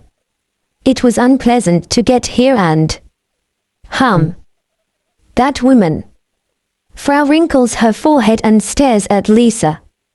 He widened his eyes and shouted, "Detection." At that moment, Lisa's body trembles. Particles of light detach from her body, and her shape changes from under his feet. All this time, Lisa was in disguise. What appears now is Lisa's true form. The light stops emitting and the real Lisa smiles. Her appearance is almost identical. But the wizard-like clothing had changed, and she was now clad in a black dress. In addition, she holds a terrifying cane in her right hand. She gave me a provocative look and licked her purple lips dismissively. The Demon Lord. And it's level 800. What? I couldn't believe my ears at Keith's words. Is Lisa the Demon Lord? This is impossible. Sane, who had gotten up, was also stunned by Lisa's appearance. Lisa, why? You look surprised. Yes, I am the Demon Lord. She approached Sane and gently placed a finger on the edge of his chin. I will give you everything. I will make you a king who will rule the world. And when I do, you will go down in history as a great hero capable of taking on the Demon Lord. I'm the only one who can defeat the Demon King. It's a historic achievement. All humans will look up to you. Cool. I like it. I was looking forward to that for a long time. Sane's face is tinged with joy. But his smile is an ugly one belonging to someone hungry with desire. Lisa faces me again. I finally understood what Sora was saying about you being a traitor. I felt something was wrong with her. Because she smelled exactly like me. So I'm the man who was dating the Demon King. No, you are the foolish warrior whose lover was snatched away by the hero. So it was all an act, huh? That joyous face and attitude with which she received my ring, was it all covered with lies? And yet, I still wondered if what she had just said wasn't a lie. I didn't want to believe that the woman I loved so deeply had betrayed me. Since you're here, I'll tell you something interesting. She smiled and then muttered. I was the one who murdered your parents. Chapter 63, A Warrior Exiled by the Hero and His Lover. Chapter 63. What did you say? Didn't you hear me? I said I was the one who killed your parents. No, you didn't. Phew. Yes, I did. It felt as if my consciousness was fading away. I tried to understand Lisa's words, but my head was rejecting them. If true, I find it difficult to accept. The only thing I liked about you was the way you were telling me you loved me while I was scoffing about murdering your parents behind your back. Phew, that was hilarious. I felt the strength in my legs fade away. It can't be. No way. Lisa would never do that. Master. Be careful. Keith hugged me from behind and used her healing wave magic. I felt a beautiful white hand grab my arm as I was about to sink into darkness. Thank you. Kid. Don't worry. I stood up again and took a deep breath. Calm down. Don't get angry. My mother and father were not killed yesterday or today. I accepted their deaths a long time ago. More importantly, I need to know why Lisa killed them. That beast is too annoying. When Lisa's cane pointed at Kid, I immediately stepped in. I managed to deflect her fire spell with the great sword as a shield. I was relieved when I saw that Kid was safely behind me. She is very powerful. Just as one would expect from a level 800 Demon King. Fighting that powerful magic makes my legs tremble. Wow, now you're obsessed with that slave. Can't you tell me that you love me once more? Tell me one of those stories of those useless days when you were making a futile effort to protect and treasure me. Come on, Toru, I want to hear those miserable stories. That doesn't interest me. Tell me why you killed my parents. Ho. Okay. Lisa sat on a nearby carcass and crossed her legs. Since I'm your ex-lover, I'm going to tell you the truth. Don't you feel special? Stop your nonsense and speak at once. I see you are impatient. As you know, the biggest threat to me as Demon King is the hero. But it's not how you would think. The hero's job specializes in battles against the Demon King. Lisa spread her legs apart again. But even if you get rid of them, they'll come back in 100 years. It's too much trouble. I can't deal with them all the time. So I thought, why don't I make them my friends and keep them around? Is that the reason? It is unknown how long Lisa will live, but if she has a long life, she will fight the hero many times. That's why she thinks it's safer to manipulate the heroes of this generation so as to prevent the appearance of future ones. But why are my parents involved there? First I had my subordinates who can see the future predict where the heroes would appear. Then I moved to the same village, pretending to be an innocent girl, but the important thing was that Sane had an unbalanced sexuality that couldn't be dropped with ordinary color tricks. Lisa keeps talking. That worried me. It was a problem of calculation. Sane is the kind of guy who likes to steal other people's belongings. So I decided to change my plans, and that's where you come in. I was a stepping stone so you could get Sane. Yes, but simply reaching out and making Toru fall in love wasn't enough. I had to make you vulnerable, dependent, break you so that I could be the light of your life, be your refuge after going through a terrible tragedy in which your parents lost their lives. I was so angry that my teeth were about to break.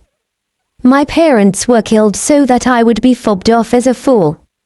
All because my enemy wanted someone else. Everything I held dear was being trampled on. My life was ruined because of this woman.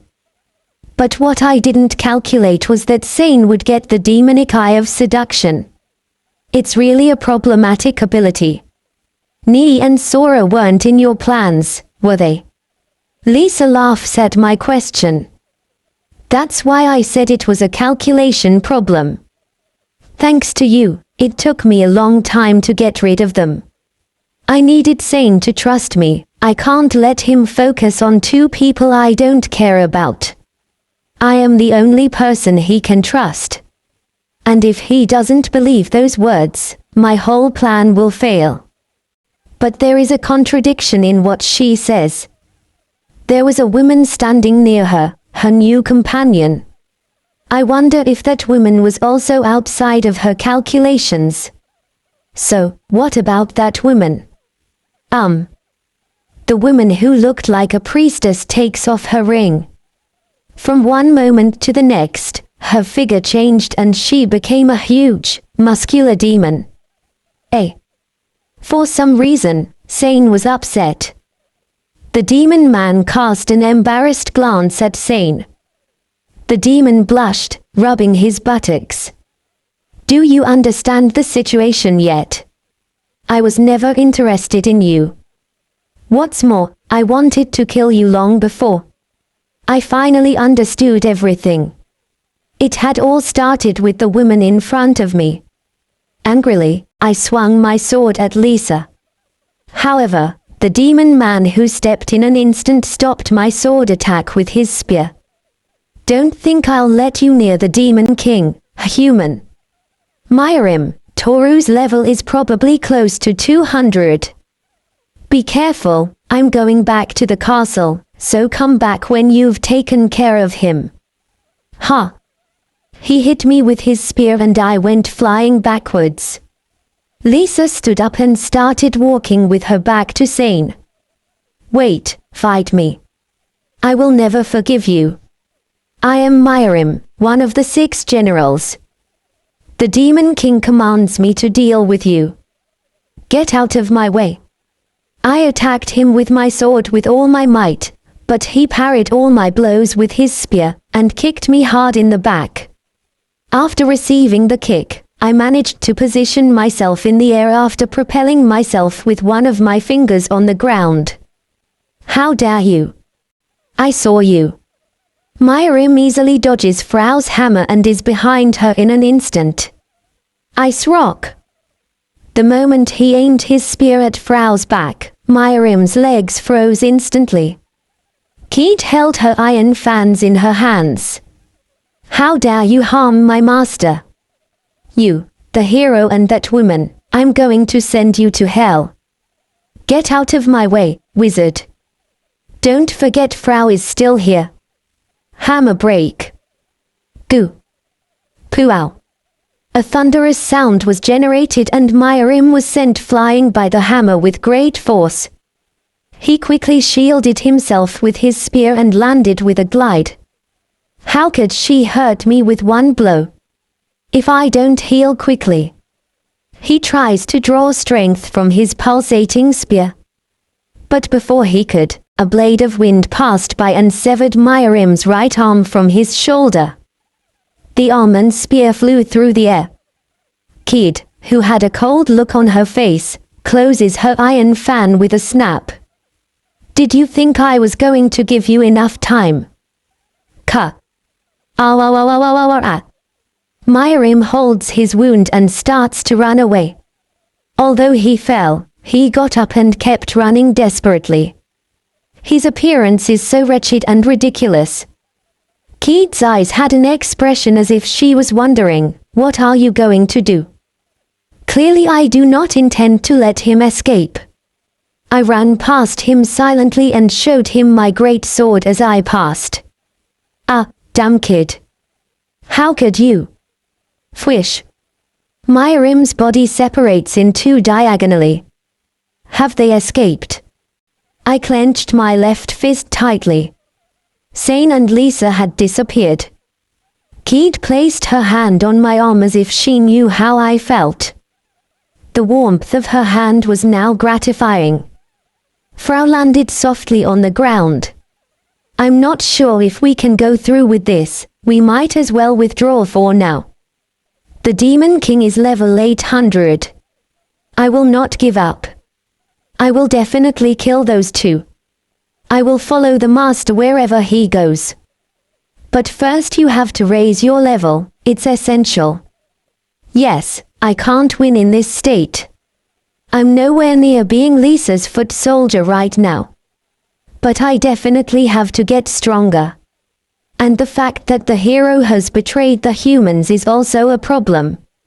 It can be said that we are worse off than when we started. Not only the Demon King, but even the hero has become the enemy. I heard the soldiers shouting. When I looked back, the Greyfield flag was on the fort. The human forces have managed to make their way into the Dark Realm. It was now possible to enter the realm of demons at any time. What do we do now? First, I must tell the King of Greyfield that the hero has betrayed us. Then, we will hunt him down. I kept my sword in the sheath on my back, and we left the battlefield behind. Chapter 64, A Warrior Exiled by the Hero and His Lover. Chapter 64. A few days after leaving the battlefield, we had arrived in the capital of Greyfield, and were visiting the palace. Seated on the throne is the King of Greyfield. He is still young, in his 40s, and his eyes are full of power. Is it true what you say? Has the hero betrayed us? I saw it with my own eyes. Sane, the hero, was taken by the Demon King to the Dark Kingdom. The person who was supposed to defeat the Demon King has betrayed us. This is terrible. The king pounded his fist on the armrest. There was a heavy air in the courtroom. To my knowledge, there has never been a hero throughout history who has allied himself with the Demon King.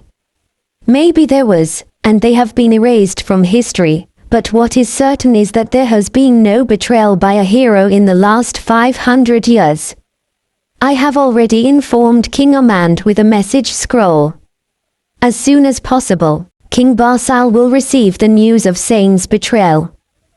This makes the situation very complicated. There is no other hero possessing a sacred weapon at the moment. Also, we don't have enough troops to defeat the Demon King. Maybe if we had a little more time. One thing at a time. This is a war we cannot afford to lose.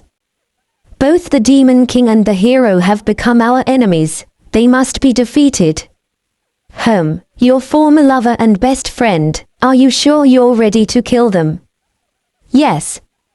I answered bluntly.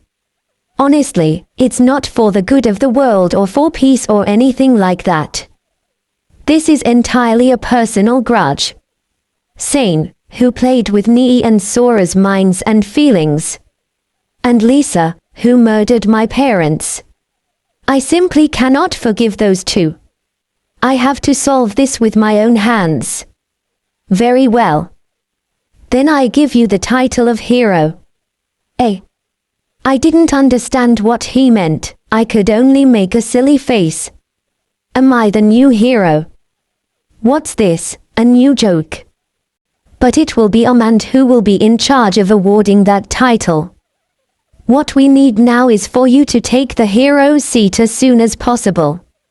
I would also like to make it public that you were the hero destined to defeat the Demon King from the start. Wait. I'm not the hero. The morale of nations is at stake.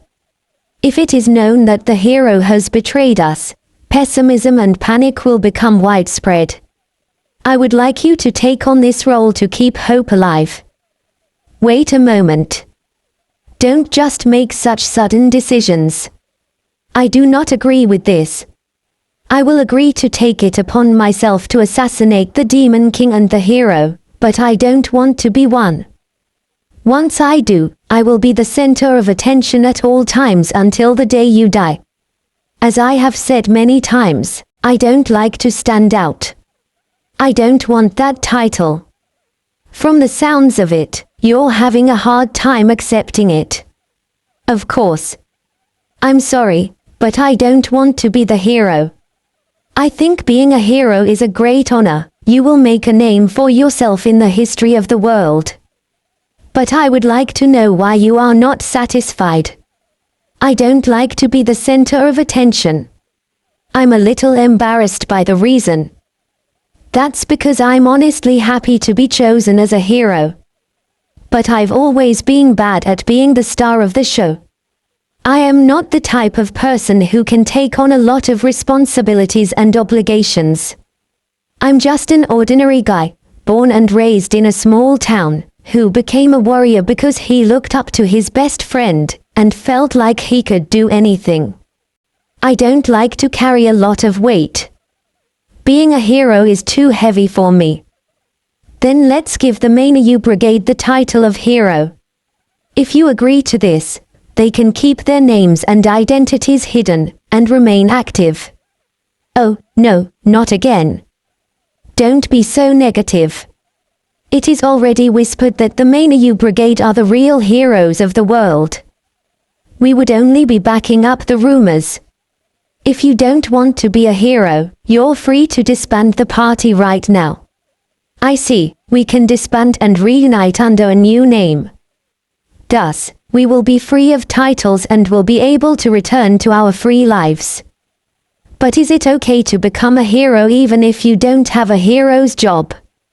I understand that I am only a substitute, but a simple warrior being a hero. I would prefer that you not venture into the realm of darkness. The fortress has fallen, but the defense is still solid. Can you stay in this city for a while and then leave? Very well. So what do I do while I wait? Take a bath. The people of Greyfield are famous for their love of baths. The best example is the popular bathhouse, where anyone can bathe. Reportedly, the strongest man in Greyfield bathes 3 times a day. Also, the milk served after the bath is very special. Anyone who doesn't bathe at Greyfield is a fool. Anyway, this country revolves around bathing. It is a feeling that I, as a person from another place, cannot understand. Fualua, this is great. I immersed myself in the bathtub and relaxed my body. Strange men are also immersed in the hot water, with towels on their heads and unhinged looks. I wonder if I look like that too. But I feel so good that it doesn't matter. Maybe I've had too much going on lately, and I'm just tired.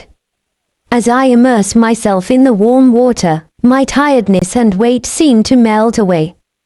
How's the hot water? Hey, why are you here? Before I knew it, the king was by my side. Why are you here? You are the king. This is the kind of facility that commoners use. Don't worry. There are several guards here. And it's not the first time I've been here. It's usually once a day. Do you come here every day? Does this king really work? I looked around, but no one seemed uncomfortable with his presence. They even saw him and greeted him saying, "How do you do, Your Majesty? What kind of country is this? By the way, would you like to move to our country? You would be the hero of Greyfield. Or in this case, the hero of all countries." What he meant was to relinquish the title of Amand, and receive the title of Greyfield. It is not impossible, but if I do, it will surely incur the wrath of King Amand. And also that of King Greyfield. I'd rather not. I want to be on good terms with Amand, and I want to give them back the title of hero in the future. You are selfless. No, I'm not. I like my freedom. In case you've forgotten, I'm an adventurer. I can go wherever I want, do whatever I want and eat whatever I want. I'd even consider myself to be greedy. The king said, I see.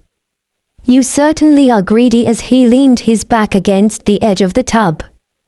Do you think you can defeat the Demon King? Well, considering my previous relationship with her and feelings, I'll do something about it. Besides, there's a considerable difference between our abilities and powers that I wouldn't know what to do if I had her in front of me. I'll have to raise my level first. You are an honest man. I like honest people.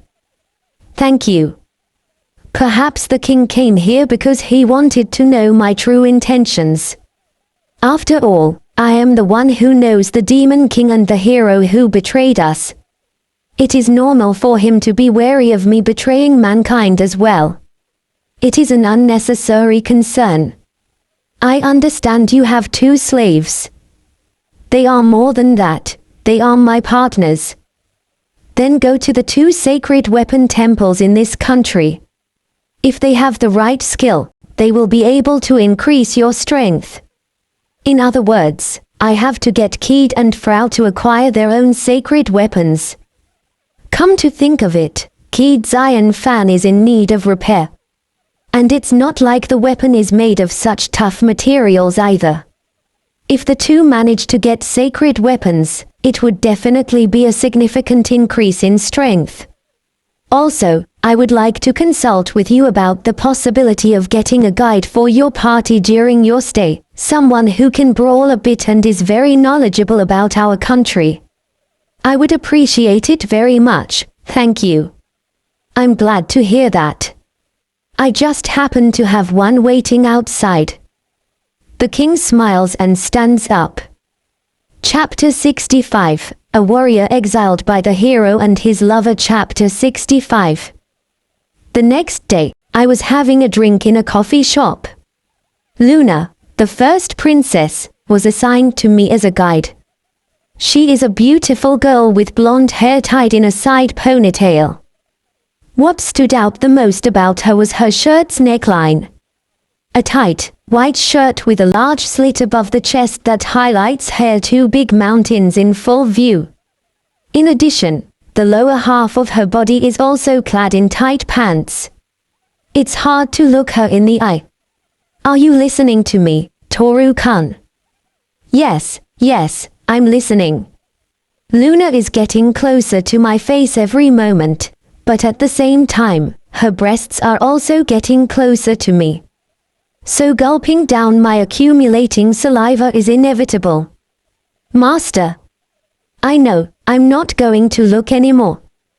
Keed notices where my eyes were going, so she stands next to me to stare at me. Still, I can't help but stare at the mountains in front of me. Luna has nice breasts. And Luna smiles and looks at me. You helped Marianne, didn't you? I've wanted to meet you for a long time. That's why I asked my father to allow me to be your guide while you're here. Marianne. You mean the Marianne who lives in Einok? Yes, she is my correspondent friend. I was surprised by the unexpected connection. The world is smaller than you think. I never imagined I would meet a friend of Marianne's here. So, Toru-kun, where do you want to go? Somewhere interesting. Experience our country's cuisine. Explore the ruins. Would you please stop calling me by kun? Why? I think it's cute. Is it nice that she calls me with the honorific kun? I don't get it. I'd like to go to one of the temples first. Really? Then let's do it. Her response was direct. I'm not sure she's a princess. I took another sip of my coffee. By the way, where are Frau and Panda? Here. Keed opened the backpack and placed it on the chair. GGHH. Kiyua. Frau was clinging to Panda as they both slept. Both Frau and Panda are lazy in the morning, so they usually sleep in the backpack.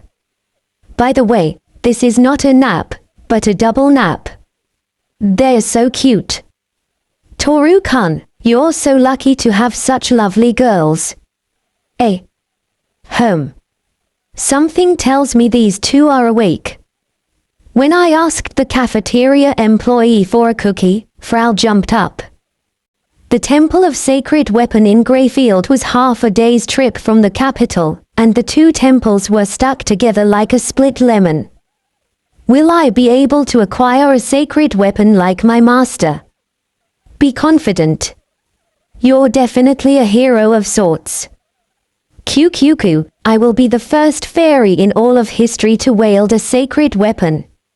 Frau, not only are you confident, but you show a dark desire. Frau is the first to try. As she put her hand on the door, a wave of light shot through it. Go go go go go go go. Bayarung. The lights came on, inviting us in. At the very end was a sacred sword embedded in a pedestal. I'm going to take it out. I definitely will. Remember to imagine what you want when you take it out. I'm on it, Master. I'll prove to you that Frau is the slave you need. Why, yes. Frau drew the sword with great vigor. The next moment, the sword was enveloped in light and transformed into a hammer of a size easy for Frau to handle. This is a revolutionary moment. A fairy becomes a hero. Phew, now Frau has it all. Congratulations.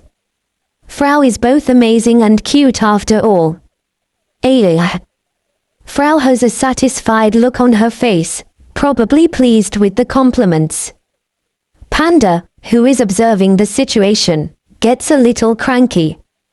Perhaps he is jealous that Frau, who is not much different in size, has pulled out the sacred sword.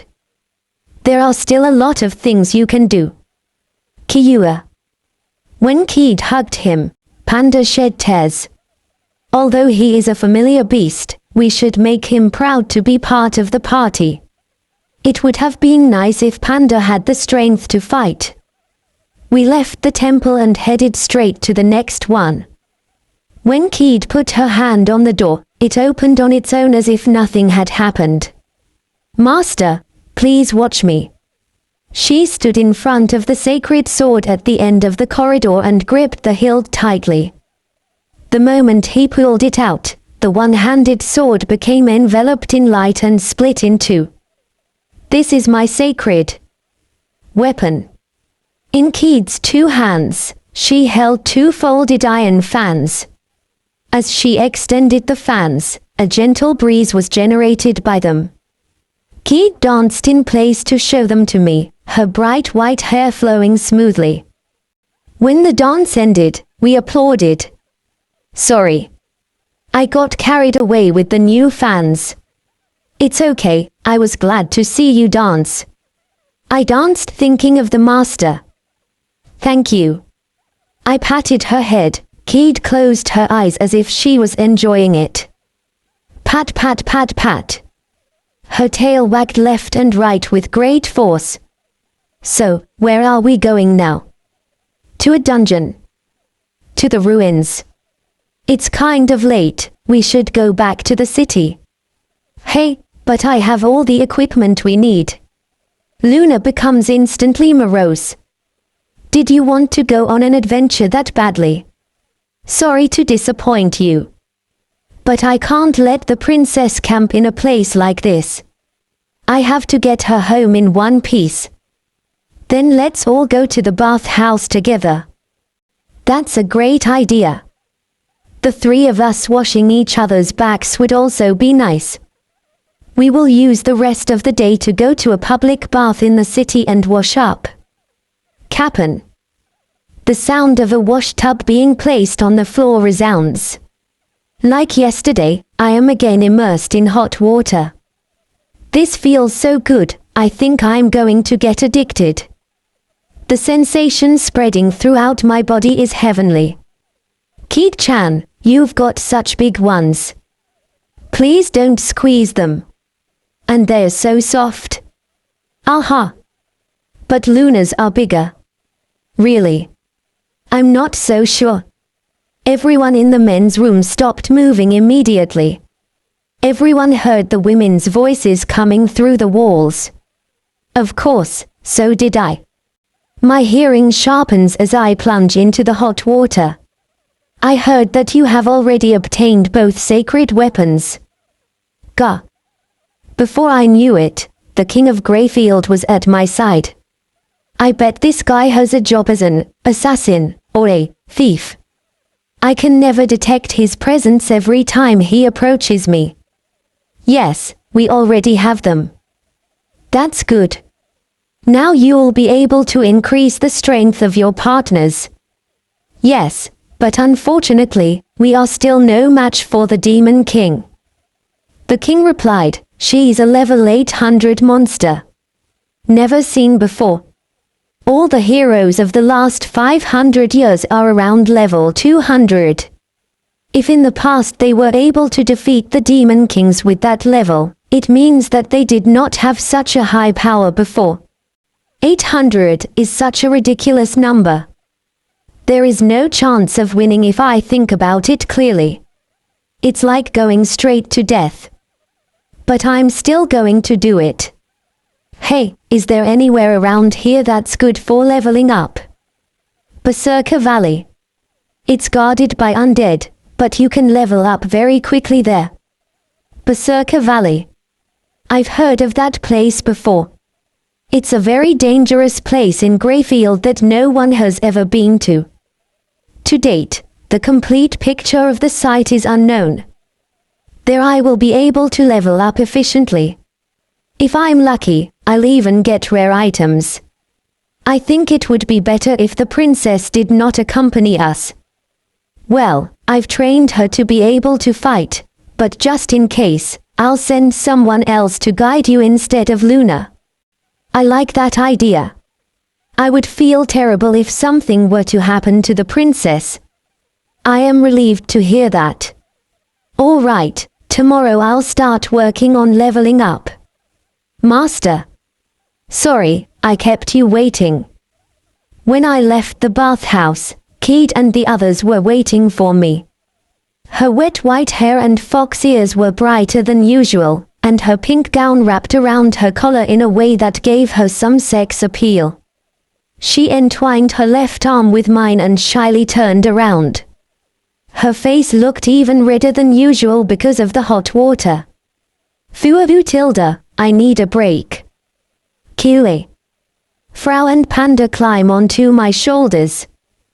The streets were full of people at dusk, and many lamps were shining. Suddenly, Luna wraps her arms around my empty right arm. It feels good to have two beautiful women on either side, doesn't it? Why yes. My arm was thrust between her breasts. Their softness makes me nervous. Tilda. No, it's not fair. Me too. Kid. Kya. Baton. Kid fainted and fell to the ground trying to squeeze her breasts against my arm. She had a bright red face. I don't know why there has to be so much rivalry. But, she is a very tender slave. As I carried Kid on my back, our return trip to the inn was quite calm. Chapter 66, A Warrior Exiled by the Hero and His Lover. Chapter 66. Whoosh whoosh. The wyvern Lisa and I were riding on descended in a slow circle. The sound of the wind was clamorous in our ears. Fish. Finally we landed on the ground and jumped. A jet-black castle stands in front of us. The place where we find ourselves is the garden of the royal castle where the Demon King lives. The black wyvern I rode on curled up and began to sleep. I expected the Demon King's castle to be creepier. But it's pretty standard. Who would like to live in a horrible place? A strong beast can only grow in a suitable environment. Remember that a scrawny tiger will lose to a well-fed wolf. I see, that's true too.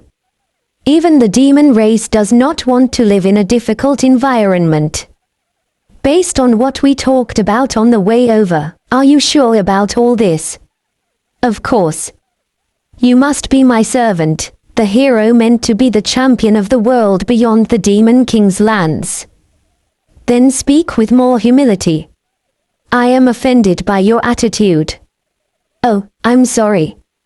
It's not that I want to look like a fool, it's just that I'm trying to project my dignity as Demon King. Lisa hugs me and apologizes. I'm turned on by her breasts pressing against me and the cleavage peeking out from so close. She also wraps her long, white leg around mine. She is the Demon King, and she is terrifyingly beautiful and bewitching, and she stimulates me to the extreme. I will give you everything I have. I'm counting on you, Lisa. I remembered the moment Toru showed up. He was very upset. I never thought that Toru, that fucking loser, would turn out to be the hero of the Mainayu Brigade. I'm curious to know how he got so much power, but he's no match for me anyway. I have a level 800 Demon King by my side. In addition, she says that it is possible to greatly increase my power with her side's demonic elements. I've been exercising steadily, and it's getting ridiculous. Come this way. While Lisa guides me, I enter the castle. Welcome, Demon King. H.M. Sane. It was the maids who greeted me at the entrance. All of them are beautiful and to my liking. I have always wanted to hold a demon woman in my arms. You are free to do whatever you want. This is your castle. Kyuku, that's great. Is there anything else I should know about? Follow me. I walked up the stairs and into the courtroom. There stood a black throne decorated with gold. A ruler's chair which is perfect for me. Lisa insisted that I sit down. It feels good. Kings live well. Cater. The sacred sword at my waist begins to tremble. The next moment, the sword disappeared in a burst of light particles. Where did the sacred sword go? You are no longer worthy. But don't worry, here is a demon sword that is as good as the holy sword. I hope so. It's true that I lost the sacred sword, but that doesn't mean I'm in trouble. If there is a replacement for that weapon, I will gladly use it. Besides, I've always been more interested in demonic swords than sacred ones. Those monstrous designs are my favorite. Denib. Yes. A beautiful black-haired woman enters the room. Denib must be one of the 6 generals. She was dressed in a tight black suit, and her arms were covered with hand armor that looked like demonic armor. I couldn't help but lick my lips at the sight of her style. Denib keeps her face down and her gaze fixed. I don't dislike her strong attitude.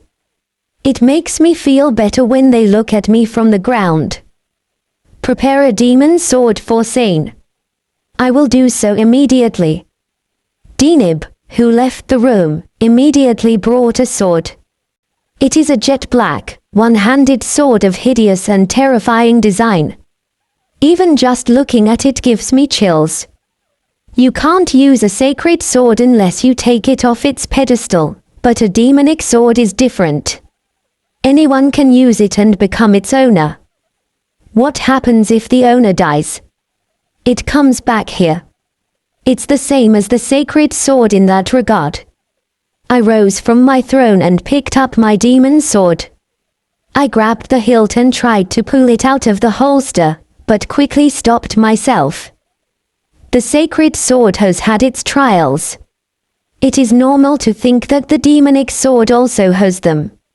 Lisa knew what I was thinking, so she gave me a brief explanation. There is only one test for the demon sword. It is to draw the sword from its sheath. However, a pain more terrible than death will try to prevent you from doing so. I just have to take it out. It's easy. Clank. I began to draw the sword quickly. I immediately felt a tremendous pain throughout my body. Ah. Wah. Plank. I dropped the sword and crouched on my knees. An unpleasant sweat broke out all over my body. It was as if I had submerged my body in lava, or rather, as if I had been naked and exposed to extreme cold. Is it really something a person can endure? This is, in fact, hell. I forgot to mention that the more you pull the sword out, the more painful it becomes. You can pull it out once, but it's better not to do it again.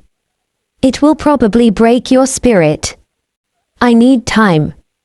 Sure, have as much fun as you want. I was left alone in a room Lisa gave me. Plank. I dropped the sword again. I wonder how many times I've done this. Wouldn't it be better to forget about the demonic sword and strengthen myself by other means? But Lisa said that no one will follow a hero who is not the owner of the demon sword. In this dark realm, power is everything, and the symbol of that power is the demonic sword. Those who cannot use a demon sword are not accepted by the demon race. In order to make an appearance here, I must first successfully wield this demonic sword. But it is incredibly painful and agonizing. It's so painful that I want to drop everything and run away right now. I'm not going to stop. I am a hero who will take over the world and all it has to offer. Toru, I'm going to show you who you've made your enemy. I grabbed the sword again and quickly pulled it out of its sheath. A horrifying pain ran through my whole body, and for a moment my vision went blank. Congratulations, Sane. I must have fainted and fallen backwards. And when I came to, I saw Lisa with a big smile on her face standing over me. I felt a sword in my right hand. I have taken it out. It's more than I could have imagined. I thought you'd give up sooner. Don't be silly. That's not true. In fact, the one I gave you was one of the strongest demon swords. Throughout the history of the world, there are only about 9 people who have been able to pull it off, which means Sane is the 10th.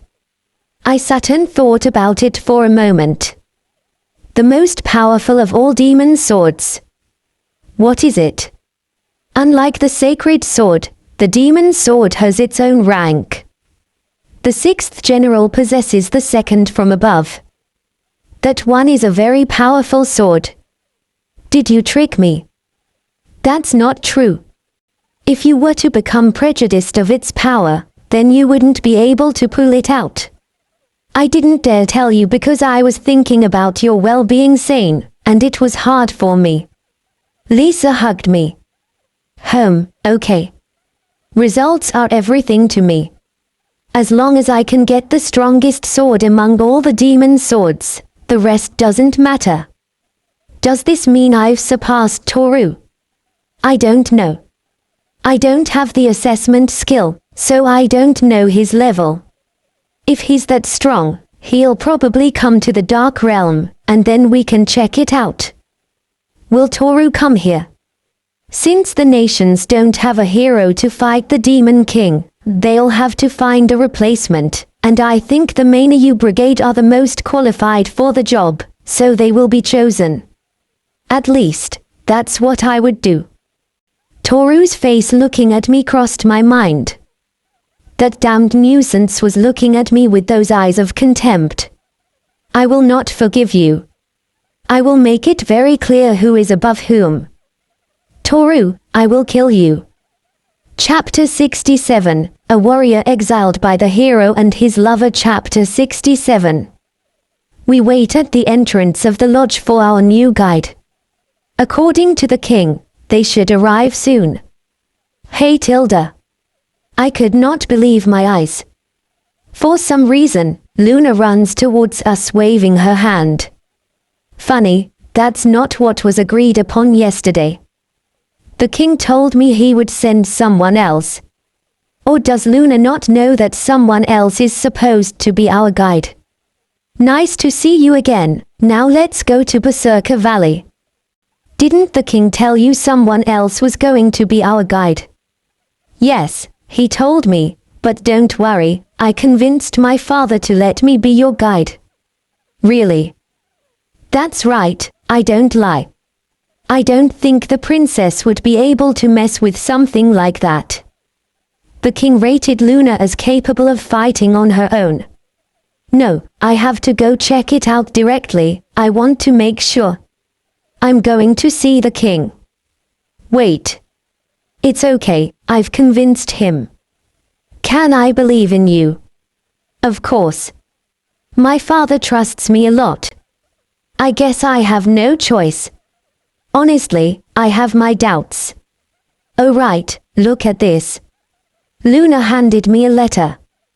When I received it and looked inside, there was a note from the king that said, "Take care of my daughter."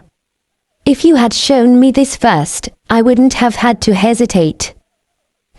Well, it's just that there's also something else. What do you mean by something else? I resent being kept in the dark. But if you are given permission to be here, I shouldn't mind.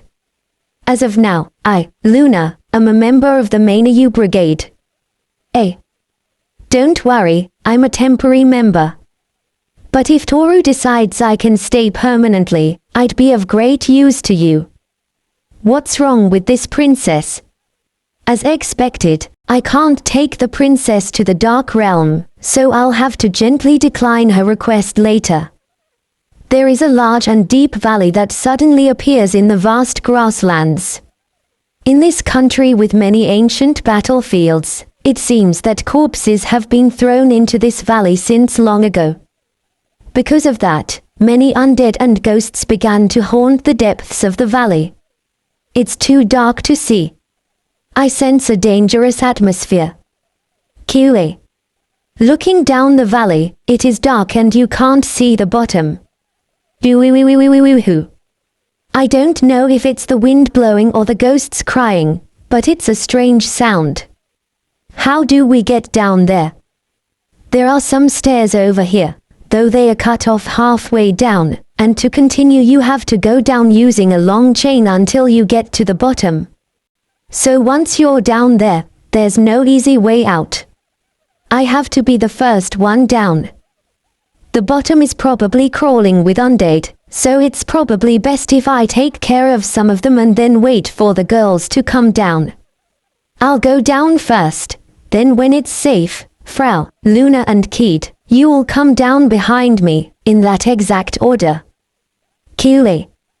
You need to stay safe. Since Panda is no good for fighting, I returned him to the seal, after which I took Rojuk out to escort Luna. I'm not sure why the king would want Luna to come with us. But I can only assume it is for guidance. Perhaps there is the possibility of appealing to her confidence. I'm too stupid to think about these details. But since she came with me, I will have to protect her. It's narrow. The stairs were built into the walls, and are very narrow. An adult can barely walk on them. If you look down, you will see pebbles falling in the dark. That's just plain scary. Even a level 300 like me can die here. You don't have to go through all this, you can always fly with Frau's fairy dust. It's not a good idea. We are not used to aerial combat. If we are attacked in the air, it will be difficult to stop the attacks. I don't think there are monsters that can fly here. Even if they do not exist, there is still the possibility that they can use magic and attack us from the ground. Many forms of undead use magic. Some types of ghosts even specialize in magic. If we fly right over them, it's like telling them to attack us. Fairy dust is convenient, but you need to think about the time and place. Caw. Devilish-looking crows fly over the rock wall. They stood on a dead branch sticking out, staring at us. I wonder if they are thinking we are their food. It is not pleasant to be observed from afar. Notice, job saving has been restored. Oh, finally. The only thing left is skill savings. The stairs cut off abruptly. At the bottom, there was a metal chain dangling. Okay, from here I'll go down first. I'll signal you when I reach the end. Be careful, master. I nodded my head and carefully slid down the chain. The darkness of the surroundings gradually increased, and I began to feel a gloomy air around me. Tuck. I firmly put my feet on the ground. I then quickly pulled my sword from my back and looked around. Oh. Ah. Skeletons and zombies welcomed me. There were about 100. Although it's common knowledge that they are weak, that a large number of them came out from the very beginning is bad enough. I don't think I can do a proper investigation now. Ha! With a single blow, I cut all the undead in half at once. Those I couldn't reach with my sword I set ablaze with heat magic. Within seconds, a pile of undead corpses formed. Wow, that's so many. Toru-kun, you're amazing. You beat them all. Frau and Luna arrived after they had finished with everyone. Soon, however, another round of skeletons and zombies arrives. The number is incomparable to the previous one. Hundreds of undead were coming. Aerial explosion. Keed uses her magic as soon as she lands. A powerful gust of wind was generated that swallowed the undead and crushed them. Fairy hammer. Boom. A shock wave is generated from Frau's hammer as she swings downwards. The ground collapsed and the enemies were shattered. The enemies that were there disappeared in the blink of an eye. The Mainu brigade is more powerful than I imagined. It's understandable why my father told me to keep a close eye on you to see your tricks. Tricks? Ah. Oh yes, that's exactly what I thought. I was thinking about how strangely close we are. The King of Greyfield is a very careful man. Ah, I guess the cat's out of the bag. I'll pretend I didn't hear it. Stay close to us. All right. We'll pretend this never happened. When Luna approached me, Keed stepped between us as if she was annoyed. Luna-san, I will protect you. Hi. Keed, did I make you mad? No, not at all. I'm not angry.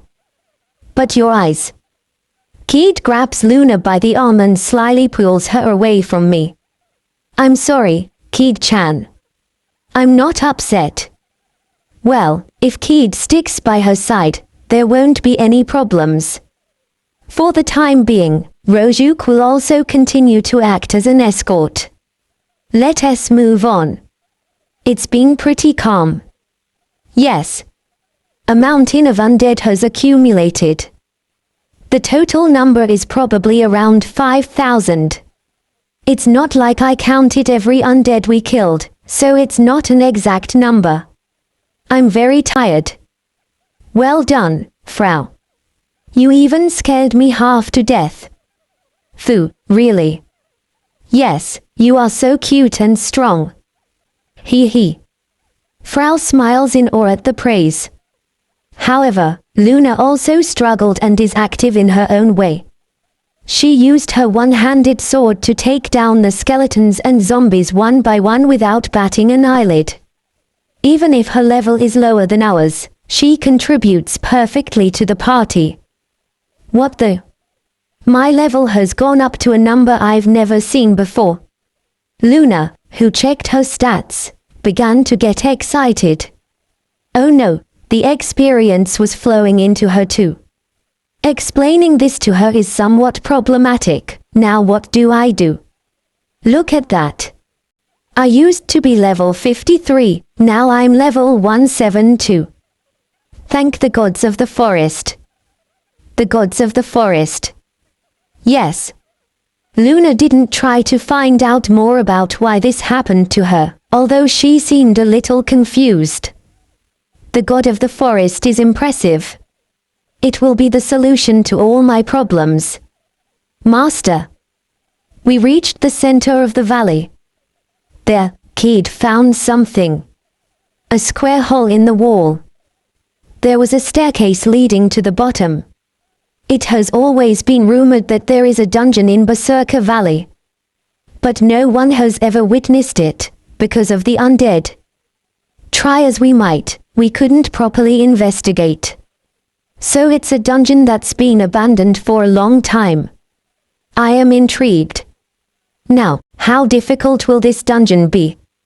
If possible, I want it to be a good place to level up. After all, my level is only 303 even after defeating all of them. Though I know why this is happening. My energy saving ability is hindering my growth. We walked down the stairs with me in the lead. Oh. There was a ghost coming towards us. It could barely be seen with the naked eye. I instantly activated the Dragon Eyes. The ghost approached, attempting to possess me. Gash. Oh. If you are reborn again, have a good life.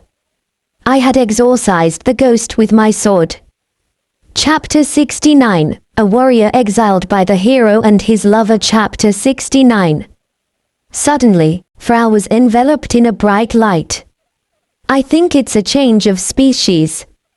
It happened to me, and now it's happening to Frau.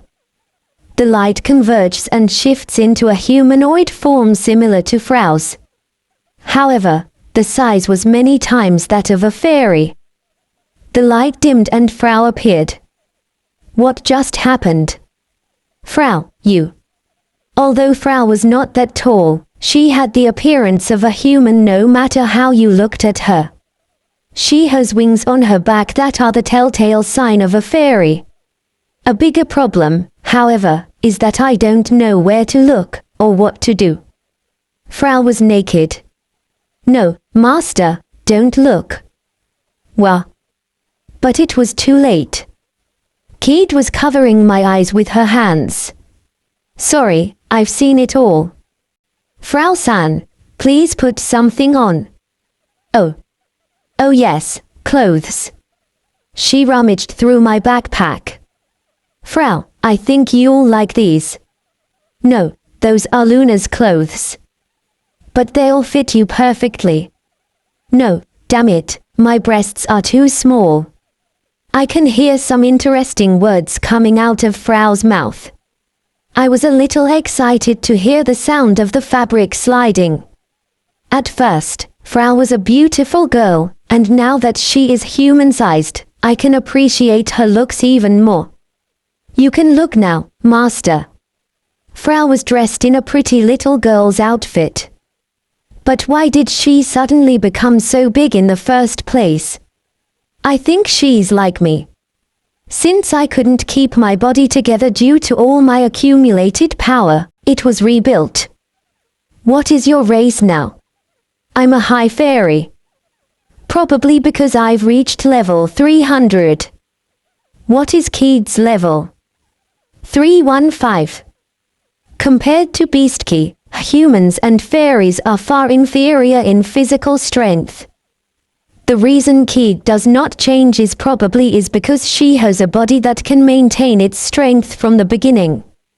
So, will humans become dragonoids without exception when they reach level 300? Or can they become high humans, like high elves and high fairy? Are there any conditions? Someone please explain it to me. It's nice to be bigger, but it feels weird. My lord and Kid are Frau's size now. You've grown. But with your size, you can't go back to your village. Why not? You mean because Frau is big now? Hui. Foosh. Frau shrank back. The clothes she was wearing fell off. A tiny naked Frau came out of the interior writhing. What the heck is going on? Fairies are a great mystery. Ha ha ha ha. Look at me, I can control my size at will. Frau returned to human size. Don't do that. Hui. Keed reacts again and quickly covers my eyes. As you can imagine, she was very slow. For the second time. Can fairies manipulate the size of their bodies? I'm a little jealous. I don't know if dragons have that kind of power. Her yellowish-green pigtails danced. She immediately hardened her expression. Frau's time has come. Let's go. Wait. You should be more excited, my lord. Frau, who was following me, was happier than usual. When we got back to town, we parted ways with Luna and passed a clothing store. Of course, to buy new clothes for Frau. This one is good. Oh, but this one is good too. You are beautiful, Frau-san. I think you'll like this one better. You're right, I love it. You have such good taste, kid. So long. I've been in the store for over an hour now. I don't mind waiting as long as it takes, but the stares from customers are quite painful. Women's clothing stores are too uncomfortable for men. A human-sized Frau stands in front of me. Well then, how about this one? It's good. It looks good on you. You look very pretty. Hee hee. Frau's new dress was nice and easy to move in. The skirt with the short ruffle was eye-catching. We then went to the armor store and bought a set of armor. On the way back, the three of us headed for the public restroom. Cue. Panda comes out of the carved seal and dances in the air. He is a bit grumpy as we had spent a lot of time in the dungeon. Panda immediately looks around and looks for Frau. Cue. Where are you looking? I'm here. Panda's eye moves from bottom to top. Then, the moment he realized it was Frau, his large eye began to grow teary. Kiua. Quiet. He jumped into Keed's chest and cried. He was disheartened that she was bigger than him. He must have thought his friend of the same size had disappeared. Ton. The clothes fell to the floor and out came a small Frau. Phew, I'm sorry, Panda. But look, now Frau can be as big or as small as she wishes. When Panda sees her, he happily reaches over and rubs against Frau's body. Aren't you happy Frau can grow up? Cue. Well, I don't like the idea that Frau can't sleep with Panda. Cue. Why are you angry? After collecting Frau's clothes, Keed immediately takes out the fair-sized clothes and hands them to her. Then I stuffed the clothes she dropped into the backpack. It's a hassle to have to stuff Frau's clothes in a backpack every time she changes size, but it's nice to know that her abilities are as good or better than a human's. It would be perfect if Frau had clothing that changes size when she does. Well, that's weird. I met King Greyfield with a wash tub under his arm. And next to him was Luna, who we had just left a few hours ago. Hello. We meet again, and so soon. I knew you would come for me. Exactly. The two of them invite us to a public bathhouse. People here like to bathe a lot, don't they? But I was also thinking of joining. I guess I'll take you up on your offer. Fualuayua. Cold milk after a hot bath is best. Whoever thought of this is a genius. In the next room, the king was naked and, with his hands on his hips, was drinking his milk. Flatilda, this is the only right way to get out of a public bath. It's really delicious milk, but is there a ranch nearby? Yes, and the dairy cows that are raised there are first-class products that are raised in that Patang village, which is famous for its milk. Ah, that town. It was a town near the elven village, wasn't it? The milk was so delicious that I ended up buying cheese, yogurt and other souvenirs from that tourist spot. Well, it makes sense if it's milk from the cows there. Have you managed to increase your strength? I had intentions of going to the top floor of the dungeon, but I didn't want to take the princess with me for too long, so the best thing to do was to go back. I'm sorry. I'm afraid my daughter has delayed you. No, not at all. Luna did a great job. I quickly followed the king, who had a somber look on his face. In fact, Luna was a great help. She did her best to follow me through unfamiliar dungeons, and took the initiative to attack and guard. The reason I was able to maintain my cheerfulness in that gloomy dungeon was thanks to Luna, who livened up the atmosphere. I'm sure Keed and Frau think so too. The king sat in a chair that had been placed in the dressing room.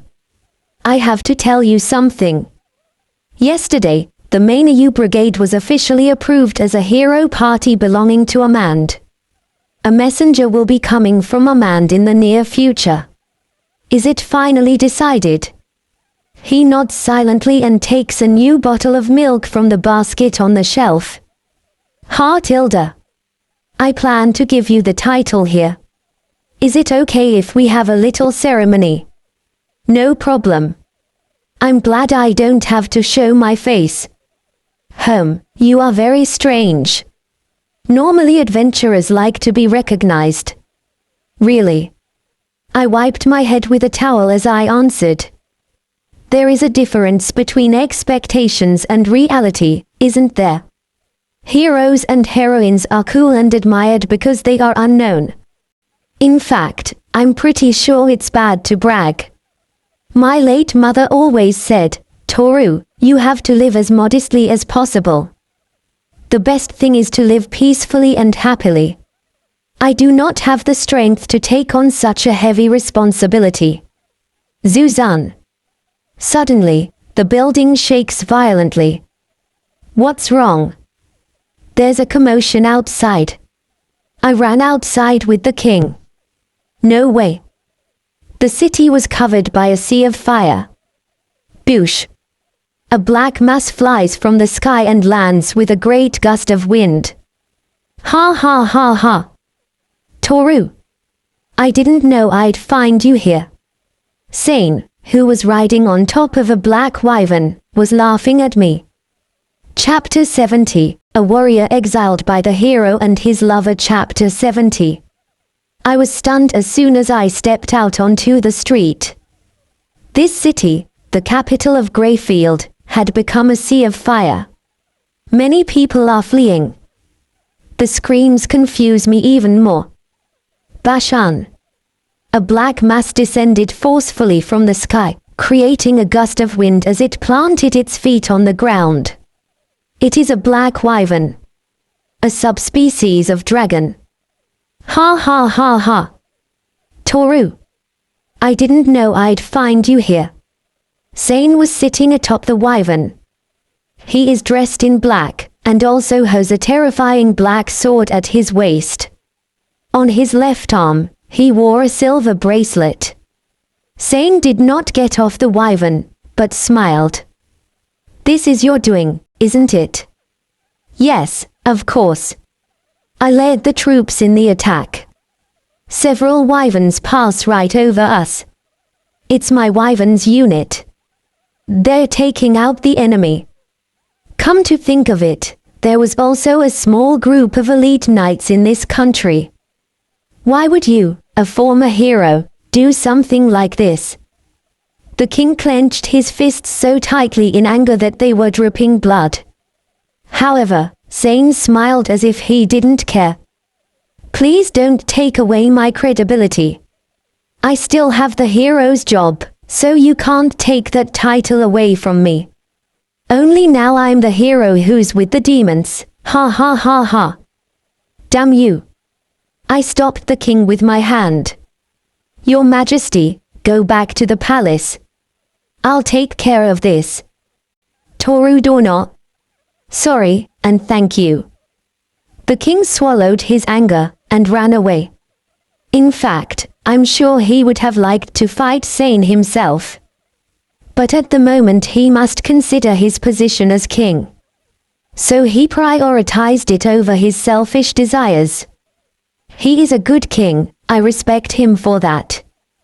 That's why I have to live up to his expectations. I must put an end to this situation as soon as possible. Toru, do you really think you can defeat me without a weapon? A towel will be enough to finish you off. Ha ha ha, don't act tough. You're scared. Not at all. As I said that, I was a little worried. It is difficult to face Sane without having some strategy or weapon. Things would be different if I had my sword. I have no choice but to attack with my towel. Go, birds will. Gioao. Sane jumped off the wyvern and with a flutter, the animal opened its giant maw in front of me. Wyverns are the strongest of the dragon subspecies. It is a few steps behind the legitimate red dragon, but still dangerous enough to be called a monster. But this guy is no match for me. Swoop. Grr. Birds will. With my wet towel, I swapped the wyvern like a fly. The great monster disappeared into the sky. Sane looks at me with a furious expression. How dare you hurt my wyvern? It's your fault for bringing him into the clutches of death. Shut up. I'll make you regret that. The sword he drew gave off a chilling presence. It is as if a person's negative emotions were condensed into a sword. It is different from the demonic weapons I have been dealing with so far. Are you afraid? This is my new weapon to replace the sacred sword. I just came to say hello, but I changed my mind. I will kill you. Say hello. It's an announcement as a real hero standing next to the Demon King. In other words, a declaration of war. I will make all the humans who have despised me, including you, know utter terror. Sane gets into position and readies his sword. I cover myself with my wet towel and prepare for battle. Ha! Ha! We charged each other at the same time. I quickly wrapped the wet towel around Sane's sword and deflected his attack. I then drove my left fist into his back, hitting him behind the lungs. Sane flew in a straight line at high speed and disappeared through the outer wall of the city. I don't think he'll die from that blow. It's time for my revenge, Sane. Master. What's going on? What did they do to the city? Kid and the girls appeared seconds later. Just in time. Now that Kid is here, she can take care of the fire. Kid, I will provide you with magical power while you take care of magically extinguishing the fire in the city. Understood. Frau, Luna, take charge of rescuing the inhabitants who need help. Got it. Kid opens her iron fan and uses ice magic. The cold air spreads around them and covers the entire city. At the same time, clouds rise in the sky and strong winds are generated. Blizzard Circle. A wide area magic that could only be performed with the power of several mags was being controlled by Kid. The wind evaporates the heat and extinguishes the fires in a very short time. Even so, there are areas that are still burning. I can imagine all the effort Kid had to make to keep the cold from freezing the inhabitants. Sweat runs down Kid's forehead. Her magic energy consumption is also high. Thanks to my ability to transfer magical power to Kid, she can continue to use her magic without the risk of fainting. An hour has passed since the magic was activated. I think I'm approaching my limit. Suddenly, Kid lost her power. I quickly walked over to her and grabbed her with both hands. I'm sorry. I lost consciousness for a moment. Don't worry, you did great. Thank you. I did it for the good of the people, and for Master. I hugged her tightly. You were very helpful, kid. Rest well. The fire in the city was successfully extinguished. The demonic Wyvern troops also retreated after Sane's disappearance. Casualties were lower than expected and, miraculously, damage to the city was minimal. King Greyfield has set out to rebuild and strengthen the defenses against demons. Thanks to you, my country was able to survive this ordeal. I am deeply grateful to you. During the audience, the king himself expressed his gratitude. Both Keed and I smiled in embarrassment. Frau, on the other hand, had a satisfied expression as she sat on top of Panda. Luna, who was standing near the king, was wearing a dress and smiling at us. Now, I'll take care of awarding the titles. The messenger is here. The door opens and a man's messenger appears. Our eyes were drawn to that person. Marianne. Phew. The messenger is Marianne, Count Roan's daughter, dressed elegantly. The smart steps, swaying breasts and dignified look changed the impression I had of her before. She walks past us and right up to the king. She then presented the king with a red box. I'm sorry it took you so long to get to this distant place. By no means, Your Majesty. I am happy to be present on such a wonderful day. The king rose from his throne and took a blue stone out of the box. He inserts it into my bracelet. On the bracelet shone a beautiful glow like the eye of a dragon. This is the proof that I am a hero. It feels strange. When I was kicked out of the party that day, I never imagined it would all come to this. You never know what will happen in life. Sometimes you can suffer the worst fate imaginable, and the next minute, you find yourself experiencing something glorious. Toru Summer. It's been a long time. Marianne hugged me when the ceremony was over. The pressure of her breasts against my body and her scent makes me feel tempted by her. It makes something within me react, even though I didn't mean for that to happen. Kid-san. I'm glad to see you're well too. Marianne-san, I'm glad to see that you've changed a lot. It has been difficult for me since then.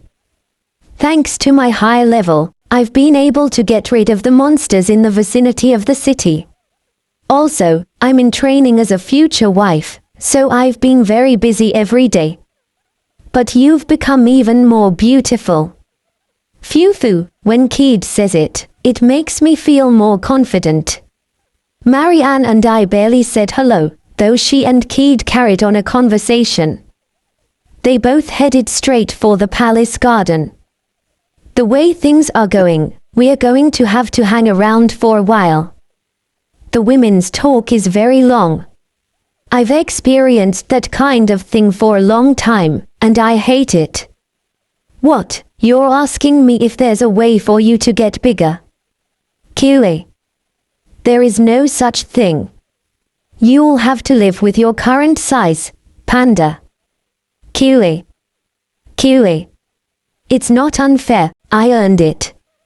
Frau and Panda are fighting over my head. I'm glad they are so close.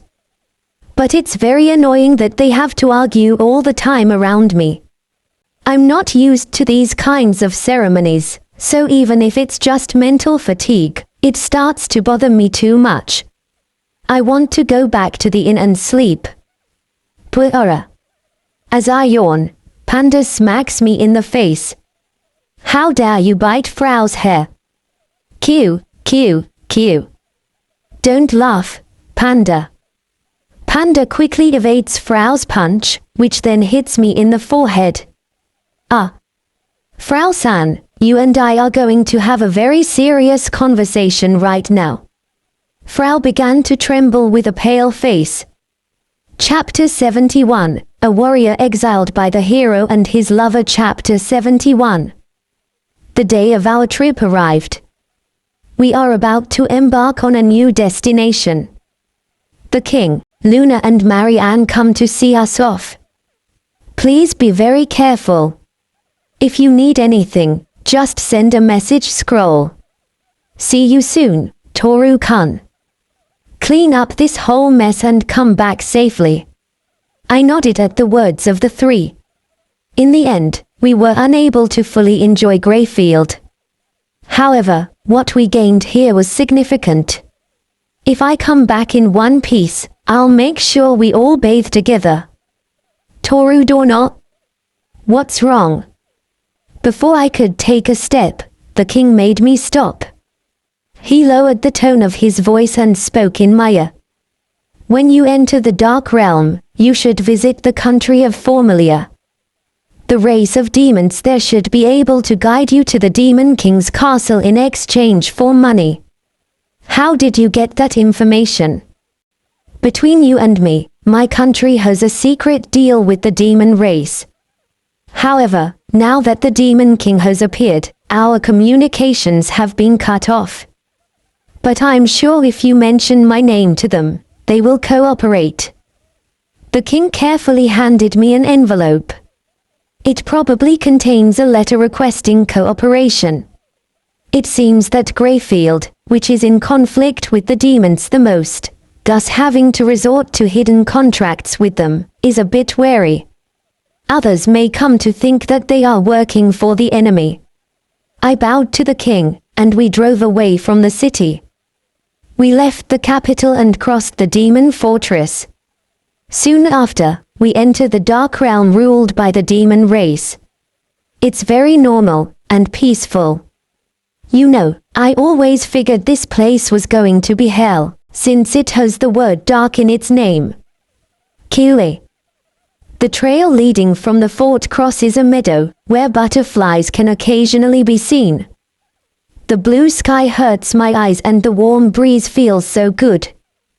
The Dark Realm, the name is creepy, but in reality, it is simply a generic term for lands that are not controlled by humans. In this place, demons create their own nations and live the same lives as humans. You look different. That's right, but you don't look too creepy. Control your words, Frau. Master looks handsome in any form. Is there something you want to say, Frau-san? Huh. Thanks to our rings, we have changed our appearance. I now have horns coming out of my forehead in a normal manner. Keith's fox ears and tail are gone, and she now has horns. As for Frau, no costume was used. I decided it was unnecessary because I could hide her in my backpack at any time. In the worst case scenario, there is the camouflage ring originally worn by Myrim, one of the 6 generals, so I can have her wear it in case of an emergency. There are no demon soldiers in sight. They must have retired after what happened. It is true that the demon race is strong, but their total number is small. In addition, they have many factions and are not monolithic. Demons are self-centered, rude and uncoordinated. Therefore, if they attack in a large group, they will be too easily stimulated. The reason why we are a small group of people who are going to defeat the Demon King is because the demon race has the opportunity to take advantage of it, and the success rate is high. Kid, get out the map. Yes. She handed me the scroll and I activated it. A semi-transparent window opened on the paper showing a detailed map. I placed my fingers on top to mark the position we were heading to. The country of Formalia. Will this be the address? Let's go this way. Weren't we heading to Formalia? There is a meadow up ahead. If we go in that direction, we will be detected, which would be an advantage to the Demon King. It's better to take a detour and move through places where we won't be easily detected. In addition, It is not certain that Formalia will cooperate with us. If we are revealed and then betrayed, the journey will become more complicated. If possible, I would like to save the King of Greyfield card for last. That is why I started walking in the opposite direction to the planned course. We made our way through the forest, over small mountains. Occasionally we crossed paths with some demon races, but they did not feel uncomfortable with us, and our trip passed without any particular problem. We finally arrived at the city of our destination. According to the map, the name of the city is Kojine. Details are unknown, but it appears to be a large city. We entered the city, which was surrounded by high walls. It's much more chaotic than the human side. Yes, you are quite right. The city of demons has many things. In the tents you see, piles of monstrous materials are placed, and countless dried fish of unknown nature are hung. In front of the food stall, men drinking alcohol during the day hung out, and monsters that would have been hunted were placed next to them. In addition, tiger and lizard-like monsters roam the middle of the city, mounted by their owners. The standard of living is not so different from the human side, but there was a considerable gap in the atmosphere. Oops. What's wrong? We have no money. Lately, since I didn't have to worry about money, I was completely relaxed. When I stopped to think, I forgot that we had no money that the demonic race uses. This means that I cannot buy anything. It finally hit me when I pulled out my wallet to eat. What do we do now? Will I have to sell some items for cash? I looked down and saw Keed tugging at my clothes. Hey, what's that? HM. Frau discreetly pointed to a large metal cage. There is a crowd around it. On the sign was written, "Those who hold out for 30 minutes will receive 1 million. Can I really get 1 million? Let us see. I tried to take a look at the cage. Hee. For sure. Get me out of here. I'm out.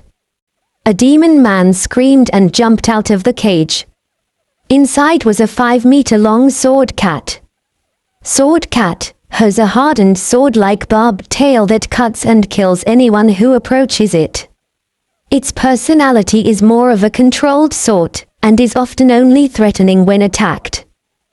The sword cat is a very strong monster that only lives in the dark realm, I believe. I'm lucky to be able to see one in a place like this. Its coat is light brown and its appearance is quite beautiful. Who else wants to take the challenge? The entry fee can be after you have passed the test. I raised my hand when I heard that payment would not have to be immediate. The participation fee is 10,000, but it doesn't matter as long as you can get the million. I need some money now. I can't continue this trip properly without money. Master, I'm not sure that's a good idea. I just want to touch the cat. No, you can't. It's too dangerous. But that cat is big and cute, isn't it? Frau thinks the same. Moments later, I ran away before Keed said anything else. I don't care, I'm going in. I will not pass up the opportunity to win 1 million. I'm going into the cage. Geit. Calm down, I won't do anything to you. I raised both hands and showed no resistance. However, Sword Cat moved to the corner of the cage and continued to act intimidating. Was it unreasonable to expect a demonic creature to have the intelligence of one from the human realm? I wanted to calm it down without it thinking I wanted to antagonize it. You can quit if you want to. I haven't even been here a minute. It's useless. No one has lasted more than 5 minutes with my cat. 5 minutes. Maybe this guy wants to secure his winning streak. Shoo. As soon as I approached, I received a blow from the tail of the sword cat. What the heck? The demons outside the cage watching went crazy. The animal's owner also clings to the cage in surprise. I stopped the big cat's sword-like tail by holding it between my two fingers. If you reach level 300, you will be able to do these kinds of tricks. The cat tries to yank its tail back, but it doesn't manage to free it from my fingers. I quickly activated Master Tamer. The air I emit puts the demonic animal's mind at ease. I moved even closer and stroked its neck. The sword cat rolls over and shows its stomach. I stroke it some more and it starts to purr. Master, let me touch it too. Sure thing. Frau also wants to. You can't go into the cage.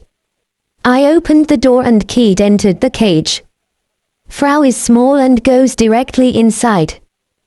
The three of us pet the cat. He is a very cute kitten. It is so fluffy. Grab your million and get the hell out of here, quick.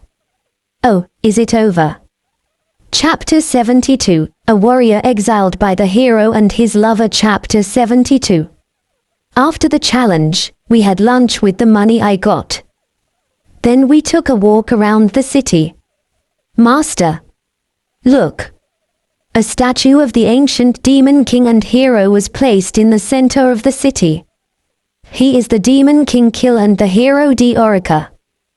The two are famous for having fought the fiercest battles in the last 500 years. The battle lasted 3 days and 3 nights, and Diorica barely won.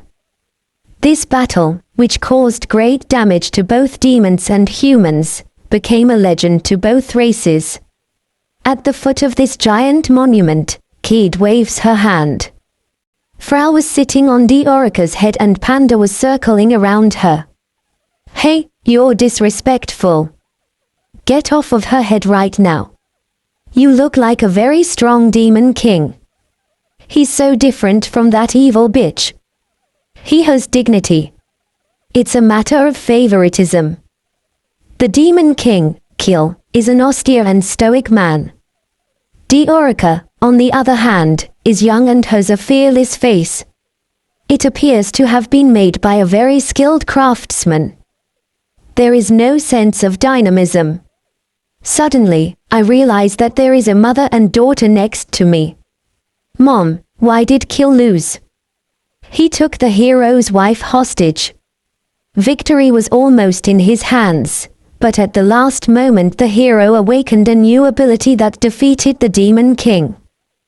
The hero was a cheater. That's true. Don't grow up to be someone like that. The girl cheerfully replies, okay. It sounds like you are getting a pretty dreadful education. The demon king was a complete coward, no matter how you think about it. Master. I turned around after Keed's call.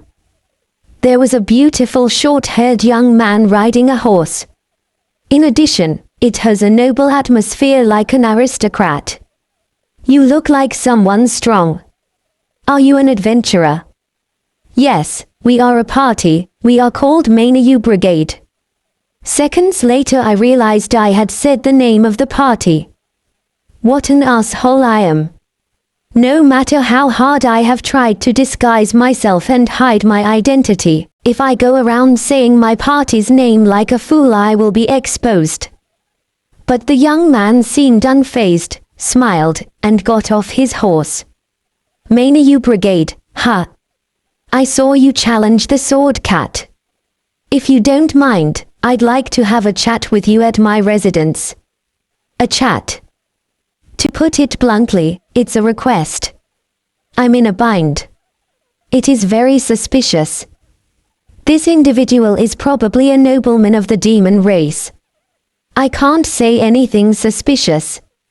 I turned to look at Keed.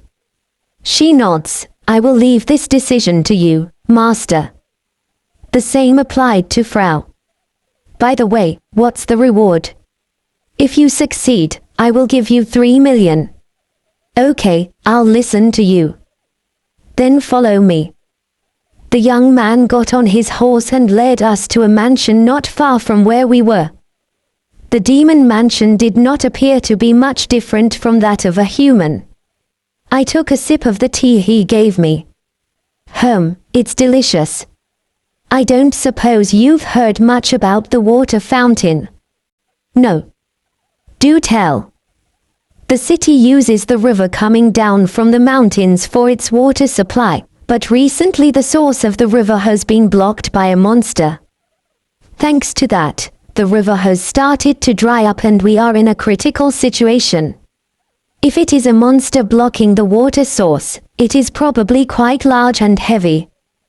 Water is indispensable for life. I grew up in a village, so I can understand it well. So I cannot refuse this request. And what kind of monster is it? A poisonous slime. Its size leads me to believe it's a king slime. I couldn't help but let my expression of disgust slip. King-sized slime are on the list of monsters an adventurer should not face. Normally, slimes are small, but once they exceed a certain size, they become extremely problematic. The largest size is king. Physical attacks are naturally ineffective. Magical attacks are ineffective against such overwhelming mass, and it has a voracious appetite, trapping any living thing that approaches it and dissolving it with its powerful digestive juices. And this time, it's the most problematic type, a poisonous slime.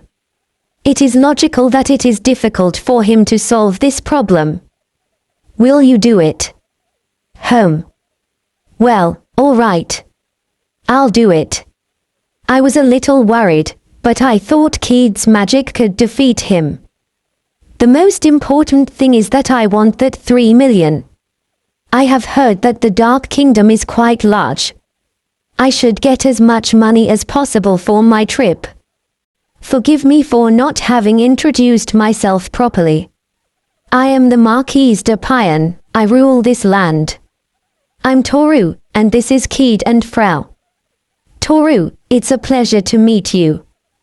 We shook hands after introducing ourselves. We enter the mountain and aim at the place where the monster is. Wait up, you three are going too fast. Behind us was Payan, who was having a hard time climbing the mountain. Since he was a demon aristocrat, I thought he would be a person of considerable skill, but surprisingly he was not in good physical shape. I wondered if he simply wasn't used to the mountains, but from the looks of it, his level was quite low. What's your level, Payan? 7. I thought that demons would have a higher level. Ha ha ha, I know, I have a very low level. I'm really only a lord in name. Because my late father was an excellent demon, he managed to make everyone in the city devoted to me before he died. Oh, but this is a secret, don't tell anyone. Are you sure you should be telling us something like that? I have a good eye for demons. I'm sure Toru's and his friends are good. Payan smiled. A weak demon with good feelings.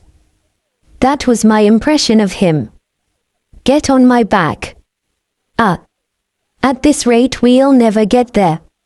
I leaned over so Payan could climb on me. He hesitated a bit, but then climbed on me. Master. Don't worry, Keed. Well, let's keep going. I jumped up to where Keed was. After that, we all ran at once, while Payan, who was on my back, was screaming like a little girl because of the turbulent trip. With every step I took, I felt Payan's chest hit my back. It was big and soft. Does this guy work out his pecs? He should exercise his legs more, though. I feel as if there's very little meat on them. We jumped from rock to rock until we reached the middle of the mountain. Master, would you like me to help you? No, it's okay, I'd like to go at once and get it over with. What? When Keed saw Payan hugging me, she said, Master, can you give me a ride when we go back? Yeah, I don't mind. Perfect, you're going to have to carry me like a princess. That's not fair, Keed. My lord, Frau wants to be carried as well. Hey, don't neglect your position, we have to be alert. There are monsters here too. There it is. There was a dark green slime peeking through the bushes. But the size is more than 10 meters. It is what is commonly known as king slime. It appears to still be at the water source, and traces of flowing water can be seen, but the important water is nowhere to be found. Do you think you can win? Kid, try to freeze it. Okay. She raises her iron fans and uses ice magic. Pikey pikey. The ground froze and cold air enveloped the slime. For a moment, I thought she had frozen it, but it seems that she couldn't completely freeze the nucleus, and soon the thin ice on the surface broke and the slime began to move. Not only is it large, but it also appears to be of a reasonably high standard. What else can we do? I could cut him in half with my sword, but that would impact the water source directly below it. We have to defeat it without affecting the water. What if we try to tame it? Phew, it's Frau's turn. Do you think you can move it from there? Yes, I'll use fairy dust. By sprinkling a little on top, it will float and move even if it doesn't want to. I see. I hadn't thought of that. When you get sprayed with that stuff, it's inevitable to be able to float. Then we can get rid of it when it's in the air. Then go sprinkle some on top of it. But how do I get close without it attacking me? Don't worry, I'll distract it. I ordered Keed and Payan to stand by, and jumped in front of the slime. Hey slime, look at me. The Slime King reacts to my presence and extends its tentacles.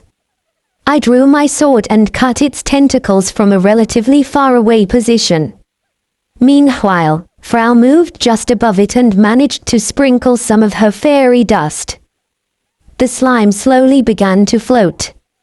However, while floating in the air, it began to spit digestive juices. It used the wrong moment to make an attack like that while floating. Whoa! Payan. The digestive juices seemed to have splattered near the bush in which Payan was hiding, causing him to rush out. The liquid had dissolved his clothes and he was naked. Toru. Are you all right, Payan? Chan. Payan came running out to me and hugged me. The boy I had met in town turned out to be a girl. Chapter 73, A Warrior Exiled by the Hero and His Lover. Chapter 73. Payan was a woman. It's obvious when I see her naked as she hugs me. Splash. Digestive juices continue to fall from the slime. That's disgusting. I went into some bushes with Payan. Keed followed us and gave Payan a cloth to cover herself. So you were a woman. I'm sorry I lied to you. We'll talk about it later. I came out of the bushes and looked for the slime. While avoiding the falling digestive juices, I drew my sword and took a leap to get closer to him. Glash! I cut its body in half with a vertical slice. The water begins to flow back from the source to the river. So, I didn't mean to offend you. We were standing near the fountain asking Payan for an explanation. In my family, it was not accepted that I was a girl, so my father had no choice but to raise me as a man. I didn't want the family to fall apart, so I tried hard to pretend to be one. I see. What, you really believe me? Is there a reason not to? If what Payan says is true, we can only accept it.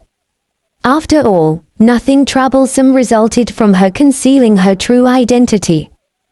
But I won't deny that I was very surprised. What surprised me was the fact that both Keed and Frau had noticed. They had both told me that her feminine appearance was very obvious. Perhaps the demons in the city also knew this and kept silent. But I could not notice her feminine appearance. Suddenly Payan clung to my leg. Please. Don't tell anyone about this. I'll do anything. What? My body had been shaken. Those words could make any man's heart tingle. I can't help but wonder what kind of things I could ask her for. I will also do whatever my master asks me to do. Keeg gently tugged at the hem of my shirt while blushing. Hearing that was so embarrassing that my face turned red and I had to look away. Frey would also do anything for you. I am a faithful slave to my lord. If possible, I would also like you to stroke my head and praise me every time I do something for you. Qa. Frau, who was on top of Panda, says such words without any sign of embarrassment. In Frau's case, I think she wants me to praise her for what she did before. As I patted her head, she said, I'm so incredibly happy about this. I love it, and pushes her head against my hand. So, since we're here, is there anything you want me to do? Ha! As she looked at me with teary eyes, Payan's face was blushing. My mouth was full of meat. Then I tore off a piece of bread, dipped it in the soup and ate it up. I was gorging myself on so much food that I had to drink water to get it down. I was so silly, I never thought you'd ask me to stay for dinner. Home. Did you want me to do something to you? Wah. That's embarrassing. Stop it. Payan's face reddens. But saying anything was definitely a slap in the face. I'm not sure to what extent my request would be acceptable. But I figured it'd be best not to be too blatant in this type of situation, so I decided to play it safe. But I had no intention of doing anything wrong either. First, I have no merit in revealing Payan's identity. So I just asked to stay at her house for dinner so she would have peace of mind. Well, that also includes sleeping over at her house. Sorry for all this. Even though you've paid me for the work I did, I'm abusing your tea hospitality by staying at your house. It's okay, I honestly thought $3 million was cheap compared to the work you did. Oh, yes. I don't know what the market price is here, so it's hard to answer. I'm sure that on the human side, a request like that would be around 100 million. But it's just a rumor, so I'm not sure. If you want, you can stay as many nights as you want. Payan touches her cheeks with both hands and smiles. I'm flattered, but we have to leave tomorrow. Oh. She immediately became depressed. The atmosphere was so overtly dark that it made us feel like we were doing something wrong. We also want to take it easy, but we have a situation where we can't just do as we please. Ha Tilda, I thought you might be friends. Letting out a sigh, Payan opens her eyes as she views her stats. My level is 43. Why? Oh shit, my experience points went to her. Now how am I going to fool her? It must have been a gift from the forest gods. No. Toru and his friends must have caused this sudden increase. I couldn't fool her. Or maybe Alusha and Luna were too innocent. My level is 43. Hee. She keeps looking at her stats window with a gleeful look on her face. It's a little creepy. Thank you for your help. It was a pleasure. The next day, we stood in front of Payan's mansion saying goodbye. Payan was dressed as a man, and on her face was a beautiful smile. I may never see her again. She is a demon, and I am a human. We're natural enemies. I wish you the best in your life. Thank you, Kid-san. You're going to be a great lord. I'll be rooting for you. Thank you, Frau Chan. The three of us said goodbye to her. Now it is time to leave. Hey, wait up. We were stopped before leaving for our new destination. Payan returns to the mansion and comes out a few minutes later with her backpack and sword. She then runs to the back and brings out 2 horses. I'm coming with you. Huh? Why do you want to join us? Then what was the point of this farewell? Don't worry. I'll leave all my duties to someone else, and I'm not going to leave the mansion for that long. You guys need someone to guide you to the capital, right? What do you want? Nothing. You are blatantly averting your eyes. At least look at me when you lie to me. You're probably thinking that if you continue with us, you can keep raising your level. No, it's nothing like that. You were asking me a lot of questions about where I was going last night and what kind of relationship I have with my master. Okay. I confess. She covered her ears and shook her head. Then she nodded and began to explain. I want to be a great lord like my father, but that requires power. You must know that, since you are a demon, and those without power are cast aside and abandoned. So this is my last chance to be able to do something. But skills are something you don't just improve by leveling up. I know. That's why I've been practicing with my sword all my life. All I need now is to level up so I can be even better. Please, Toru. She wraps both her hands around my right hand and looks up with tearful eyes. No, I am vulnerable to those eyes. Don't look like an abandoned puppy, it's my weakness. I turned to look at Kid and Frau. If you agree to take her with us, Master, I will too. It's okay, it's not like she'll be with us forever. Neither of them objected. It is said that the city we are going to can be reached in a day on horseback. And if we take it easy, it can even be 2 days. If it is for 2 days, it is unlikely that she will notice our disguise. And I don't want to waste a lot of money scrolling through every city on the map. I guess it's good to have a guide. Only as far as the capital. Yes. Thank you, Toru. Payan got on one horse and I got on another. I then motioned for Kid to ride behind me. I'll look after my master's sword. That's not fair. I'm going to increase my size. Frau also wants to. Don't do it, Frau-san. 3 people would be too much weight for the horse. Not at all. That is if Kid rides with Payan and Frau rides behind Lord. Too late.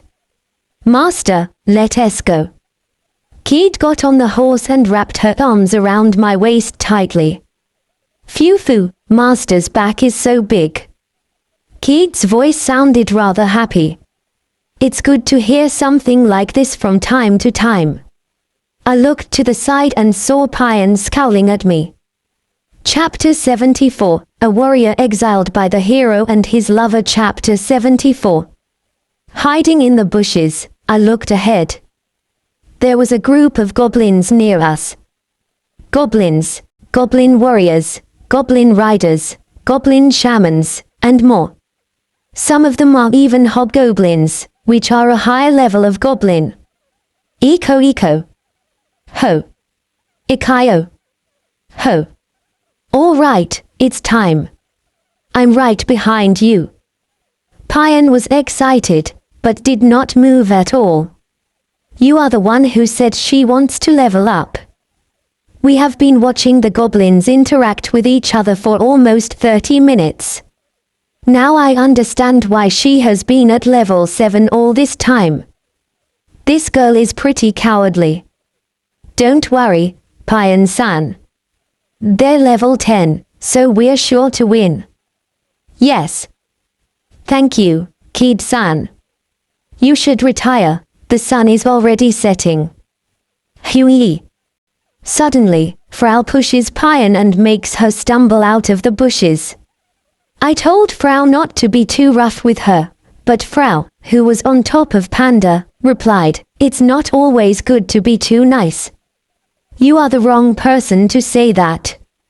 At that rate, no matter how much time we have, it won't be enough for her. Should I be harder on her? Wait. Hugh. Awa. The goblins noticed Payan and began to make noise. Payan is standing shakily with her sword in her hands. On the other hand, the enemy has already begun to move. Move. They'll kill you. Yes, I have to fight.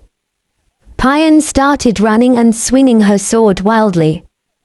But her movements were so clumsy due to the tension, and the enemy dodged her attacks easily. Seconds later she was caught by one of the goblins and fell to the ground. Wait. Hui. Wah-ah-ha-ha. The goblins surrounded her and tore off her clothes. Then she managed to escape to me in her underwear. Payan clung to me in her underwear as she cried. Toru. I can't. Let's get you dressed and take a break. Kid took it upon herself to eliminate the goblins that were approaching us. Payan, who was wearing a cloth to cover her body, was looking at the scene with regret. I'm an idiot. Don't be discouraged. Here. I gave Payan a bowl of soup. There are people all over who are not cut out for battles. Even demons come in all shapes and sizes.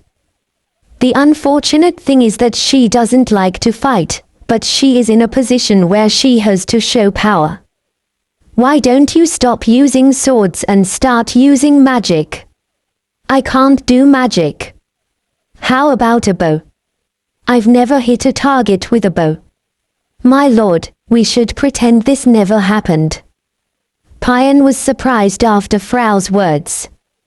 But what Frau said is correct, we can't go on like this. I don't have enough time to train her. Should we rethink this from the beginning? You said you were practicing a sword, how about a spear? Yes, I've been instructed on how to use one. Wait a minute. I left the girls behind and opened a portal to go to my room. In the blink of an eye, the scenery changed and I was in the hidden room on the top floor in the dungeon I placed in Omand. I immediately grabbed one of the many spears on the wall. I opened another portal and returned to where I was before. Use this one. A spear. Where did you get it? You suddenly just disappeared. It doesn't matter. I think it does. The spear I brought back is a very high-quality one I found in Berserker Valley. This will improve Payan's level. If you use a spear, you can attack from a distance, and you will be able to defeat the monsters just by stabbing them. If this does not work, we will have to give up on her. I'm sorry. I've been a pain in the ass. Don't worry. I know you're trying hard to get better, Payan-san. Kid-san tilde. Payan hugged Kid with teary eyes. Kid gently strokes her head. They look as if they were sisters, even though they are not related by blood. Kiwi. Do you want to comfort her too, Panda? Panda approaches Payan and rubs against her face. Frau, who is flying above her, reaches over to pat her head.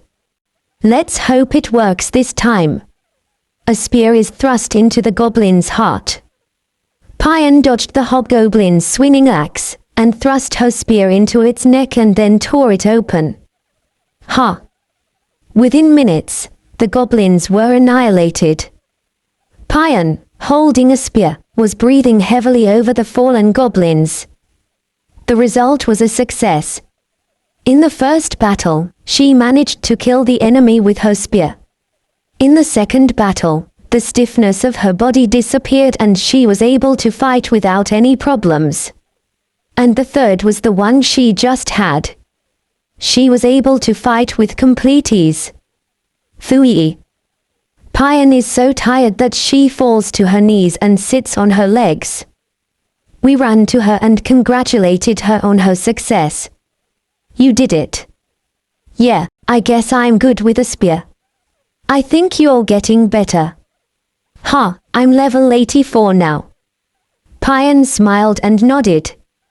Apparently, she is satisfied with her results. 84 is quite a high number. Now she will have no difficulty in demonstrating her power as a lord. In any case, she'll have to do the rest on her own. I'm all sweaty and sticky. There's a river over there. Do you want to take a dip? Yes, I would love to. Kid, Payan, and Frau head to the river. He 3. Ha! Suddenly, Payan comes running back to me completely naked. What is it this time? What's all the fuss about? She clings to my body and points to the river. Keikid-san turned into a beast. It can't be. The ring. I put my hand on my forehead and grunted. This is what we were trying to avoid. I thought we could fool her for a few more days. I was too careless with Payan. Master. Awara. Kid and Frau also returned. Hearing their voices, Payan hides behind me. Kid is in her beast form, with a towel wrapped around her body. You tricked me. That's not true. You seemed so kind and sweet to me and I felt so at ease with you. How dare you deceive me? I was so happy, I even thought of you as an older sister. I am so sorry. Her fox ears droop and her tail sags. Why did you take off your ring? Payan-san said it was beautiful, so I wanted to show it to her more closely. So Kid was also caught off guard. Now that we have reached this point, it will be difficult to fool her again. I guess it's time to show her the truth and then tell her to go home. I took off my ring as well. Ha! Toru, where did your horns go? As you can see, I am a human. I'm sorry for deceiving you. Hee. Would you please cover your body? I scratch my cheek with my finger as I look away. There are many things jiggling that I would prefer not to look at. For the time being, I asked Payan to calm down and gave her an explanation of what is happening. I am here to fight the Demon King. I will not fight the demon race any more than necessary. The purpose of our disguises was to avoid unnecessary conflicts. I don't expect you to understand the whole situation. But it's hard for me to just walk away from her without explaining what's going on. I understand the situation. Toru is here to defeat the Demon King and the traitorous hero, not to fight demons in general, right? I nodded silently at her words. To be honest, our country is not cooperating with the current Demon King. In fact, I think they even hate her. So, before I could say anything, I was stopped by Payan's hand. But the relationship between humans and demons is too toxic. We have a long history of conflict. Although Toru and his friends are good people, I am a demon aristocrat. I'm glad you think so, thank you Payan. Although, if you wear the ring you'll look like a demon. Does that mean you can stay with me? Yes. What happened to her serious look just now? Now she has a strange expression of satisfaction. Give me back the feelings of admiration I had for you. But, thank you. I am very relieved. Maybe it was for the best to hear about this. The king of my country was looking for someone who could defeat the Demon King. It's best that Toru take on that task. The demon race wants to wipe out the Demon King.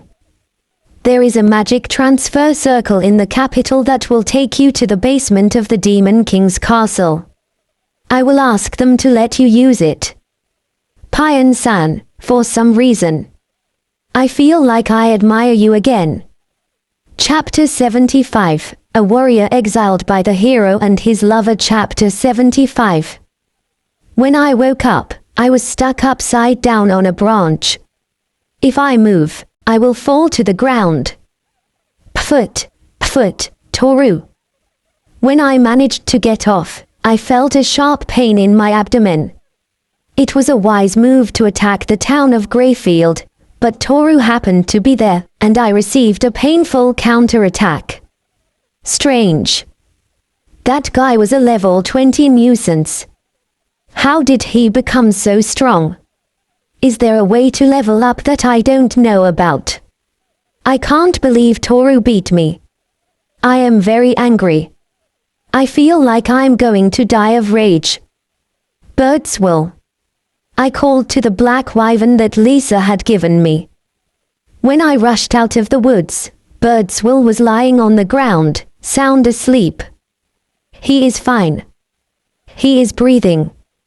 I can't go back to the castle without him. Wake up. Gur. We have to go back to the castle. I managed to slide up on top of Birdswill. In the distance, the city was still burning in the darkness of the night. The declaration of war was a success, at least for the moment. I am sure the people who falsely accused me are very upset. Fualush. Birdswill takes off. In the courtroom, Lisa gave me a deep bow. The declaration of war was brilliant. The humans must be trembling with fear. That doesn't matter. Is there any way to become stronger? At this rate, I won't be able to beat Toru. Then I will prepare more demonic weapons. One of the generals, Denib, brings a set of jet black armor into the room. I was horrified when I saw it. It felt even more diabolical than the sword. Just by being present, the air felt heavier. I wonder if I can say it's like an evil spirit. It is as if a demon filled with a lot of bitterness and hatred has been transformed into a suit of armor. In the past, only 3 people could wear this. It's a cursed armor. It was too powerful, so it was sealed, but you can definitely get it if you are recognized by the sword. How much stronger will I get if I use it? The log says you can level by about 50%. However, it seems that every time you release your power, you will experience severe pain. Lisa kept a smile on her face, as if she was waiting for my answer. It's crazy. You want me to wear that? You've got to be kidding. However, 50%. When combined with the demonic sword, it will increase 90%. Since then, I have been able to raise my level to 100 by killing many demons. If I include that armor, I will be able to bring my level to 190. Assuming Toru's level is around 200, this number is quite large. It is too much power to ignore. I've made up my mind. I'll wear it. Good answer. Don't worry, I'm sure you'll just have to endure a little pain to have one of these. Where are you going to take me? You're going to go crazy here. Lisa took me to her room and tied me to her bed. It's time to get started. A tentacle was coming out of the opening of the gauntlet Lisa was holding. There's something buzzing in there. Grop. The gauntlet latched onto my arm. It's disgusting. What the hell is this? It is viscous, soft and tangled. Wow, He seems to like you a lot. It's possible that you may become a good match. I don't remember if it increases your power by only 50%, maybe it's 60% or even 70%. Phew phew. Hijio. A sharp pain shoots through my arm. It is as intense as having my arm cut off repeatedly. Now, let's move on to your feet. Stop. Please. Do your best, Sane. After all, you're the hero. The same sensation and pain I felt in my arm, I was now feeling in my leg. I give up, I can't take this. The pain is unbearable. Ara, did you just soil yourself? You really are a fucking hero. Phew phew. Maru-sama, I've brought you the next piece. Let's do our best to continue. Lisa seemed to be telling me something, but I couldn't understand her clearly. I want it to be over soon. That's all I can think about. Well, that's it. The fourth one is born. Ha. Ha. I looked at my right hand dazedly. It had a jet black gauntlet on. I had gotten my armor.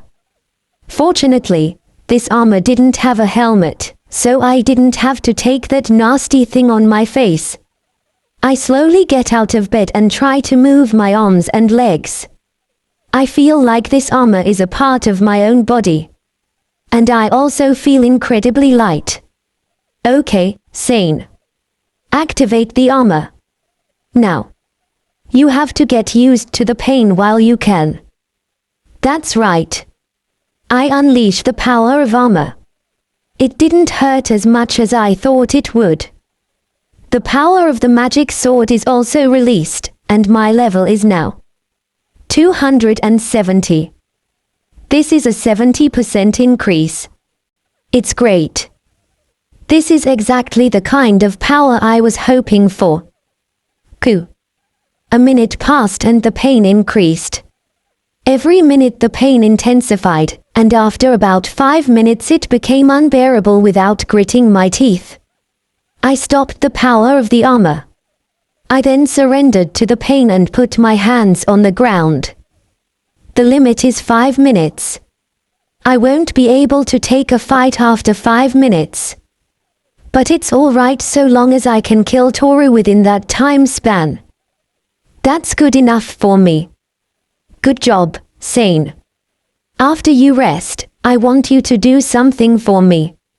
Is it something of benefit to me? Of course. After all, it has something to do with Toru. That's all I'm saying. Toru. When I hear that name, my anger is released. I'm going to kill him. That's why I did all this.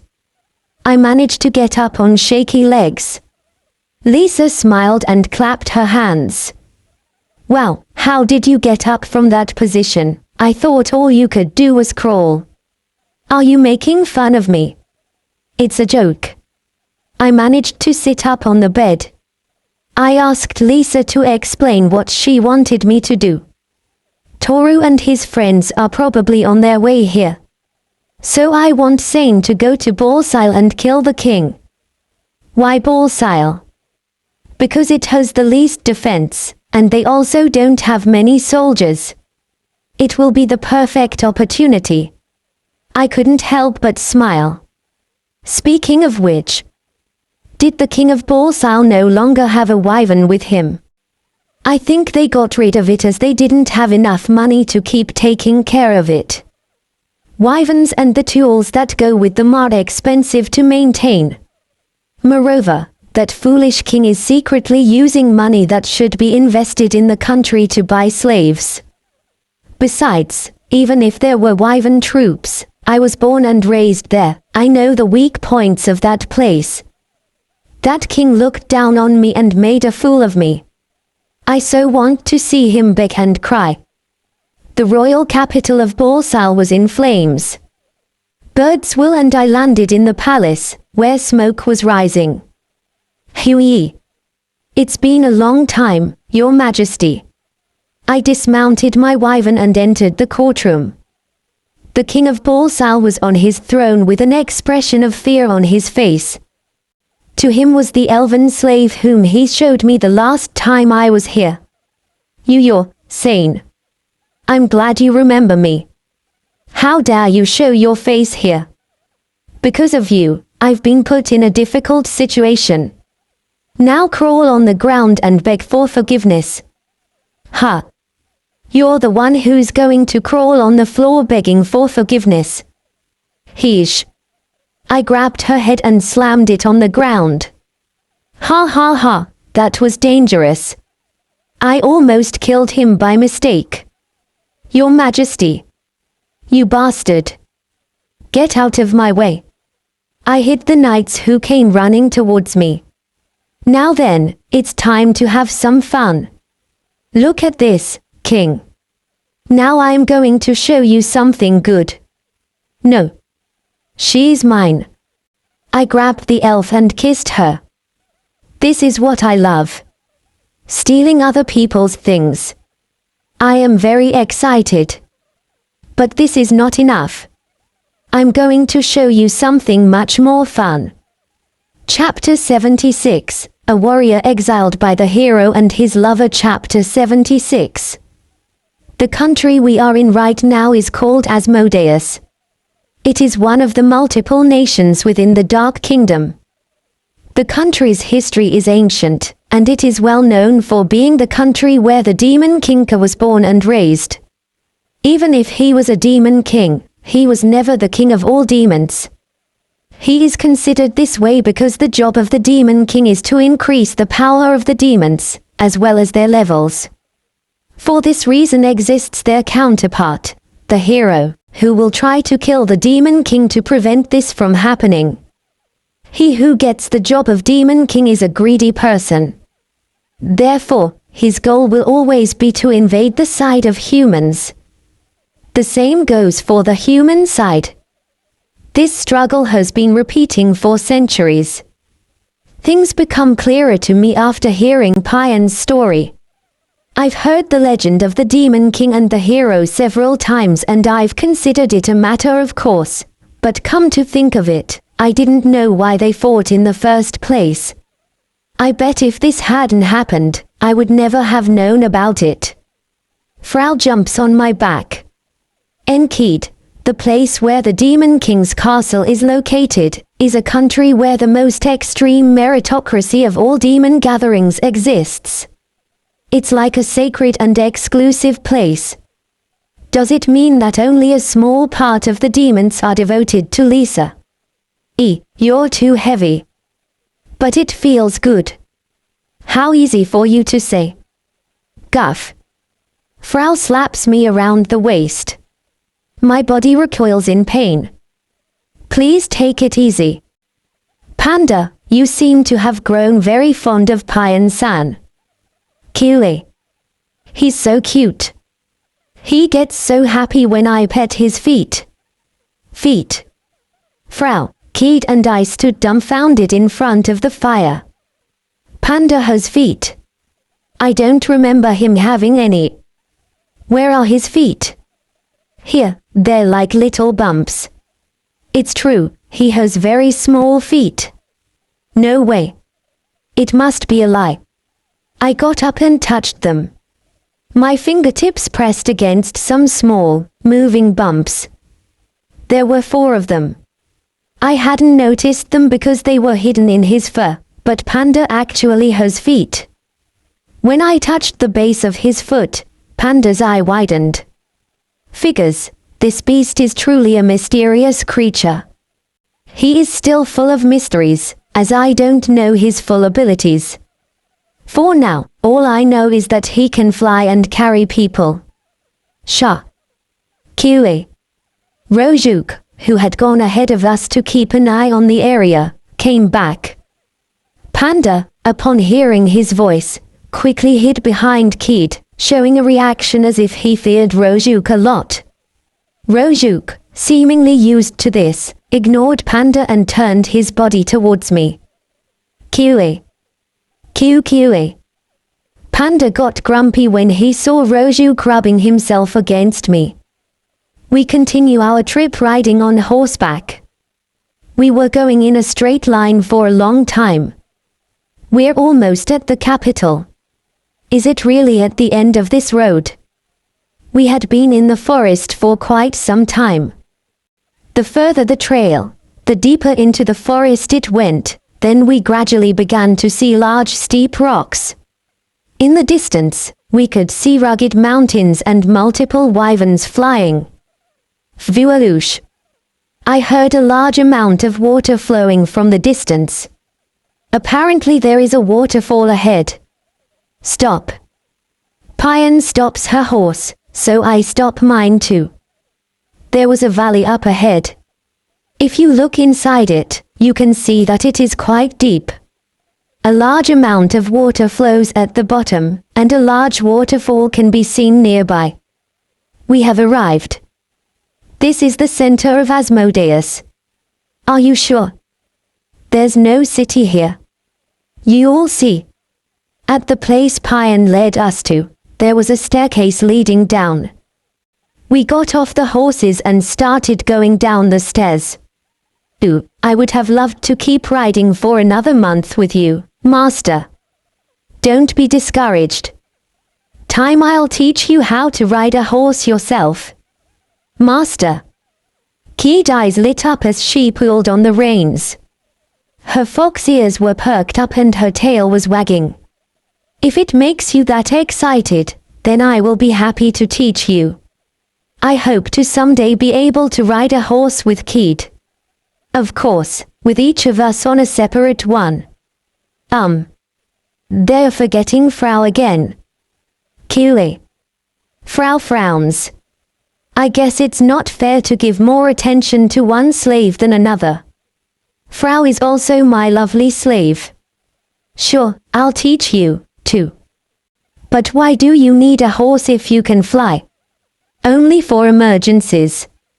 If we're in a situation where I have to quickly fly away to escape, I won't be able to take you both with me. I see. I hadn't thought of it that way. It is certainly useful to be able to ride a horse when Key and I are in a situation where it would be impossible to do so.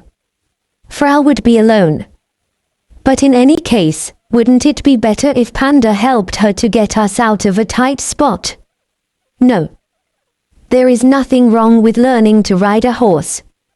Since Frau is so determined to learn, I will also teach her how to do it. I want to be taught too. But Payan, you know how to ride a horse. Yes, but I'm about to lose that ability. I don't understand what you mean.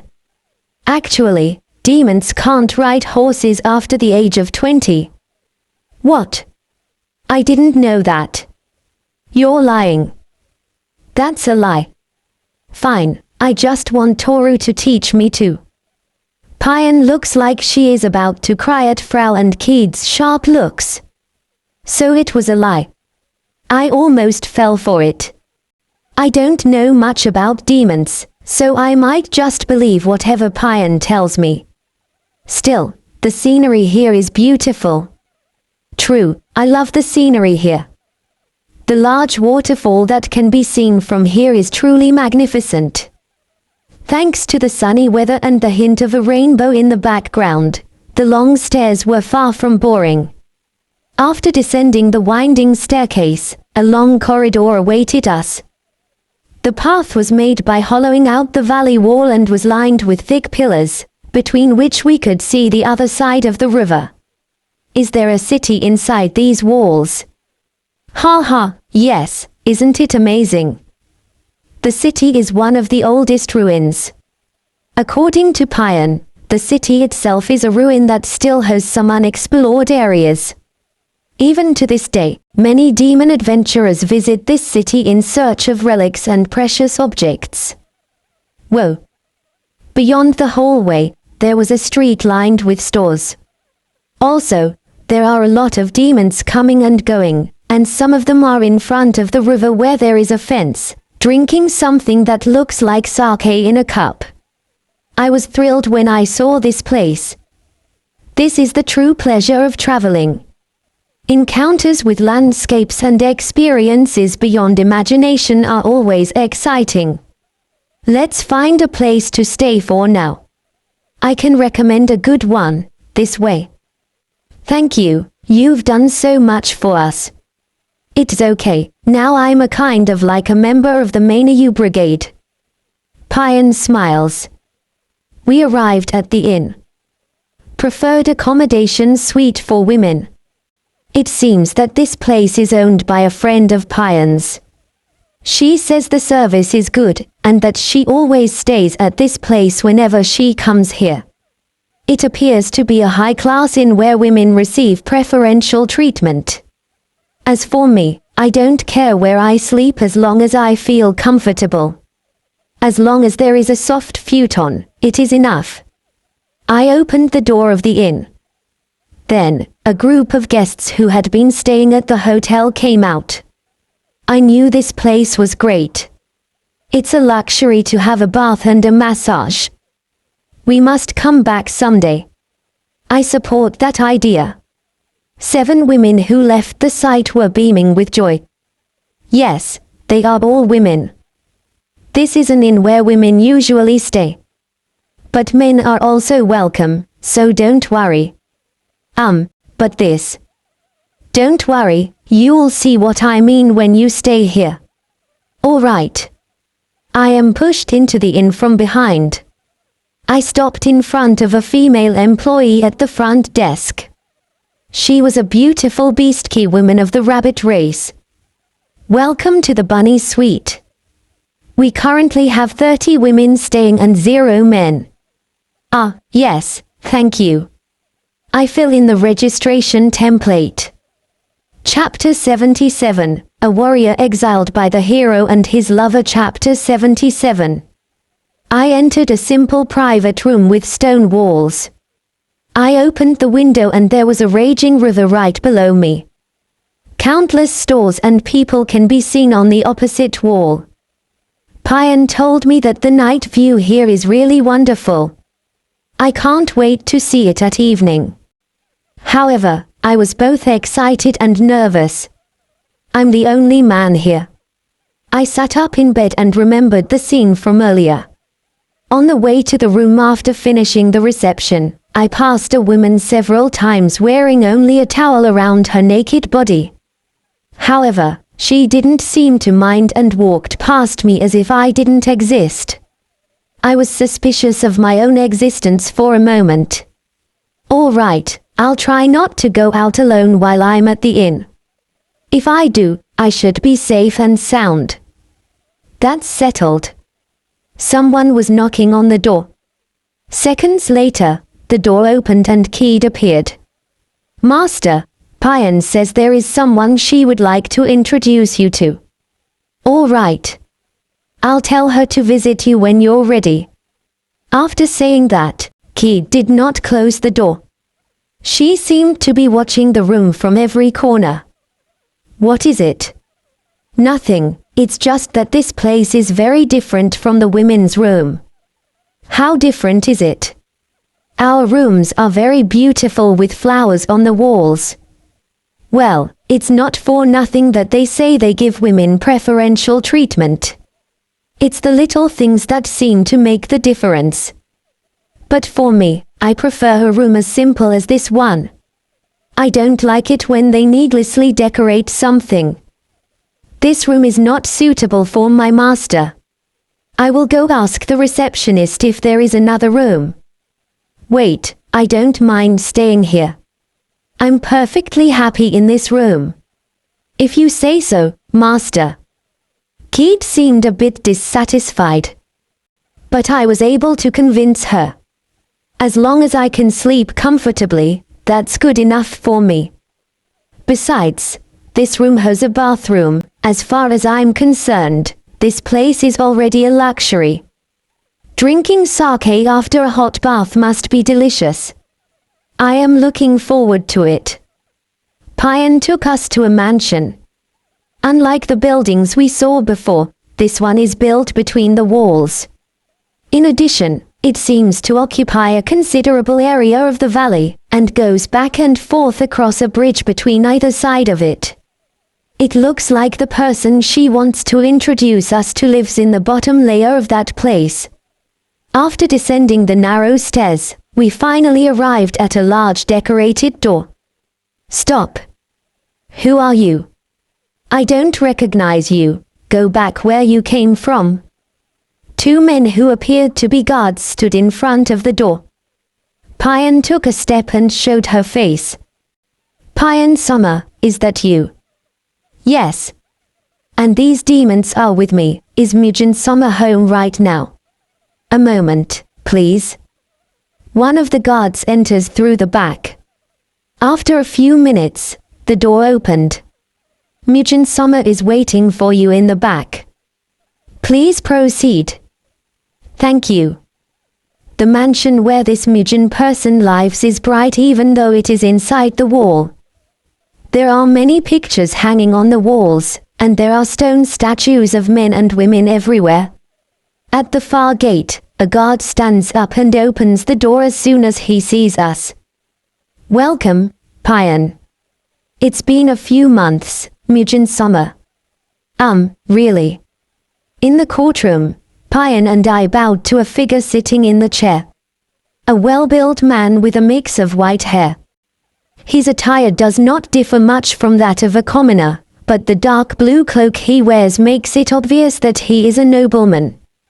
Allow me to introduce Toru and his friends. This is Mujin Summer, the Duke of this country. He is a hero of our country who fought and defeated two human heroes. Please, that's too embarrassing. But if you really want to hear the story, I'll have no choice but to do it. Mujin was teasing his beard and seemed to be eager to show off. If he has fought two heroes, it means he is at least 200 years old. Being able to meet a person who once fought to the death against two heroes excites me because of the historical element. How strange. Mujin's power removes the disguise from Keed and me. Does Mujin have a detection ability? He smiled as he stroked his beard, seeing our true forms revealed. Payan, I don't think you brought them here without knowing they weren't demons. Exactly, I brought them here fully aware that they weren't demons.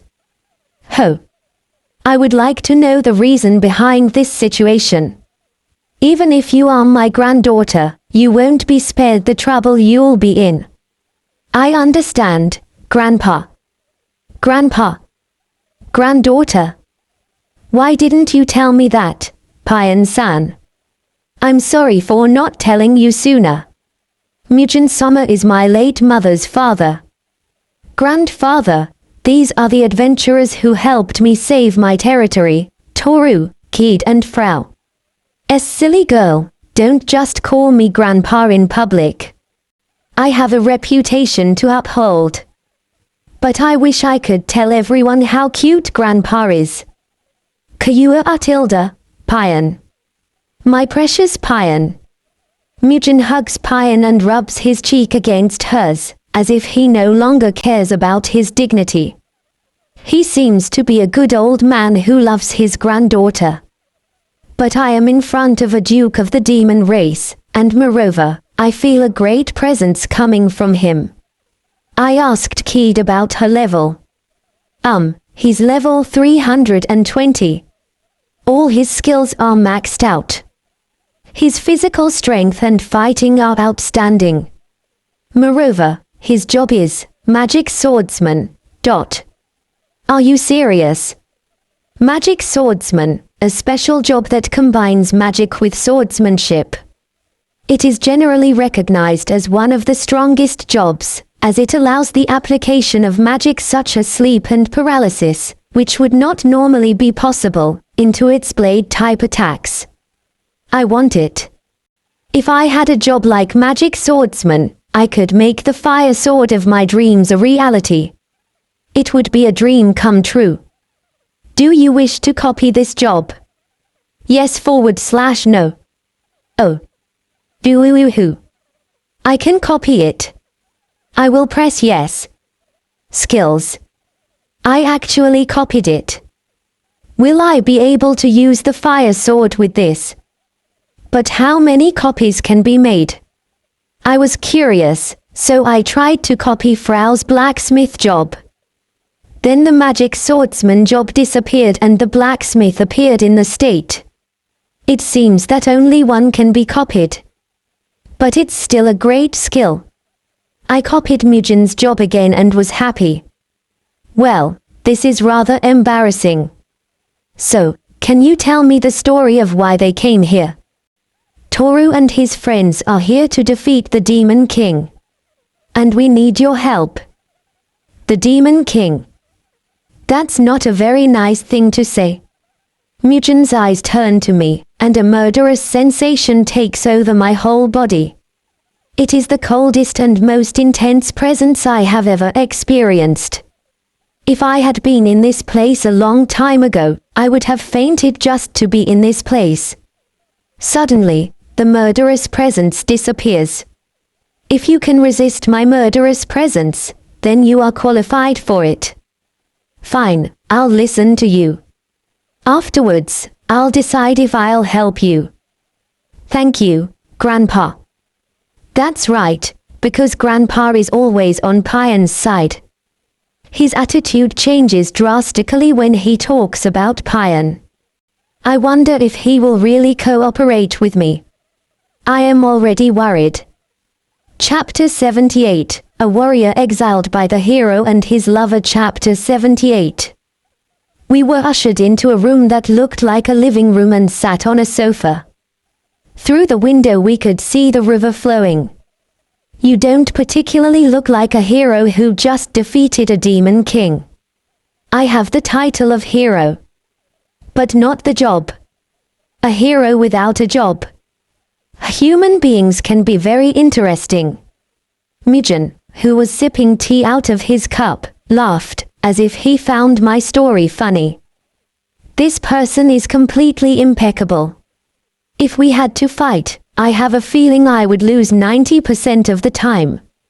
It is said that cultivated combat techniques sometimes not only close the level gap but exceed it. Levels and skills are not always absolute. A skill is only a basic element, and it is up to the owner to make full use of it. I'm still getting carried away by my powers. And in front of me, I have a very strong man who has trained for many years and fought many battles. No wonder I can't easily beat him. But still, is it the will of a warrior to want to fight? So, you want to use our country's magic transfer circle to get to the Demon King's castle and defeat her. It's a story that I can certainly relate to. But there will be conditions. Grandpa. Payan raised her voice, but before she could do anything else, I motioned for her to calm down. I never did think they would let us use the magic circle without conditions. Because this is a clear act of hostility towards the Demon King. If I fail, war will break out between this country and the Demon King from within. That Demon King, Lisa, only sees us as tools.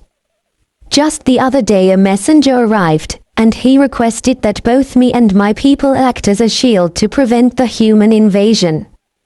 He demanded it of me, as if I had no right to choose. He goes on to talk about how dissatisfied he was. We sent many supplies and money as a sign of peace between the Demon King and our nations, but on the condition that we would not participate. That woman threatened to kill us. She said what we sent was too little. We had only one choice, to support her unconditionally and be part of her army, or a massacre would happen. He placed the teacup on the table. His anger must have flared up again while we were talking. I can only say that I am sorry to hear that. Now I understand the reasons why they do not support Lisa. And if that wasn't enough, that woman, of all people, brought our greatest enemy here. The hero. The previous Demon Kings fought with dignity, demonstrated their power. What kind of weakness is that on the Demon King's part? Instead of fighting him, she befriends and curries favor with him. Kyuayu, my blood pressure is rising. Grandpa, calm down. I'm sorry, Payan. I couldn't help but get angry. Mujin is stroked on the head. His face became calm. Snorting, he sat back down and straightened his shirt collar. Young man, I'm willing to help you. But there is one condition. We are going to do something extremely dangerous, and you are not allowed to fail. What is that condition? Fight me, and win. So that is it. I would not ask someone for this favor without knowing what I am dealing with. Still, it's dangerous, I may not win. But I found myself smiling naturally. Kyuku, are you laughing? You're an interesting man. I am a warrior. It's normal to want to fight against someone strong. You're a bit of an idiot. But I like men who are confident in themselves. I know, Lord Mujin. I'm an idiot. But you probably are too. Tomorrow we will fight in front of the palace. Tell Payan to take you to there. A fight, huh? What are the rules? No scrolls or other objects are allowed. No one can help you, the fight will be one-on-one. Also, the use of sacred weapons is forbidden. You will use the weapons that will be granted to you. Understood? I'm a little worried about weapons. But I should be able to fight well even without my sacred weapon. I will take this fight as a good opportunity to learn to control my powers. By the way, what is your relationship with Payan? We're just friends. I hope you remain just friends. My Payan won't do it with just anyone. Grandpa. He loves his granddaughter very much. Well, it's true that Payan is cute. But I'm not looking at her with those kinds of eyes. I'm sure she doesn't see me that way either. I can assure you, Lord Mujin. Payan-san, you should know that Master is quite insensitive. Yui. You can try as hard as you want. Just don't expect much support. Gyaf. For some reason, Payan looks at me in amazement. Why do you look like you are about to cry?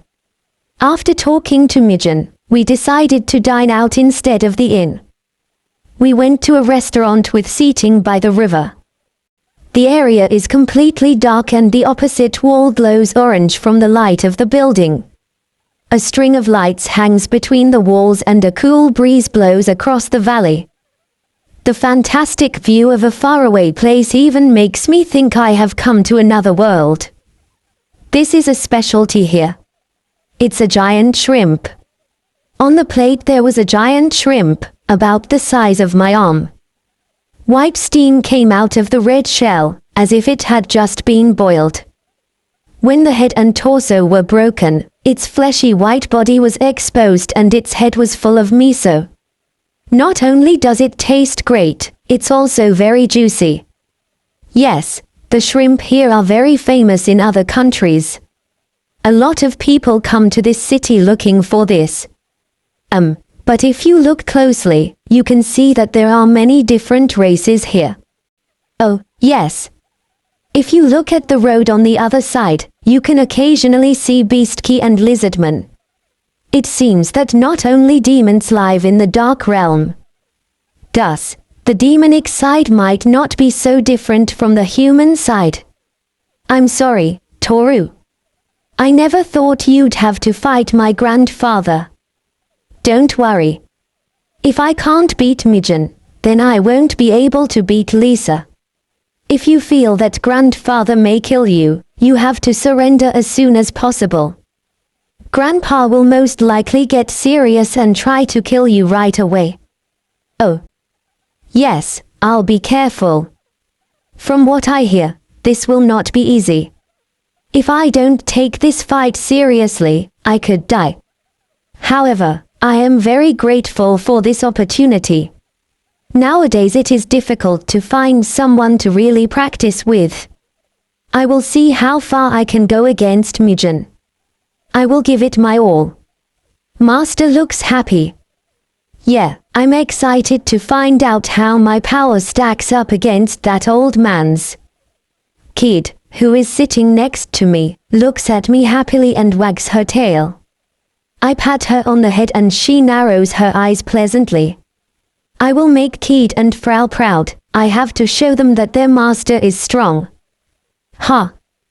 When I return to the inn, I open the door and make sure no one is in the hallway. I'm going to the bathroom now.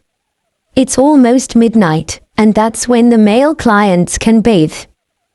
There seems to be only one bathroom at the inn, so it appears that the men's and women's bathing periods are decided according to the time of day. Tap tap tap. I moved quickly down the hallway and hid in a corner. I heard that a man will be staying at the inn today. He's probably a jerk who just wants to see naked girls. You know how guys are, they come in here with weird thoughts. And then they're disappointed when they find out what's really going on. A woman in her underwear walks by while talking to another girl. In addition, their upper bodies are covered by nothing more than the towels hanging from their necks. How careless they are. But I am not disappointed. I prefer to be grateful. I just want to take a bath and sleep. I ran back down the hallway and managed to get into the bathroom. Phew. I have no reason to hide, but somehow I was hesitating as to whether it would be a good idea to walk past these girls. I wouldn't know where to put my eyes when I walked by a girl dressed like that. And if they notice you looking at their breasts, they might yell at you. You shouldn't have to walk around almost naked to have a quiet night. I take off my clothes and put them in the basket. I drape a towel over my shoulders and quickly head for the bathroom. I remembered the manners I learned at Greyfield. First you wash your body and then you soak in the bathtub. I continued through the steamy bathroom and sat down in a suitable chair. Ho! Is there soap here? I washed my head with soap and then carefully washed my body. Afterwards, I poured hot water on my head. Ready, let's go to the bathtub. Phew phew, this is paradise. Who is there? I heard the sound of water splashing and then saw a figure approaching. I'm not the only one here. Why is there another person here?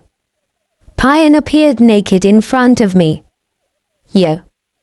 Toru. Wait, please calm down. I approached Pion and put my hand over her mouth. If you scream, I'll be in trouble. Pion-san, if you don't come out now my master will come here and see you naked. I exchanged glances with Kid as she entered the bathroom, and at the same time Pion slowly sank into the hot water. Chapter 79, A Warrior Exiled by the Hero and His Lover. Chapter 79. Pion was wrapped in the bed sheets. I won't be able to get married anymore. I'm sorry, I didn't know you were there. Tilda. You've seen me naked 4 times. I'm sorry.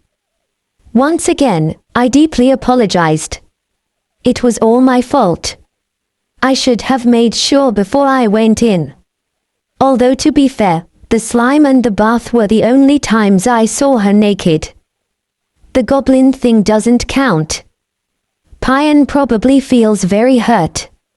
It's okay, I forgive you. Instead, you will have to visit me as soon as you have defeated the Demon King. Of course I will. I'll come and see you.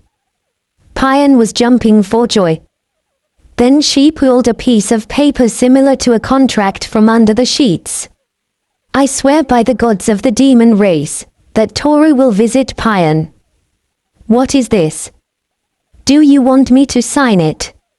I guess you won't believe me if I just say it out loud, right? I will think about Payan's feelings and sign it. You can't take it back anymore. Yes, I promise. I'll be waiting for you. I nodded and left the room. Outside the room, Kid, Frau and Panda were waiting for me. How did it go? She seems to be in a better mood. Maybe her anger wasn't so exaggerated. Really? I feel I have apologized a lot. Still, I'm glad I did it. I had to apologize for all the things that happened. Because Payan has taken good care of me. I don't think it's bad to be friends with a demon. I will thank you again when I have killed Lisa and Sane. Master, be sure to keep your room locked. Yes, you never know what can happen at an inn. And never open the door to anyone you don't know. Kid, you know I'm an adult, right? Are you confusing me with a child? No, it is true that I am still like a child inside. I wonder when one truly becomes an adult. The next day, Payan took me to an underground palace. For the sake of being honest. The demon race's royal palace is larger than that of the humans. Surrounded by multiple exterior walls, you have to pass through several gates.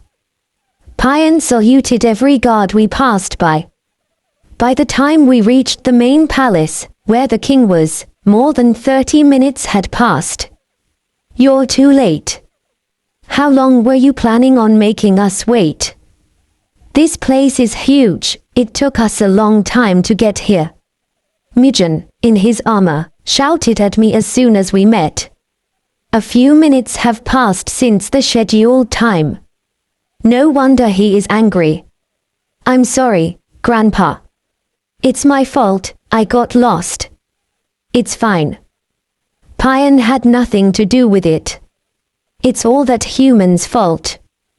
That's too unfair. Is that what grandparents are supposed to do? I didn't have a grandfather or grandmother, so I don't know. If you look at the palace, the entrance was open and there was a man who looked like the king sitting in a chair watching us. The king will be present today. Don't make a scene. I understand. Mijin gave me a large steel sword. I have taken off all my armor. I am now in a state where I cannot borrow the power of holy armor. Get ready. Payan shouted. Each of us took position. There are no referees in this battle. The only way to end this is to admit defeat or win the battle. I will activate my job and my skills so that I don't look like a fool. Begin. I was the one who moved first. I instantly closed the distance and launched an attack on Mijin. He blocked my attack with his sword, and instead of running to the side, he suddenly headbutted me. Phew. Seriously, you old bastard. You are very tough. The next thing that happened was that Mijin was stepping on my feet. That hurts. While I was falling to the ground, I managed to stick one hand on the ground and launch myself backwards. But Mijin had already gone ahead and was in front of me. Our swords clashed and a metallic sound resounded. You're on my same level at such a young age. It's been a long time since I fought a hero. I'm happy to fight a legendary warrior. Ugh, my sword is about to break. I guess it can't withstand a fight between two level 300 warriors.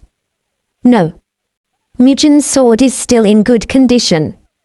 It does not squeak or make any unpleasant noises. It even feels powerful, like a sacred sword. That's right, this old man is a magical swordsman. He is strengthening his sword with magic. I will use the earth element with my magic swordsman job to strengthen my sword. The sword grows larger and larger as the earth clusters around it. What are you doing? Wait. You'll see soon enough. The earth tries to form a sword on top of the sword, but the size is not right. It was more than 10 meters long and still growing. Abort. Abort. Disperse. The earth falls away from the sword. TCH. I can't strengthen my sword as well as Mijin's. Come to think of it, I'm bad at using magic. I've never been good at it. Now I understand why I failed. Well, let's get back to fighting. Kyuku, you are a very interesting guy. We clashed swords again. I have to be careful not to break the sword, while at the same time thinking of a way to defeat him. The fastest way would be to break his sword, but he's stronger than me. I can use my Dragon Knight work to exploit his weaknesses, but with my current skills, my sword will probably end up breaking. Although a draw is not so bad. The problem is that Mijin won't let me break his sword so easily. On the other hand, trying to slash the old man's body would only increase the chances of it breaking. The body of a level 300 individual is extremely hard. One bad blow and even steel would break against it. Either way, I'm still not skilled enough. If my sword were a magic sword, you would be dead 3 times already. Of course I would be. I had the feeling that I was practically dead 4 times myself. Not bad. But there were actually 6 times. I'm surprised you were able to see 4. You're a monster, you old bastard. 5 minutes have not yet passed. If possible, I wanted to win with my own strength, but in this situation, I have no choice but to use my imitator job. I will imitate Grandpa's movements with my work. Hey, your movement has improved a lot. Why do you move like me? I've decided to imitate you. I think I can learn a lot from you, old man. Ha ha ha ha. All right, let's see what you can do. I imitated all of Grandpa's movements, his steps, his breathing, his gaze, his rhythm. But this fight no longer made sense. Our skills and movements were the same. It's like fighting a mirror. Still, it's fun. As I imitate Grandpa's movements, I keep turning my head to understand the meaning of his movements. The more I clashed swords with him, the more my body tried to remember the moves. I feel like the real me will be catching up soon, very soon. I had a feeling that I was growing rapidly in this battle. The self that I desire and my current self overlap. Viewer. Fuha. I headbutted Grandpa. Ha ha. Look at that. I hit back with the very blow you gave me. Well, I lost. We were already evenly matched in strength, and if we had gone on like this, you would have broken these swords sooner or later. Mijin. Mijin puts away his sword and approaches the king.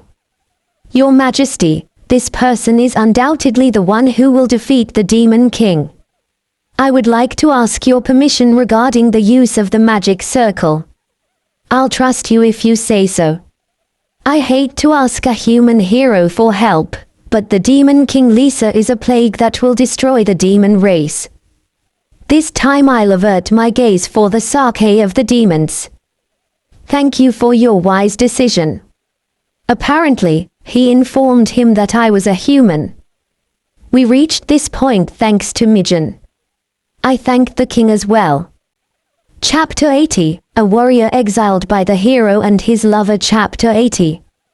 After the battle with Mijin, we were invited to his mansion. He said we could spend the night there. Eat as much as you want. I'm sorry you had to go through all this trouble to prepare a great banquet like this. In the center of the table is a crab more than a meter long. In addition, there was grilled salted fish and a vegetable salad I had never seen before, with which I was unfamiliar, were brown and thick. Now you are like my apprentice. Cough, cough. Did you say? Apprentice. In the short time you've been with me, you've absorbed almost all of my basic knowledge. Well, you're still a novice, but you certainly have a promising future. I am his disciple. I like the sound of that. It's a little strange to have a demon as a mentor, but the old man is someone I respect enough to not care about his race. Honestly, if it weren't for the imitator, I wouldn't have stood a chance. It also didn't make the fight any less complicated. If I had fought seriously, I'm sure he would have killed me even with me using imitator. Good for you, master. I think Mujin-san will make a wonderful teacher. Yes, I too was glad to finally get someone to be my mentor. Keith sits beside me, listening to my words with a soft smile. Before I knew it, our seats were close together and I was rubbing her tail. Panda walks past me and heads for the salad I was craving. Hey, Panda, Frau would like some. Kiwi. Do you not want me to eat? Kiwi. Get out of the way. I want some salad. Frau bounces off of Panda's body and shoots out onto an empty plate. I had no choice but to offer him the salad I had. Frau may now be able to take on the size of a human, but she is always the size of a fairy when she eats. It's probably because he can eat more that way. Even Keed felt envious, wishing she could eat a mountain without her body being affected. Toru-san, I brought you some meat. Thank you. Master, look here, I'll give you some food. Oh, thank you. Payan, who is next to me, offers me some food, and Keed cuts a piece of meat from the one she was eating and gives it to me. This situation is shameful, as was to be expected. I'm glad you both care about me. I think it's time we talked about the magic circle. Right, I had forgotten about that. We all fell silent when Mujin spoke. What we are going to hear is very important. It is no exaggeration to say that I have come this far all for the sake of this moment. The magic circle located here was originally meant as an emergency escape route for the Demon King's castle. There is a vast archaeological site in the basement of the castle that is connected to the lower part. Is it an escape route? But does Lisa know? Indeed, the master is right. I don't think it's usual to leave such a place unattended. Of course it's not easy to enter. There's a powerful guardian waiting on the other side of that magical portal. Mujin left his seat and moved to the back room. After a while, he comes back with a piece of paper. He offered it to me. It's a rough map of the underground ruins. Isn't this something very valuable? You fool, it's a copy. I'd never give you the real thing. Oh. I thought so. I opened the map and took a look at it. The underground ruins appear to be 8 stories high, and only the shortest route to the surface was described. At first glance it seems that you can climb quickly, but this is still a map. I guess it will not be easy. It may look small, but the ruins are huge. The one I gave you is a mere replica. You can get lost, so be very careful. And who is this guardian? There are 3 of them. And the first one is directly beyond the magic circle. There are 3. We may be able to beat them with a bit of a margin, but we'd better be on our toes. And there's a report I just received, but it seems that the Demon King's army led by the hero has attacked a country on the human side. They will be a long time coming.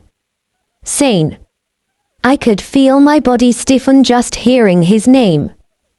We don't seem to have time to take it easy. We have to hurry and fight Lisa to protect this place. But Mujin seems to enjoy it. I like the idea of fighting the hero of this generation. Well now, what's with that face? Are you confident you can win against the army this country has built? There is a chance to win. I don't know. There are many like me, and several of my disciples in this country. They can easily beat us. A grin full of mischief formed on my face. It was as if I couldn't wait to fight. Come to think of it, the demon race was very belligerent. And with this old man here, I'm sure Sane will have a very difficult time. Tomorrow I will take you to the magic circle. You should get a good night's rest. I nodded at Mugen's words. The capital of Asmodeus is a walled city. Within these walls, corridors stretch like labyrinths, and countless stores and dwellings are scattered throughout the city. Also, in the back, there was an area that only adventurers could enter, commonly known as an archaeological zone. The interior is very large and complex, and there are still many unexplored areas. The magic circle connected to the Demon King's castle was located in that area. If you decide it's impossible, go back. It's better not to risk it. Be careful, and I hope you make it safely to the Demon King. I nodded at Mugen and Payan's words. A large magic circle shines in front of me. I can't help but get nervous at the thought of it being transported somewhere beneath Lisa's feet. Can we really win? I am still concerned. Take this. I pulled a skill-blocking scroll out of my pocket. I handed it over to Payan. You can't give me something this valuable. Take it, Sane possesses the demonic eye of seduction. You're so pretty, Payan, he'll probably try to use it on you. So embarrassing, Toru said I'm pretty. Why are you embarrassed? Payan holds her face in her hands and her ears turn red. Mugen takes it instead and smiles. I knew that hero was useless, but I never imagined he would have magic as powerful as that. Very well, if he ever comes to appear before us, I won't hesitate to use this scroll. That relieves me. Now you can fight him without having to think twice. I'm counting on you both, Mugen, Payan. Master. Lord, it's time. Kile. Sha. Kid, Frau, Panda and Rojuk were waiting for me. I could also feel Shark Boy trying to make his presence known through the seal. Well, it's time to go to the castle. The Mainu Brigade goes into action. We jumped into the magic circle all together. We appeared on the other side safe and sound. Kid quickly created an orb of light. What emerges is a large stone room filled with cold air. It is lined with countless columns and is uncomfortably quiet. As Mugen told me, it's a place where you can easily get lost. Frau, who was in her human size, observes the environment with her hammer on her shoulder. Kid, keep an eye out for any enemies. Hither 3. There's something over there. An enemy. It's the skull of a dragon. The first enemy is an undead. And it's a dragon. Panda, come back. Kile. Hey. Unexpectedly, Panda refused to do so. It was as if he was saying, I'm a member too, so I'm going to fight. It can't be avoided. Panda moves fast, so he won't be caught easily. In case the situation gets complicated, Kid, Frau and I will protect you. Each of us drew our weapons and started to run. In front of the door stands a dragon made entirely of white bones. A red light dwells dimly in its dark-filled eye sockets. The dragon's skull began to move. It was the size of a red dragon. It was probably an undead of a lower dragon species. I wonder how such a creature was even able to roar. It is a real mystery. 3x more matches. Starting at $29. Variety of styles. Dating profile photo example. Made with AI. Dating profile photo example. Made with AI. Hammer breaker. Doohoo. Frau crushed the dragon's skull mercilessly. It hadn't even risen yet. Sorry, dragon. Time I see you, I will take good care of you. And so, the hero they cast aside continues to rise. Stronger, unstoppable, and far beyond the limits they once placed on him. Thank you for listening. If you want to follow his path of revenge, growth, and power, make sure to like, subscribe, and join me in the next chapter.